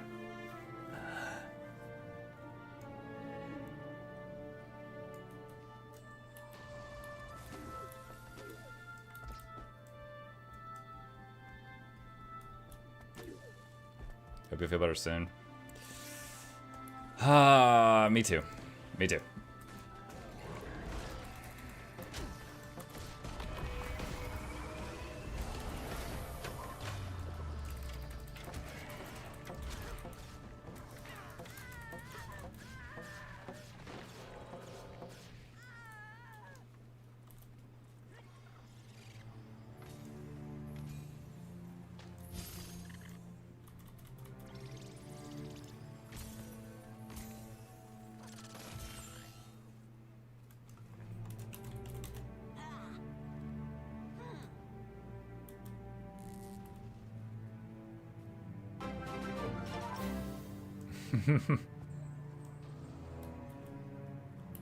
Fair that got auto-modded. Yeah, it's, I think it was Hanta virus, Charmon is the name of it. Not, what did you write in my chat? Hentai virus? No, not that.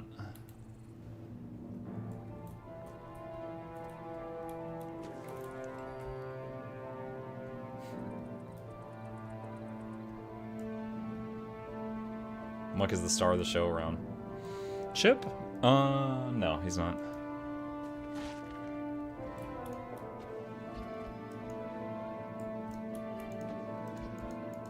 I'm a leaf on the wind. Watch how I soar. Where's Chip? I mean, sometimes he follows Gabe to bed, so he might be upstairs asleep.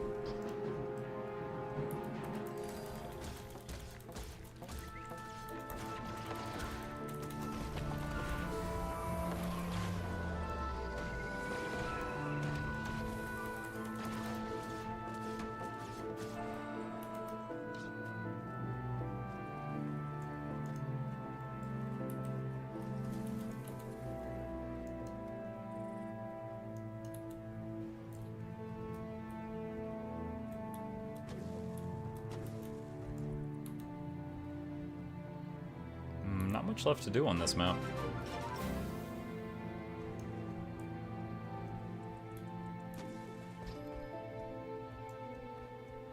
Who's that? Michaelis, thank you for the sub. Appreciate you. Who was the other one? Hang on. I gotta say thank you. Who was it? Michaelis, Lazy D Pug, and Fishy. Appreciate you.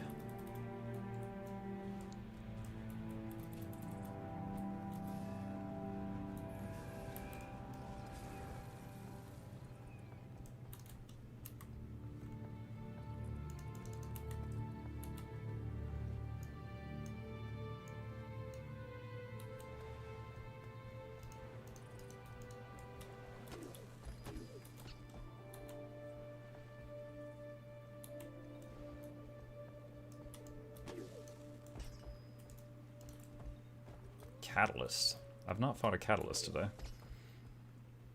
They can be easy kills or God. There's not much in between.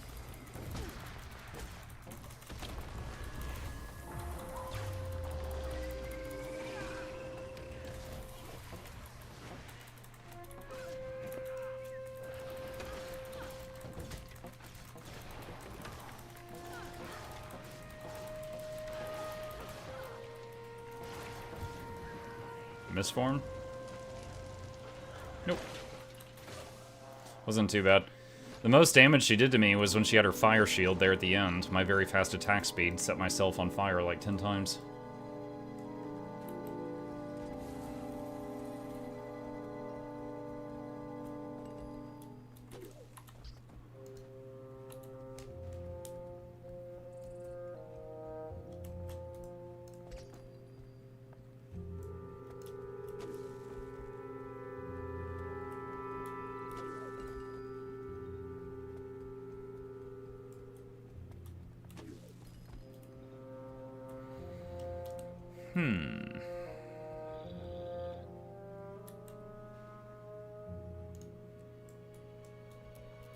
Blue.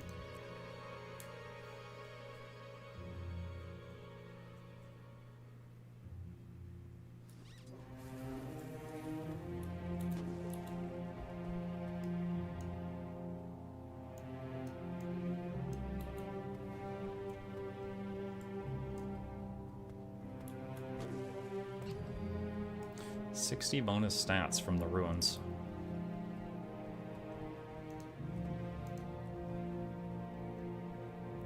I'm overflowing on blood rubies.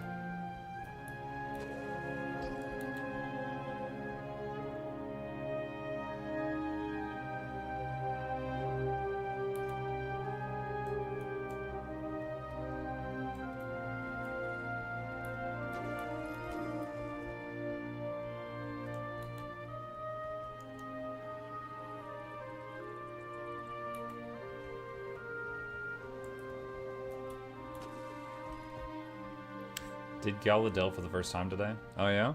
What'd you think of it?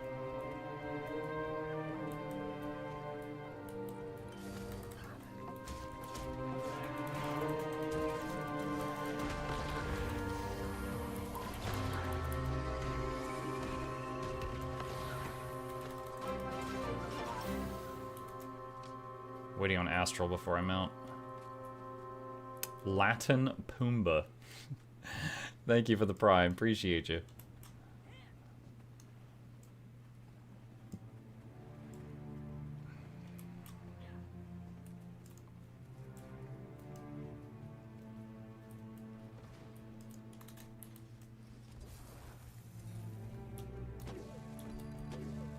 Thanks for the guides. Oh, you're very welcome.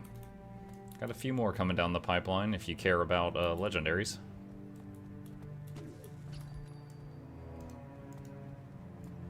Harbinger. I've gotten killed by a few Harbingers lately, chat.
Oh, shoot. They suddenly did a lot of damage to me.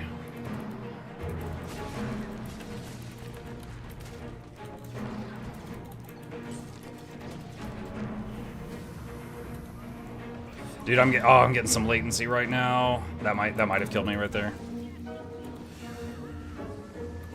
That might have killed me.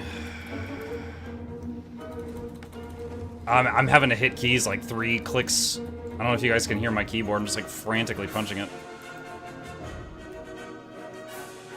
The last 3 times I've gone into Astral, I've hit the 3 key first, and on none of those times has it gone off.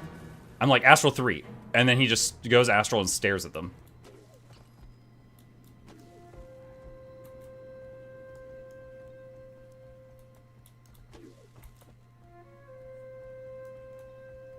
A couple of the times it didn't really matter, but that last time it almost got me killed.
Rosario.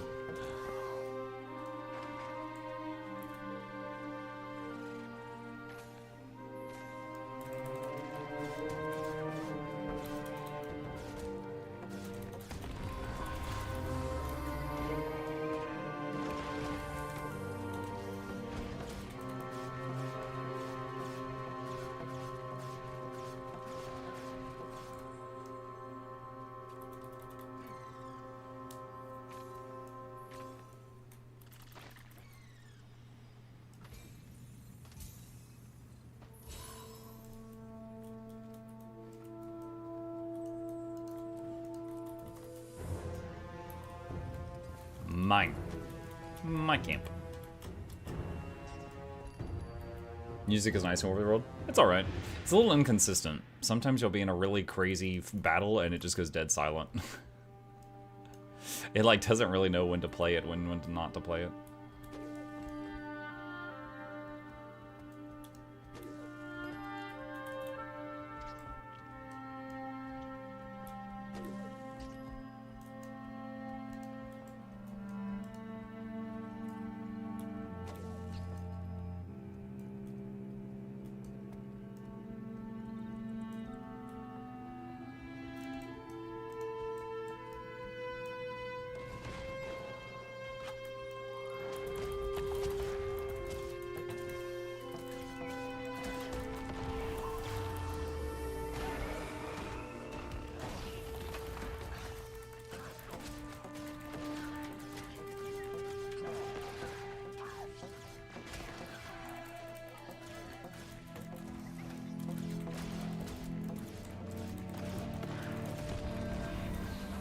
It just happened again. I hit Astral 3, and he just did Astral and stared at the scout. He's like, that's all I care to do today. I'm tired.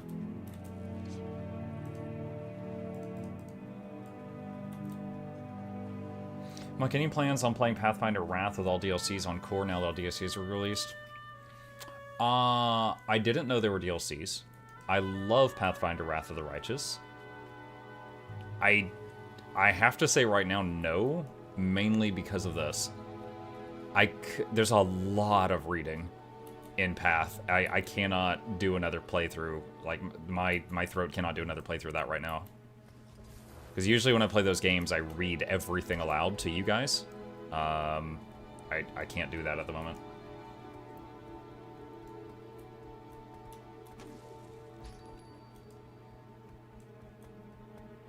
Darn throat, dude. You're telling me. Really hoping this isn't just some new feature.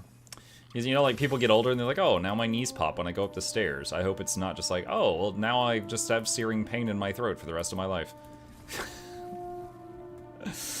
Might have to find a different occupation.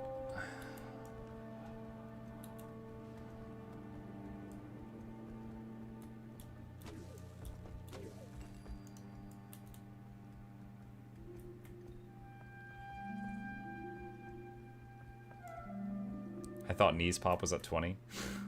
I mean, maybe.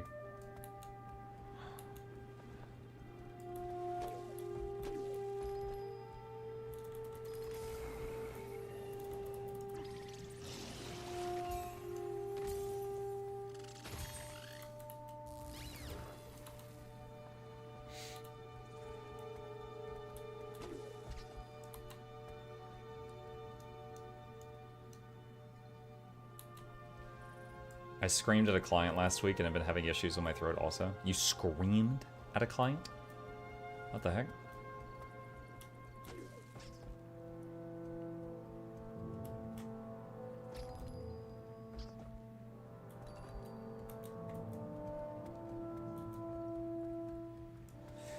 World v World Warclaw is a lot slower than PvE. Yeah, well, the PvE one, especially after its rework where it can like air jump and stuff, yeah.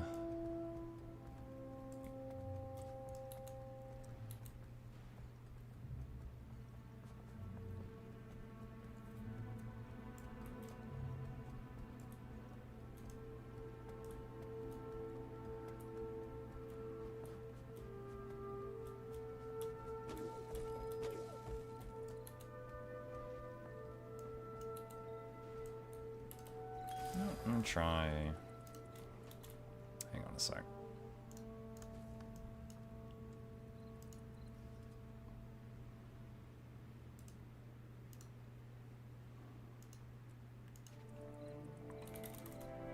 Try a couple tweaks to the build here.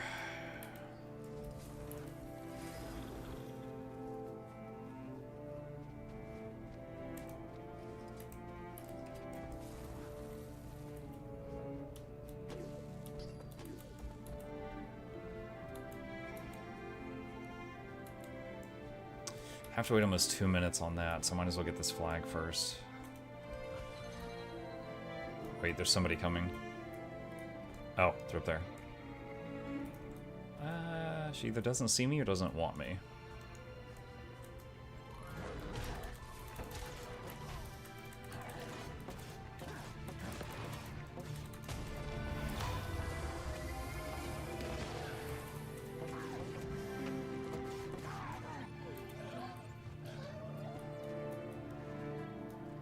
Necros everywhere. Yeah, there was one evening I was doing World v World, and for the last hour, I only saw Harbingers. It was like 3 or 4 different Harbingers that I just kept having 1v1s with, but it was just all Harbingers.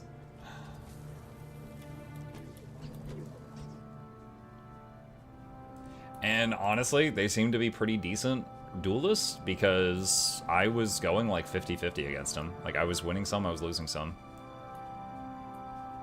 Especially when they throw that ultimate potion where they get every boon in the game. Like, that is a terrifying 10 seconds.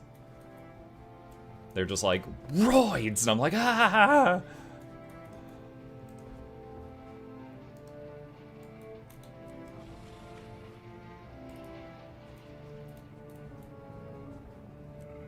If Guild Wars 3 ever came out, I honestly don't know if I'd play it. I think it depends. Is honestly, like, a big part of it. Because, like, Guild Wars 1 and Guild Wars 2 play completely differently. So, Guild Wars 3, okay, like, maybe it's an MMO. Maybe it's a action RPG. You know, maybe it's like a story-driven game, like Tales from the Borderlands versus the Borderlands. You know, it might be a completely different genre. If it is an MMO, I think that would be the... Oh my god!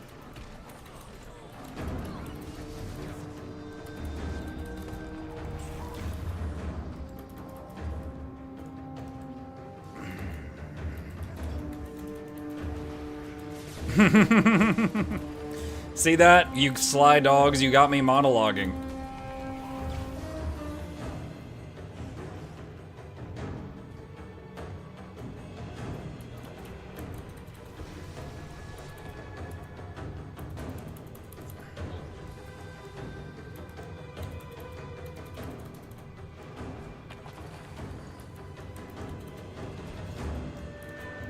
No way. Did I actually get away? Holy crap, the Great Escape. Oh my god. That was scary. Dude, I went invisible and juked them 3 times, but there was so many people that there was every time I did it, it didn't fool everyone. There was always a couple that weren't fooled.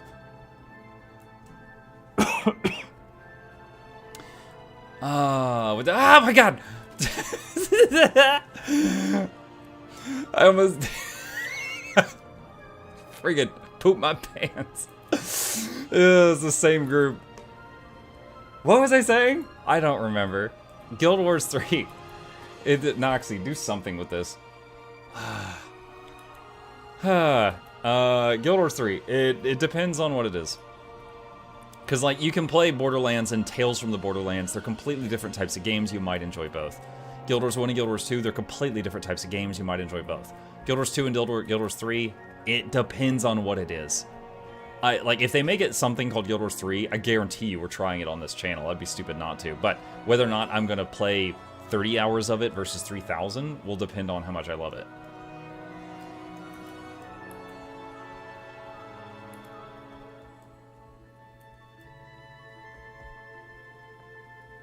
Honestly, I think if they make it a true MMO, that's going to be the biggest uphill battle. Because there's so much competition. Because if you play... How can I explain this?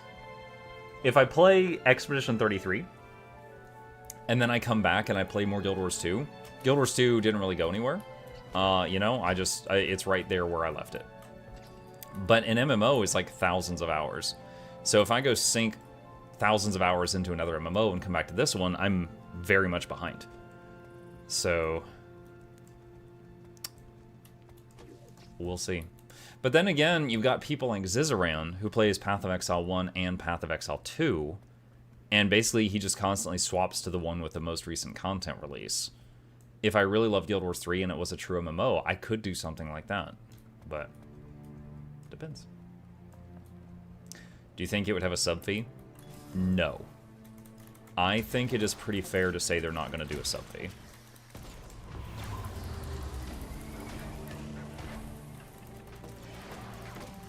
Like, Guild Wars 2 was kind of made under... Like, one of the things is they did not want to do sub fees when everyone was doing sub fees. I would be shocked if they did that now.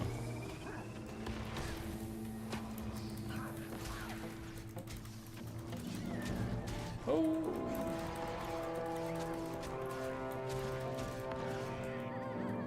Like, honestly, I don't think the average gamer accepts a game with a sub fee these days.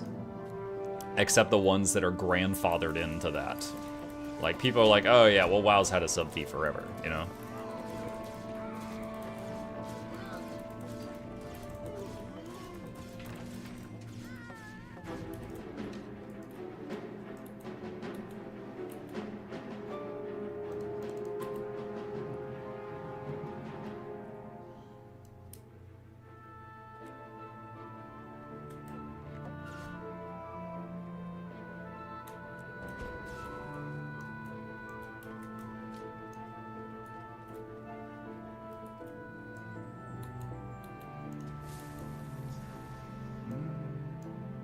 Alright, I'm gonna go back to the waypoint for a minute because I need a refill of my water. I will be back in a minute, chat.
Okay.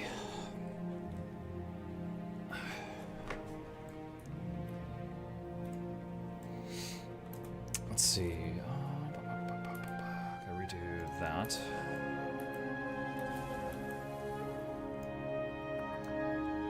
Got all these camps. Could try to sneak up here and go to one of these. I've never played WoW, but as Mug said, they're pretty much grandfathered into that kind of pay system. Yeah, like the old school one, like it's like EverQuest, WoW. Does FF14 have a subscription fee? I think it did last time I looked at it. I think all of those have a sub fee, and people kind of allow it because they've been around so long. But I don't think new games get away with that.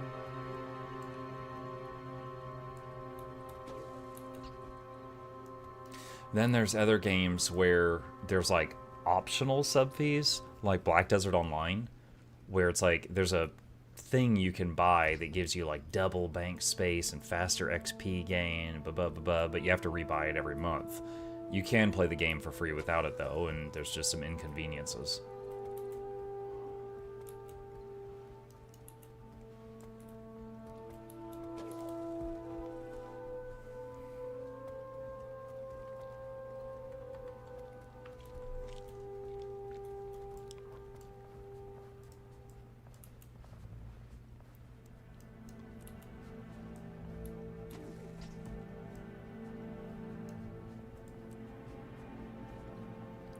Rift had that kind of sub fee, patron sort of thing.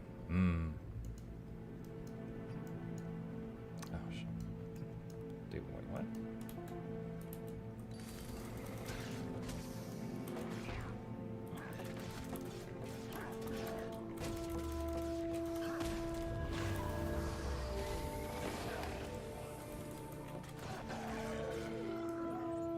You know, I'm testing something. Okay, that's weird. I was left clicking to try and move the mouse, the map with my mouse a minute ago, and it kept just doing pings. It's working normally now.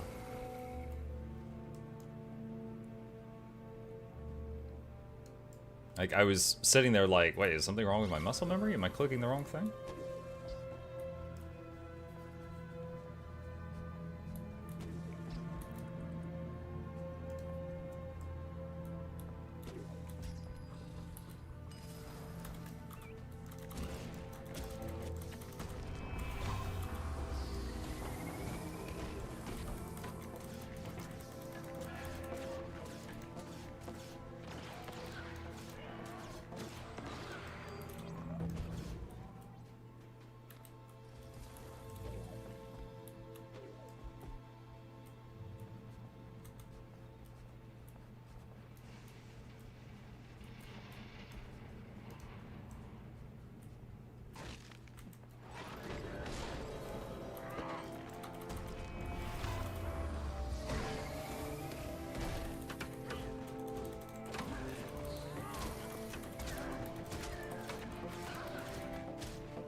Oof.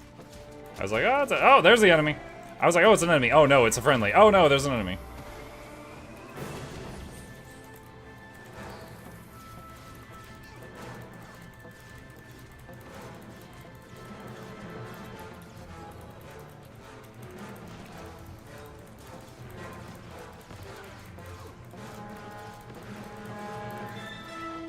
Where did the enemy? Oh, there they are.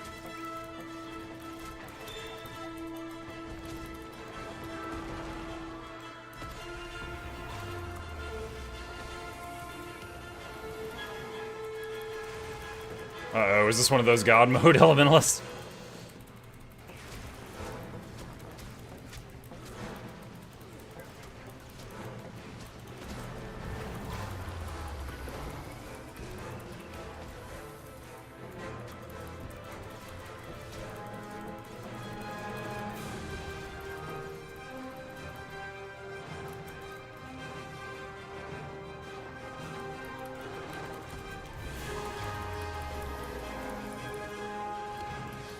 Wait, what? Where's the teammate?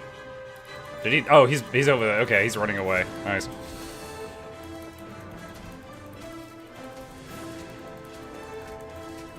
Well, her health is moving, so she's not God mode, but I'm struggling, so I'd say demigod.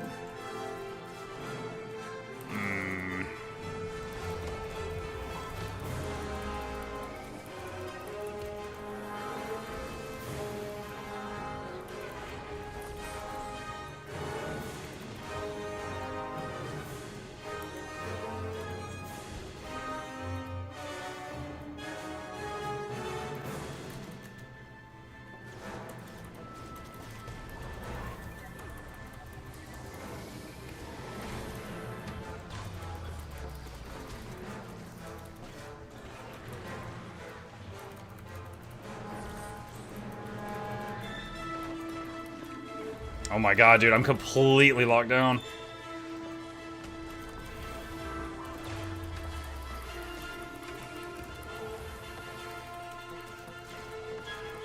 I might have lost that if not for the other person showing up.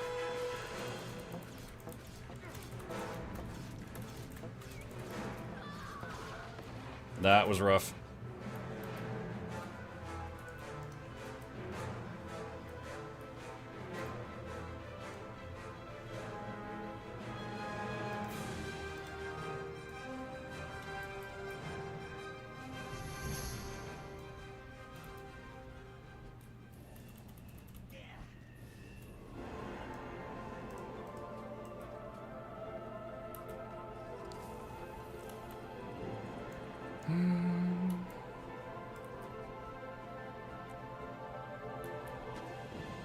Hey, look, it's the Tree of Birds. How are you today? Hey, bird.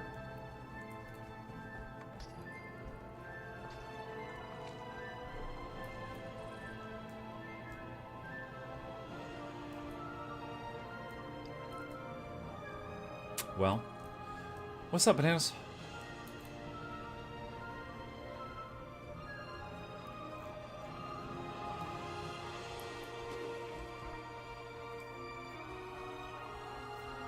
Do you want to do a quick giveaway? I'll send you some stuff. My voice is on its last legs. I really don't want to set up another giveaway, but thank you. If you want to send me something, I can apply it to a future giveaway, but I don't really want to set up another one right this second.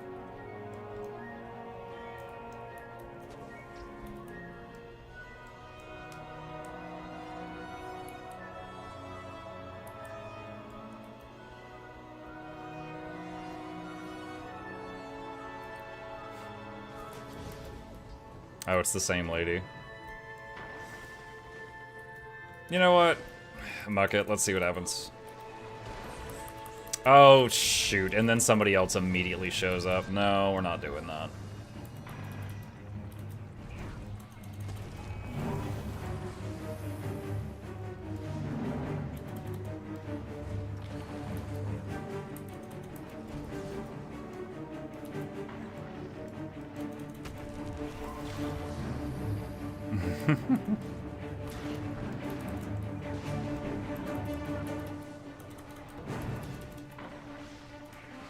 Yeah, it's... I think back when they made it to where, what is it, Dragon's Tooth? When they made it to where that tracks you, that was one of the worst changes they ever made to the game. Like, it hits so hard. You have to have a dodge for it, and that was just two Ellies spamming Dragon Tooth constantly. Honestly, like, I dismounted because I was like, you know what, I'll take a challenging fight against this Ellie that's probably a little better than me, and then the second person showed up, and I was like, oh, well, muck me, I'm dead.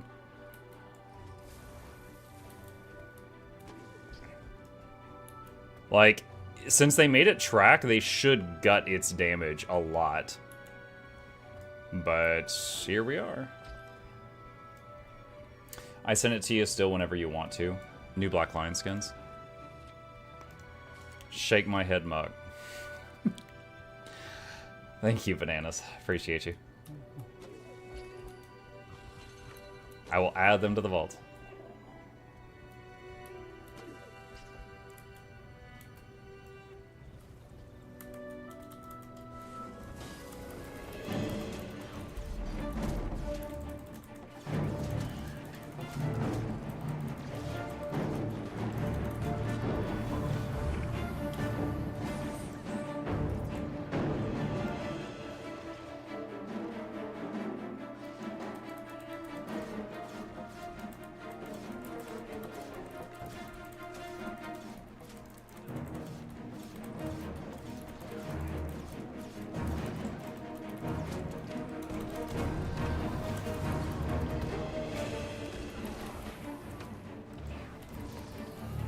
Stealth stomp.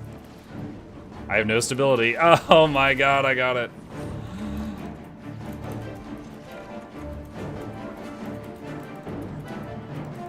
What do I...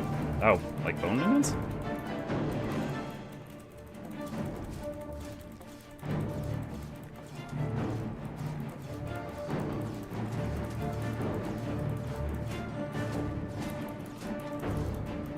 Huh.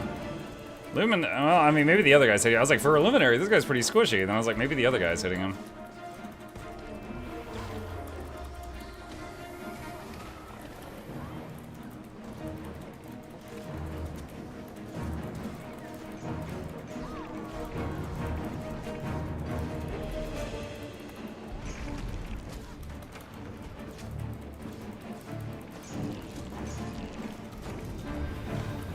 How is that Lich targeting me and I'm taking no damage? What the heck?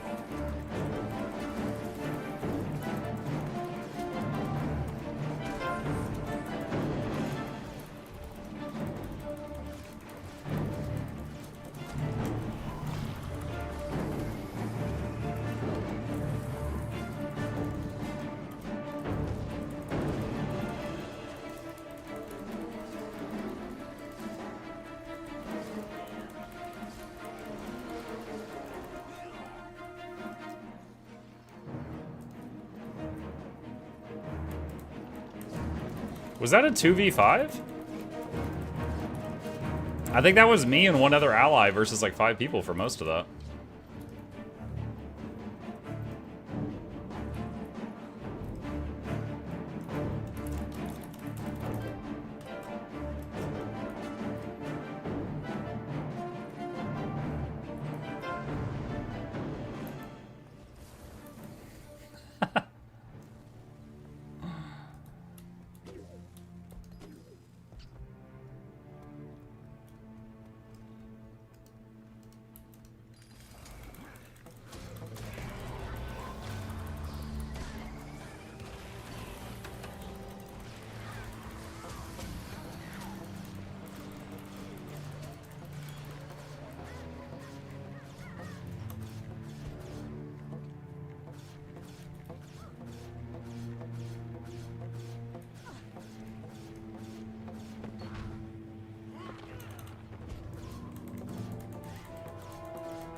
Is Mux World v World build more Condi oriented? I actually have 3 World v World builds, but this is my favorite one for solo roaming, and yeah, it's Condi.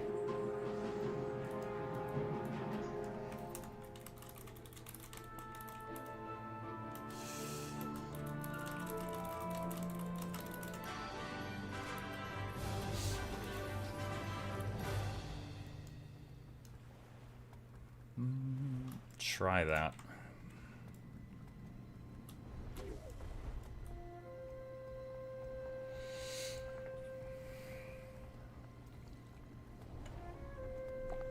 I love how your weapon sounds like you're bonking them with a cardboard tube.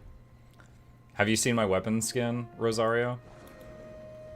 It's the Christmas slingshot. So it's like...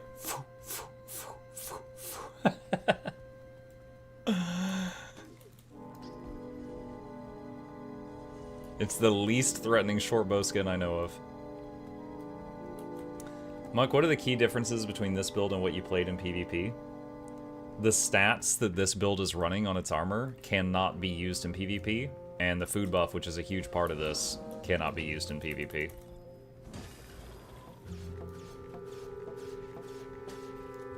What is she doing? She was acting real weird there.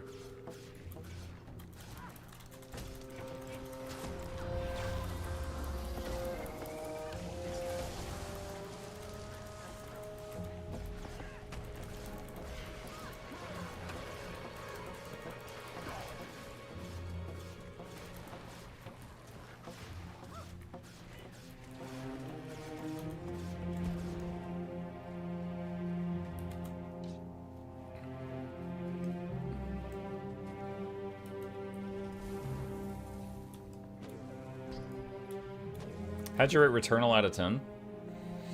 Man, I would have said it was like 8 out of 10 up until I got to the last third of the game. The difference between the first 2/3 of the game and the last third of the game is kind of like the meme with Game of Thrones, you know? Like, incredible build-up, and then at the end. It was still a lot of fun, but I was extremely unhappy with the ending. Mug not using Protect Me. I just swapped Protect Me out for Signet of Renewal to try it out.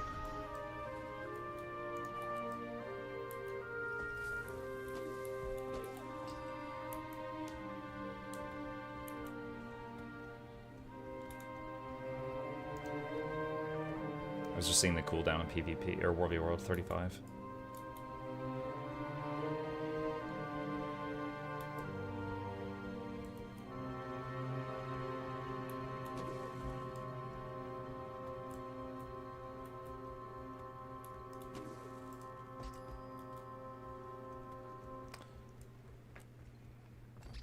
Can you do a Returnal? Is it worth it without spoiling the end? I don't know.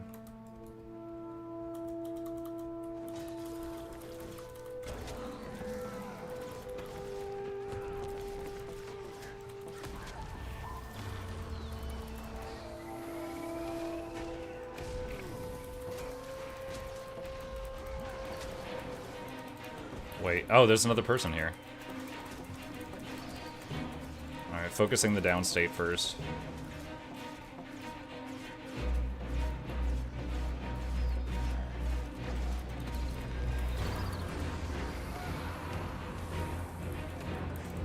Okay, the other person ran into the fort, it seems.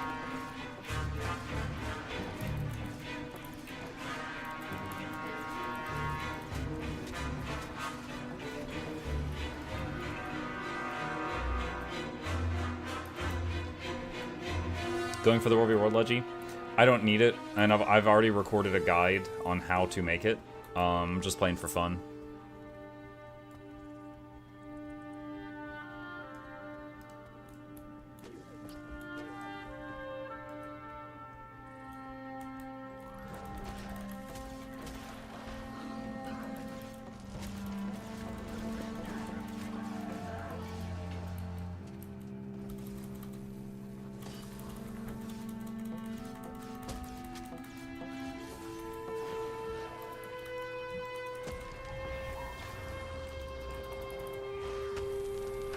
Immobilized him.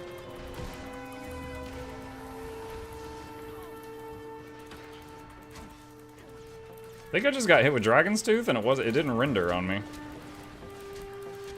Hashtag World v World problems.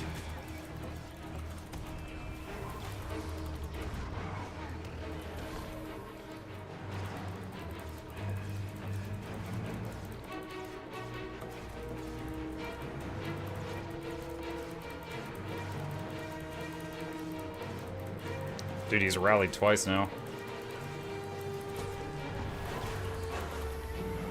Luckily that time when he got up, he had 20 stacks of bleeding.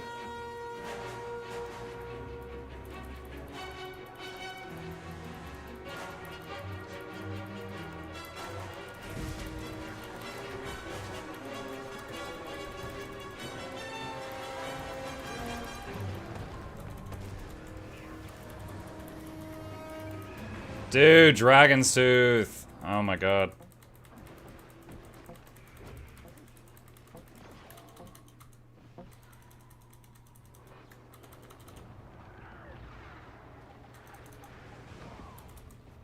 I tried to interrupt him, but he blinded me, and the other guy didn't interrupt it either. It hits so hard.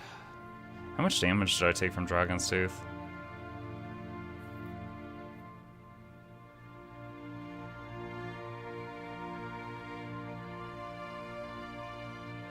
Oh god, there's so much dot spam, I don't even see it.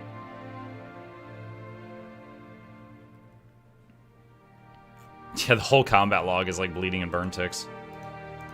Rip. Is there any counter to Dragon's Tooth? So it appears above your head, and and then after 2 seconds, it crashes down. If you dodge roll right when it's about to crash down, you can evade it. But as far as them just like attaching it to you, not really. The problem is in World v World, when there's a lot of people nearby, it doesn't render everything. And so if it doesn't render above my head, I don't know if I should dodge it. Or if you're immobilized, you can't dodge it. You know, things like that. It's just, for how short a cooldown it is, and the fact that it has, like, tracking, you know, it's basically got, like, aim hack, I think it hits too hard.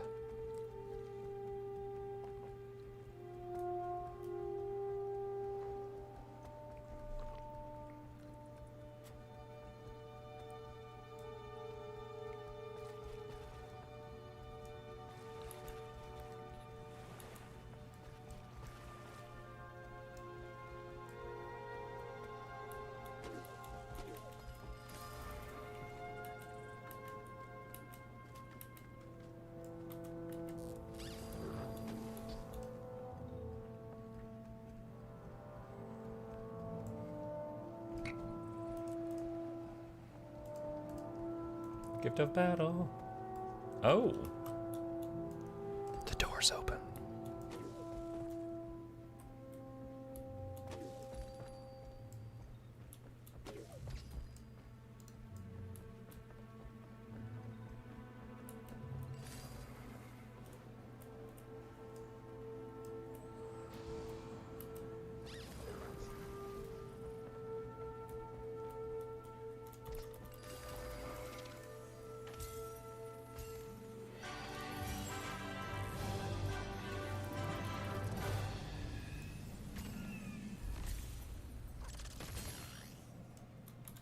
I desire different fashion.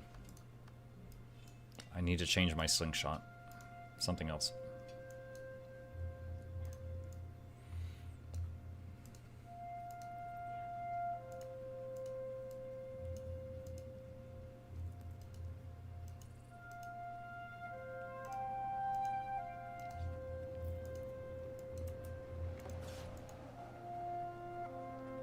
You know, I used to always think that, like, really tiny short bows like this looked really stupid.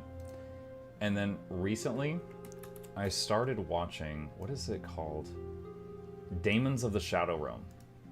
It's an anime from the same lady who made Full Metal Alchemist. And there's a character in it that he was, like, a hunter. And then he finds out, like, demons are real. And he gets in some conflicts with them. And he uses, like, a little bow like this. But with, like, deadly effect.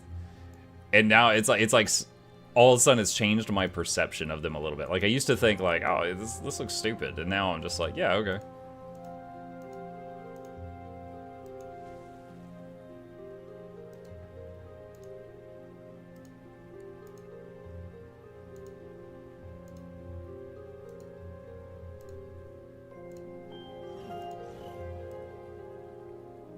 That's how you use it? Yup.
The fast constructor set?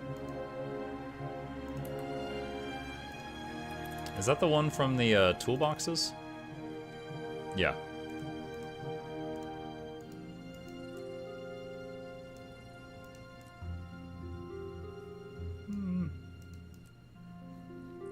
There's some cool stuff in here, but I don't know if I want the short bow.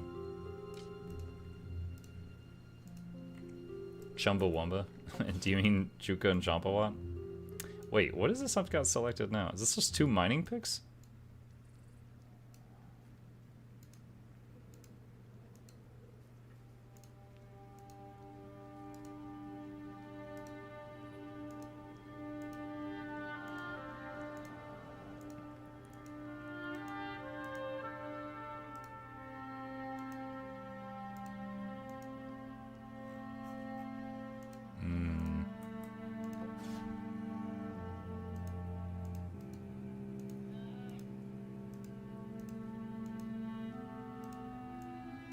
in the mood for something simple right now.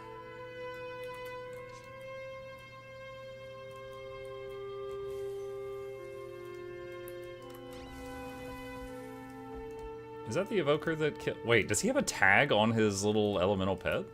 Like the red triangle? That's weird. Is this the guy that killed me earlier? I guess we'll find out if he kicks my butt.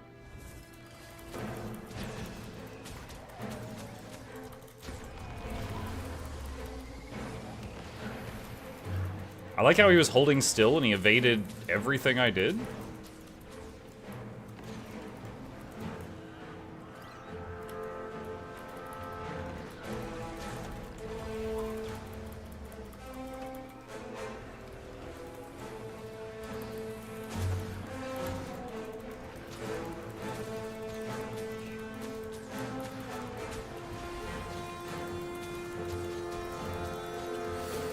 This ain't looking good, chat. It's not looking good. I've almost gotten him below 100%.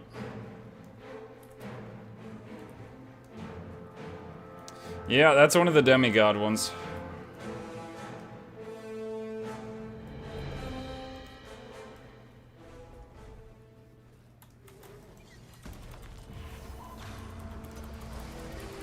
Evade, evade, evade, evade, evade, miss, tap. I stun arrowed. Oh, there we go. Oh, because there was someone else there. I stun arrowed him, and then the other person popped him. But that was a 3v1.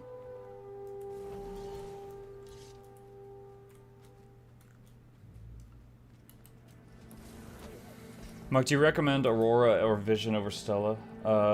If you're doing it purely for just wanting a legendary accessory and you don't care about the graphic, absolutely. Aurora and Vision are like 1/10 of the cost. But if you want the graphic of Stella, if you like how it looks, then that's just Stella.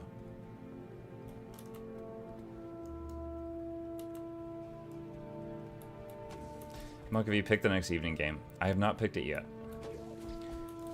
I need to do that.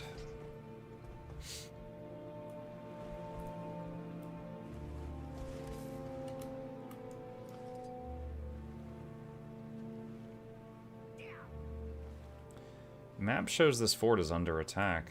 I was looking to see if there's a hole in the wall somewhere.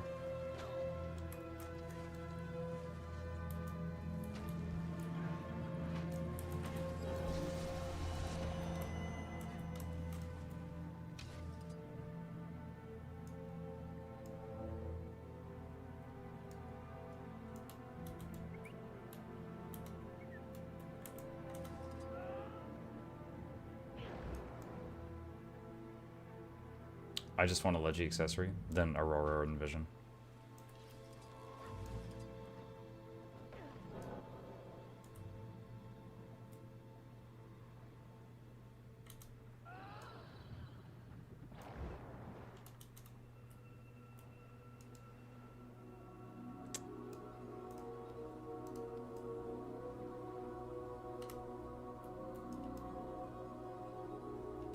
Ah, there.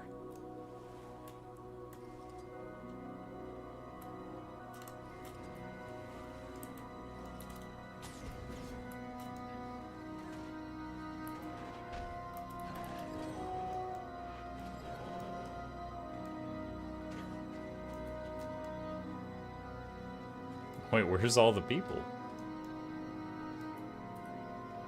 Do I have to solo this lord myself?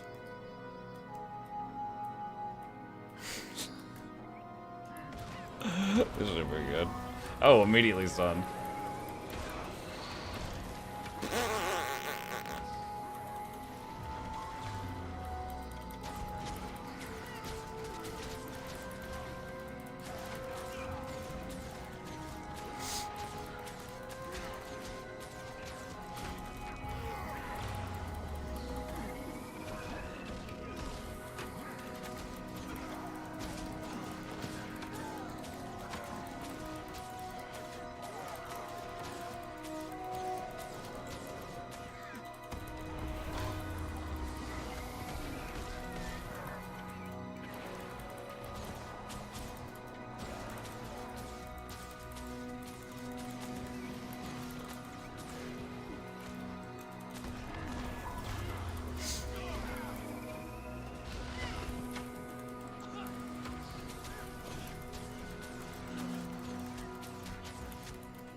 Oh my god, I have so many dots, what?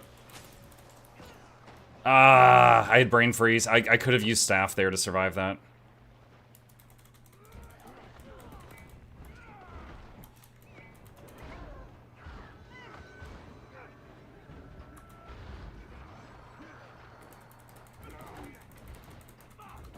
Dang it.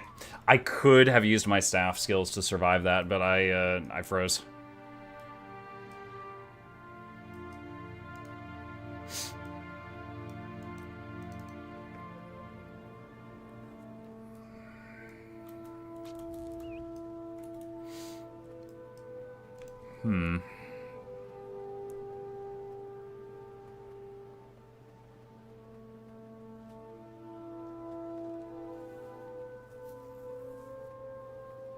Just considering my options.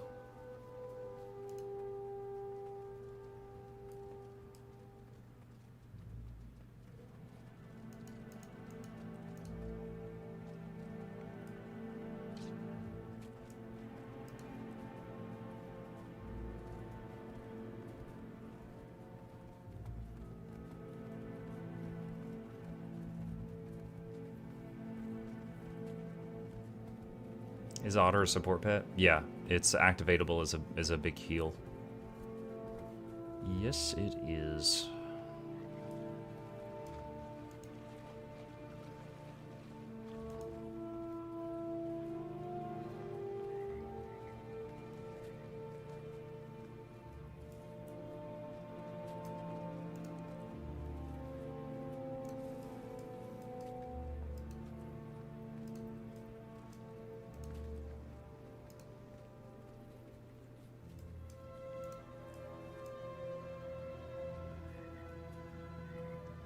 Oh, this guy doesn't even have a stun in World v World? In other game modes, takedown is a knockdown. Hmm.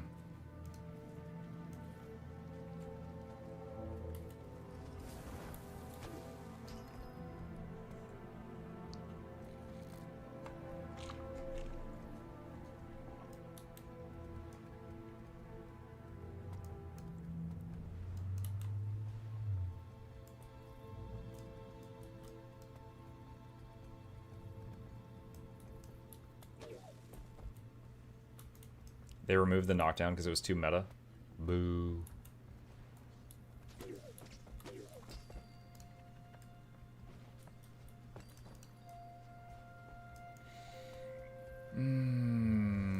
Did they fix the wall?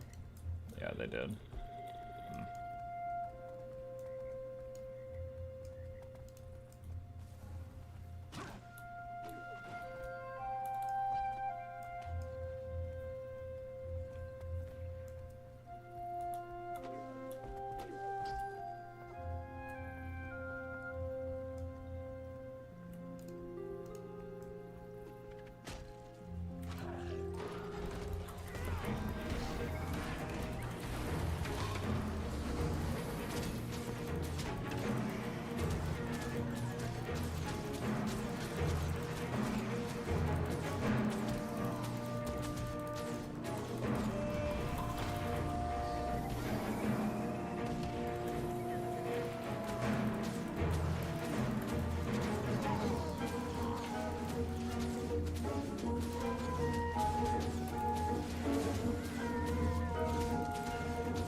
I hate operating catapults.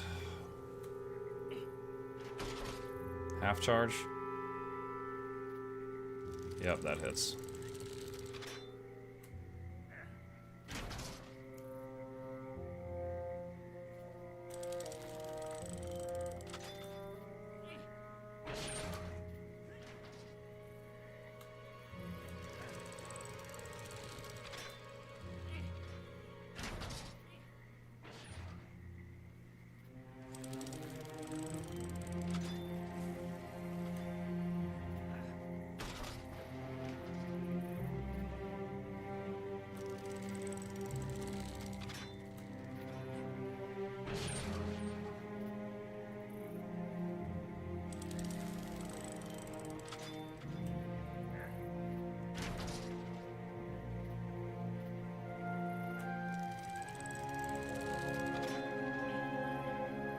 Why don't you run with a Zerg?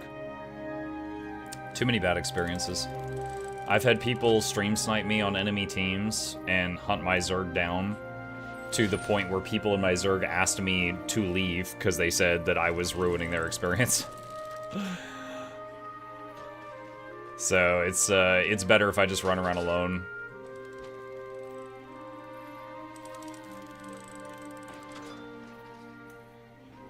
So basically stream snipers and the end result of stream snipers.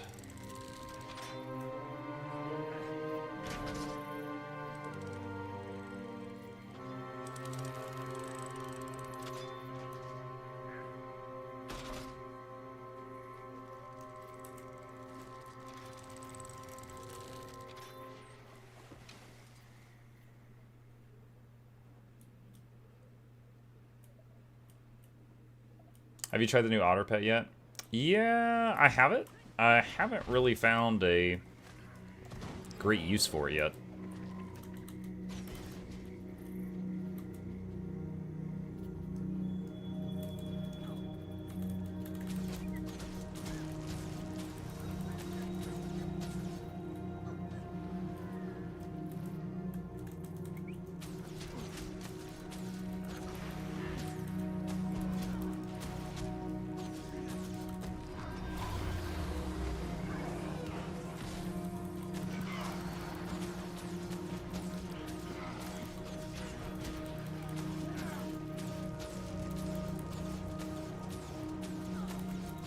Oh, dang.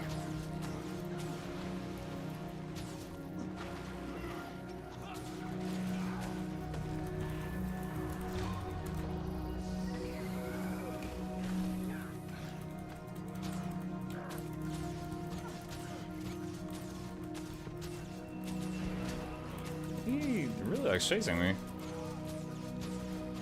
Is this a toughness thing? Hold on, let's get the turtle. If it's a toughness thing, he'll attack the turtle when I get the turtle out.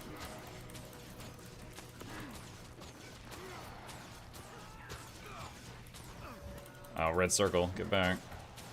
They're not getting back. Okay, well now you're back.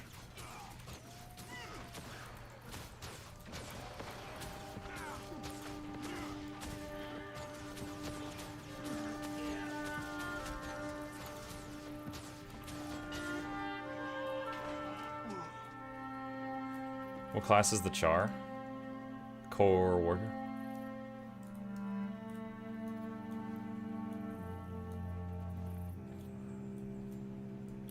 Nice. Got ourselves a keep, chat.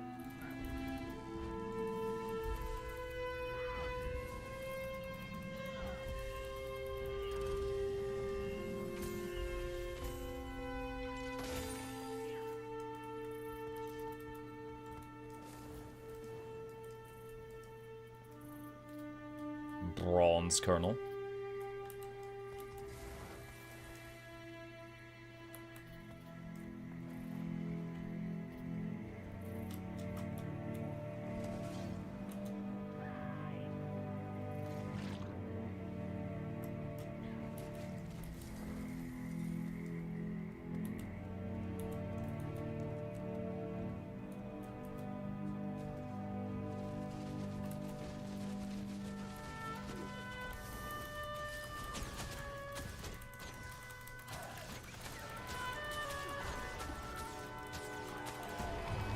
Oh, she rallied from the guard dying.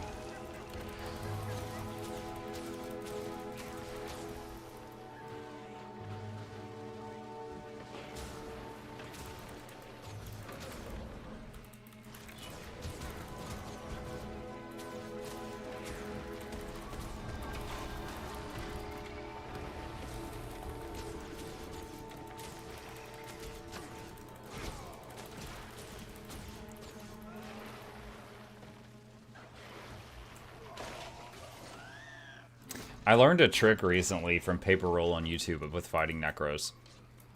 And basically, it's like this. When a Necro is in Shroud, they can't use their 6 through 0 buttons, right? So they can't use their Conde cleanses. So you load them up with a whole bunch of conditions while they're in Shroud. In all likelihood, the moment they leave Shroud, they're going to hit their Conde cleanse, right? That's when you stun them. So you just pump damage into them just like you would with any strategy, and then save 1 stun. Save 1 CC. And the moment they leave Shroud, you hit them with that CC. And if there's enough Condes on them, they just implode.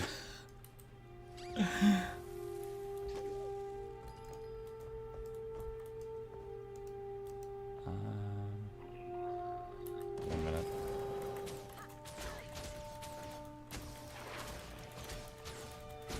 You watched the video? Oh, what's up, Paper Roll? Yes, I did. You've got a lot of tricks that I looked at, and I was like, oh, that's way too much work for me. And I admit I haven't been using them. But that one, I was like, yeah, I could do this.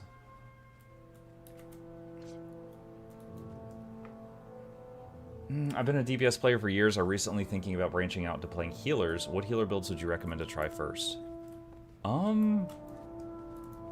If you've never played a healer, I would say something simpler.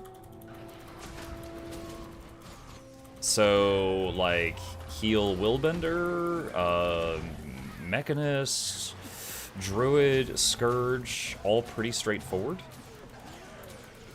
Also, if you have never played heals before, I have a video called So You Want to Play Support that I just linked in the chat. Highly recommend.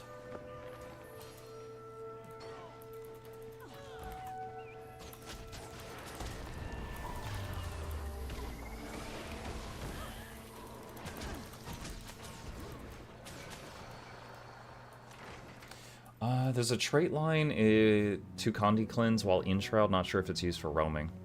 Yeah, I don't know. I just know this because it's like I knew that Necros in Shroud couldn't use their 6 through 0, but I never really put 2 and 2 together that they couldn't Conde Cleanse while in Shroud because they can't hit those buttons. But ever since I watched that video and I started doing that, it has helped. Hasn't given me like 100% win rate or anything like that, but it's helped.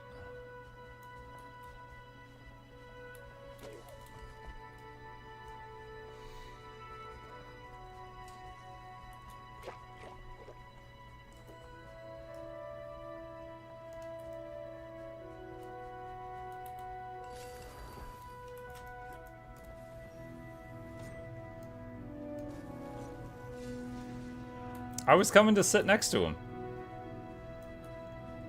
Oh, maybe the other guy attacked him.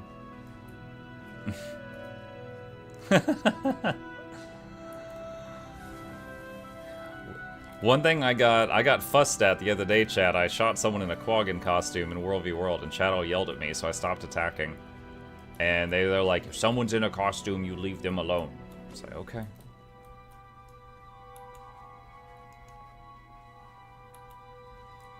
Alright, I'm gonna try to get that camp. That's the last thing for tonight.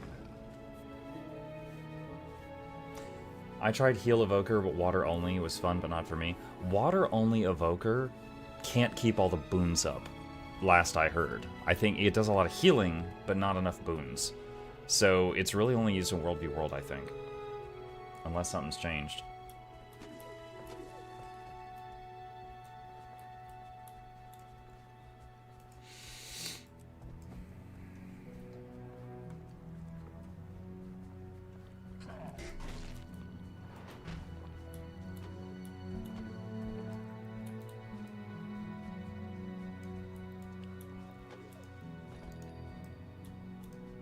Alright, chat. This is a 1v2. I'm running into it. No, because this is the last fight of the night. If I die, I die.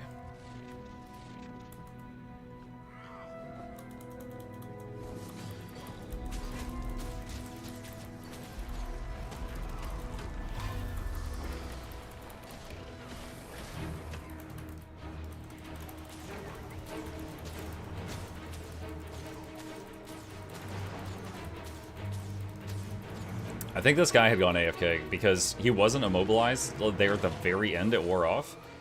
And he still wasn't moving. Or he just, like, gave up. I don't know.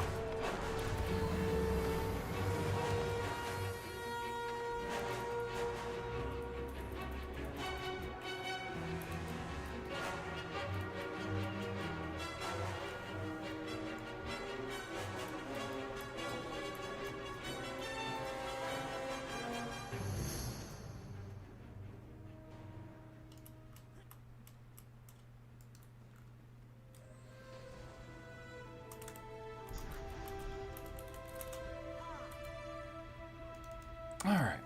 Can you confirm if the next game we put to a vote? I got bored in Clip Champ earlier and want my creation to be relevant. Probably. I'll see if I can't set that up before I go to bed tonight. That way you guys have almost 24 hours for it. But we shall see. Alright. Cool. Well, that was fun. Alright. See Discord DMs. Oh my god.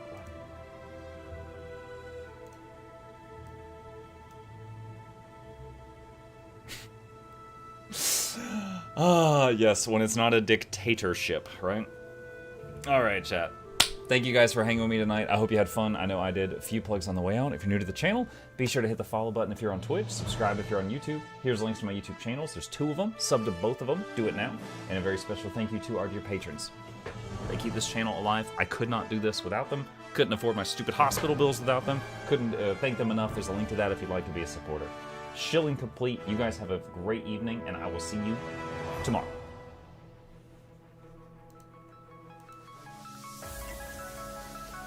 Say it backwards. Edge the need only you'll but C to take, please. Week every giveaways, beakers, the touch don't speakers, the up crank way, the on is entertainment, stay the enjoy. You hope we lab the 2 viewer, dear you welcomes, 3rd the Snuffles, Van Chauncey, Sir, and 4th the Esquire, Reginald Bartholomew, Douglas, Mukluk. The words pour from his mouth, nearly tripping over themselves in their haste. My name is Zunikai. I used to be a slave here, but then I worked hard and they made me an overseer. I kept a good eye on the slaves, and if anyone slacked off, I whipped them hard.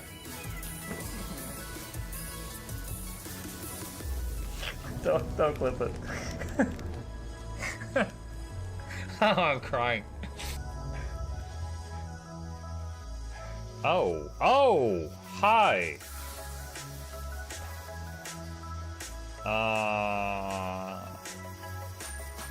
You stay there.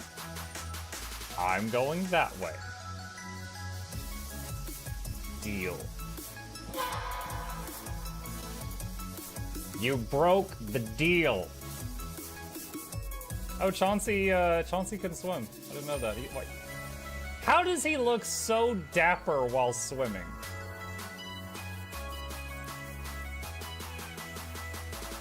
I've never seen a cat look that dapper while swimming. Like, look, his chest is out. He's just like, yeah. Have you attempted Oxygen Not Included? I played it on stream, and one very memorable memory is anyone who was at the stream, I was letting them name one of my replicants after them, and I said, Joe Niels, which one do you want to be you? And one of them had like explosive bowel syndrome or something, and he donated $50, and he was drunk, and he made the British guy said, I want a character making me the poop one. I don't know if anyone on Twitch has ever spent $50 to say making me the poop one, but that day Joe did, and it burned into my mind. The flashlight that we picked up earlier is in hand now. Oh, that's us. Oh, yo, I was getting...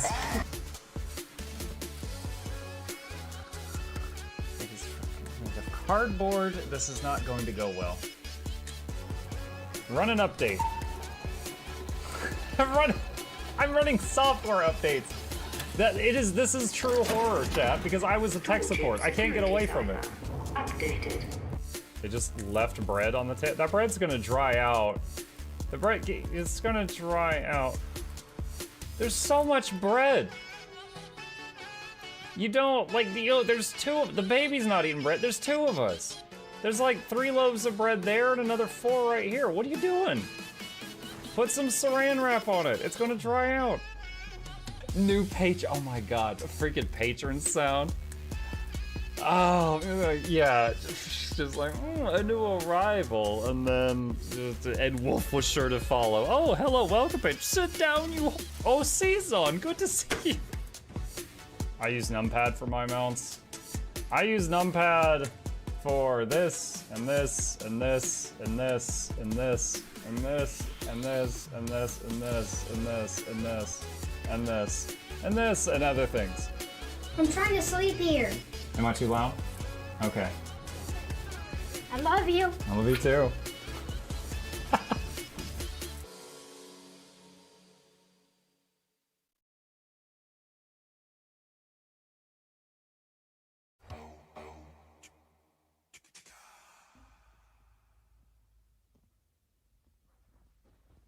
You're still here? It's over. Go home. Go.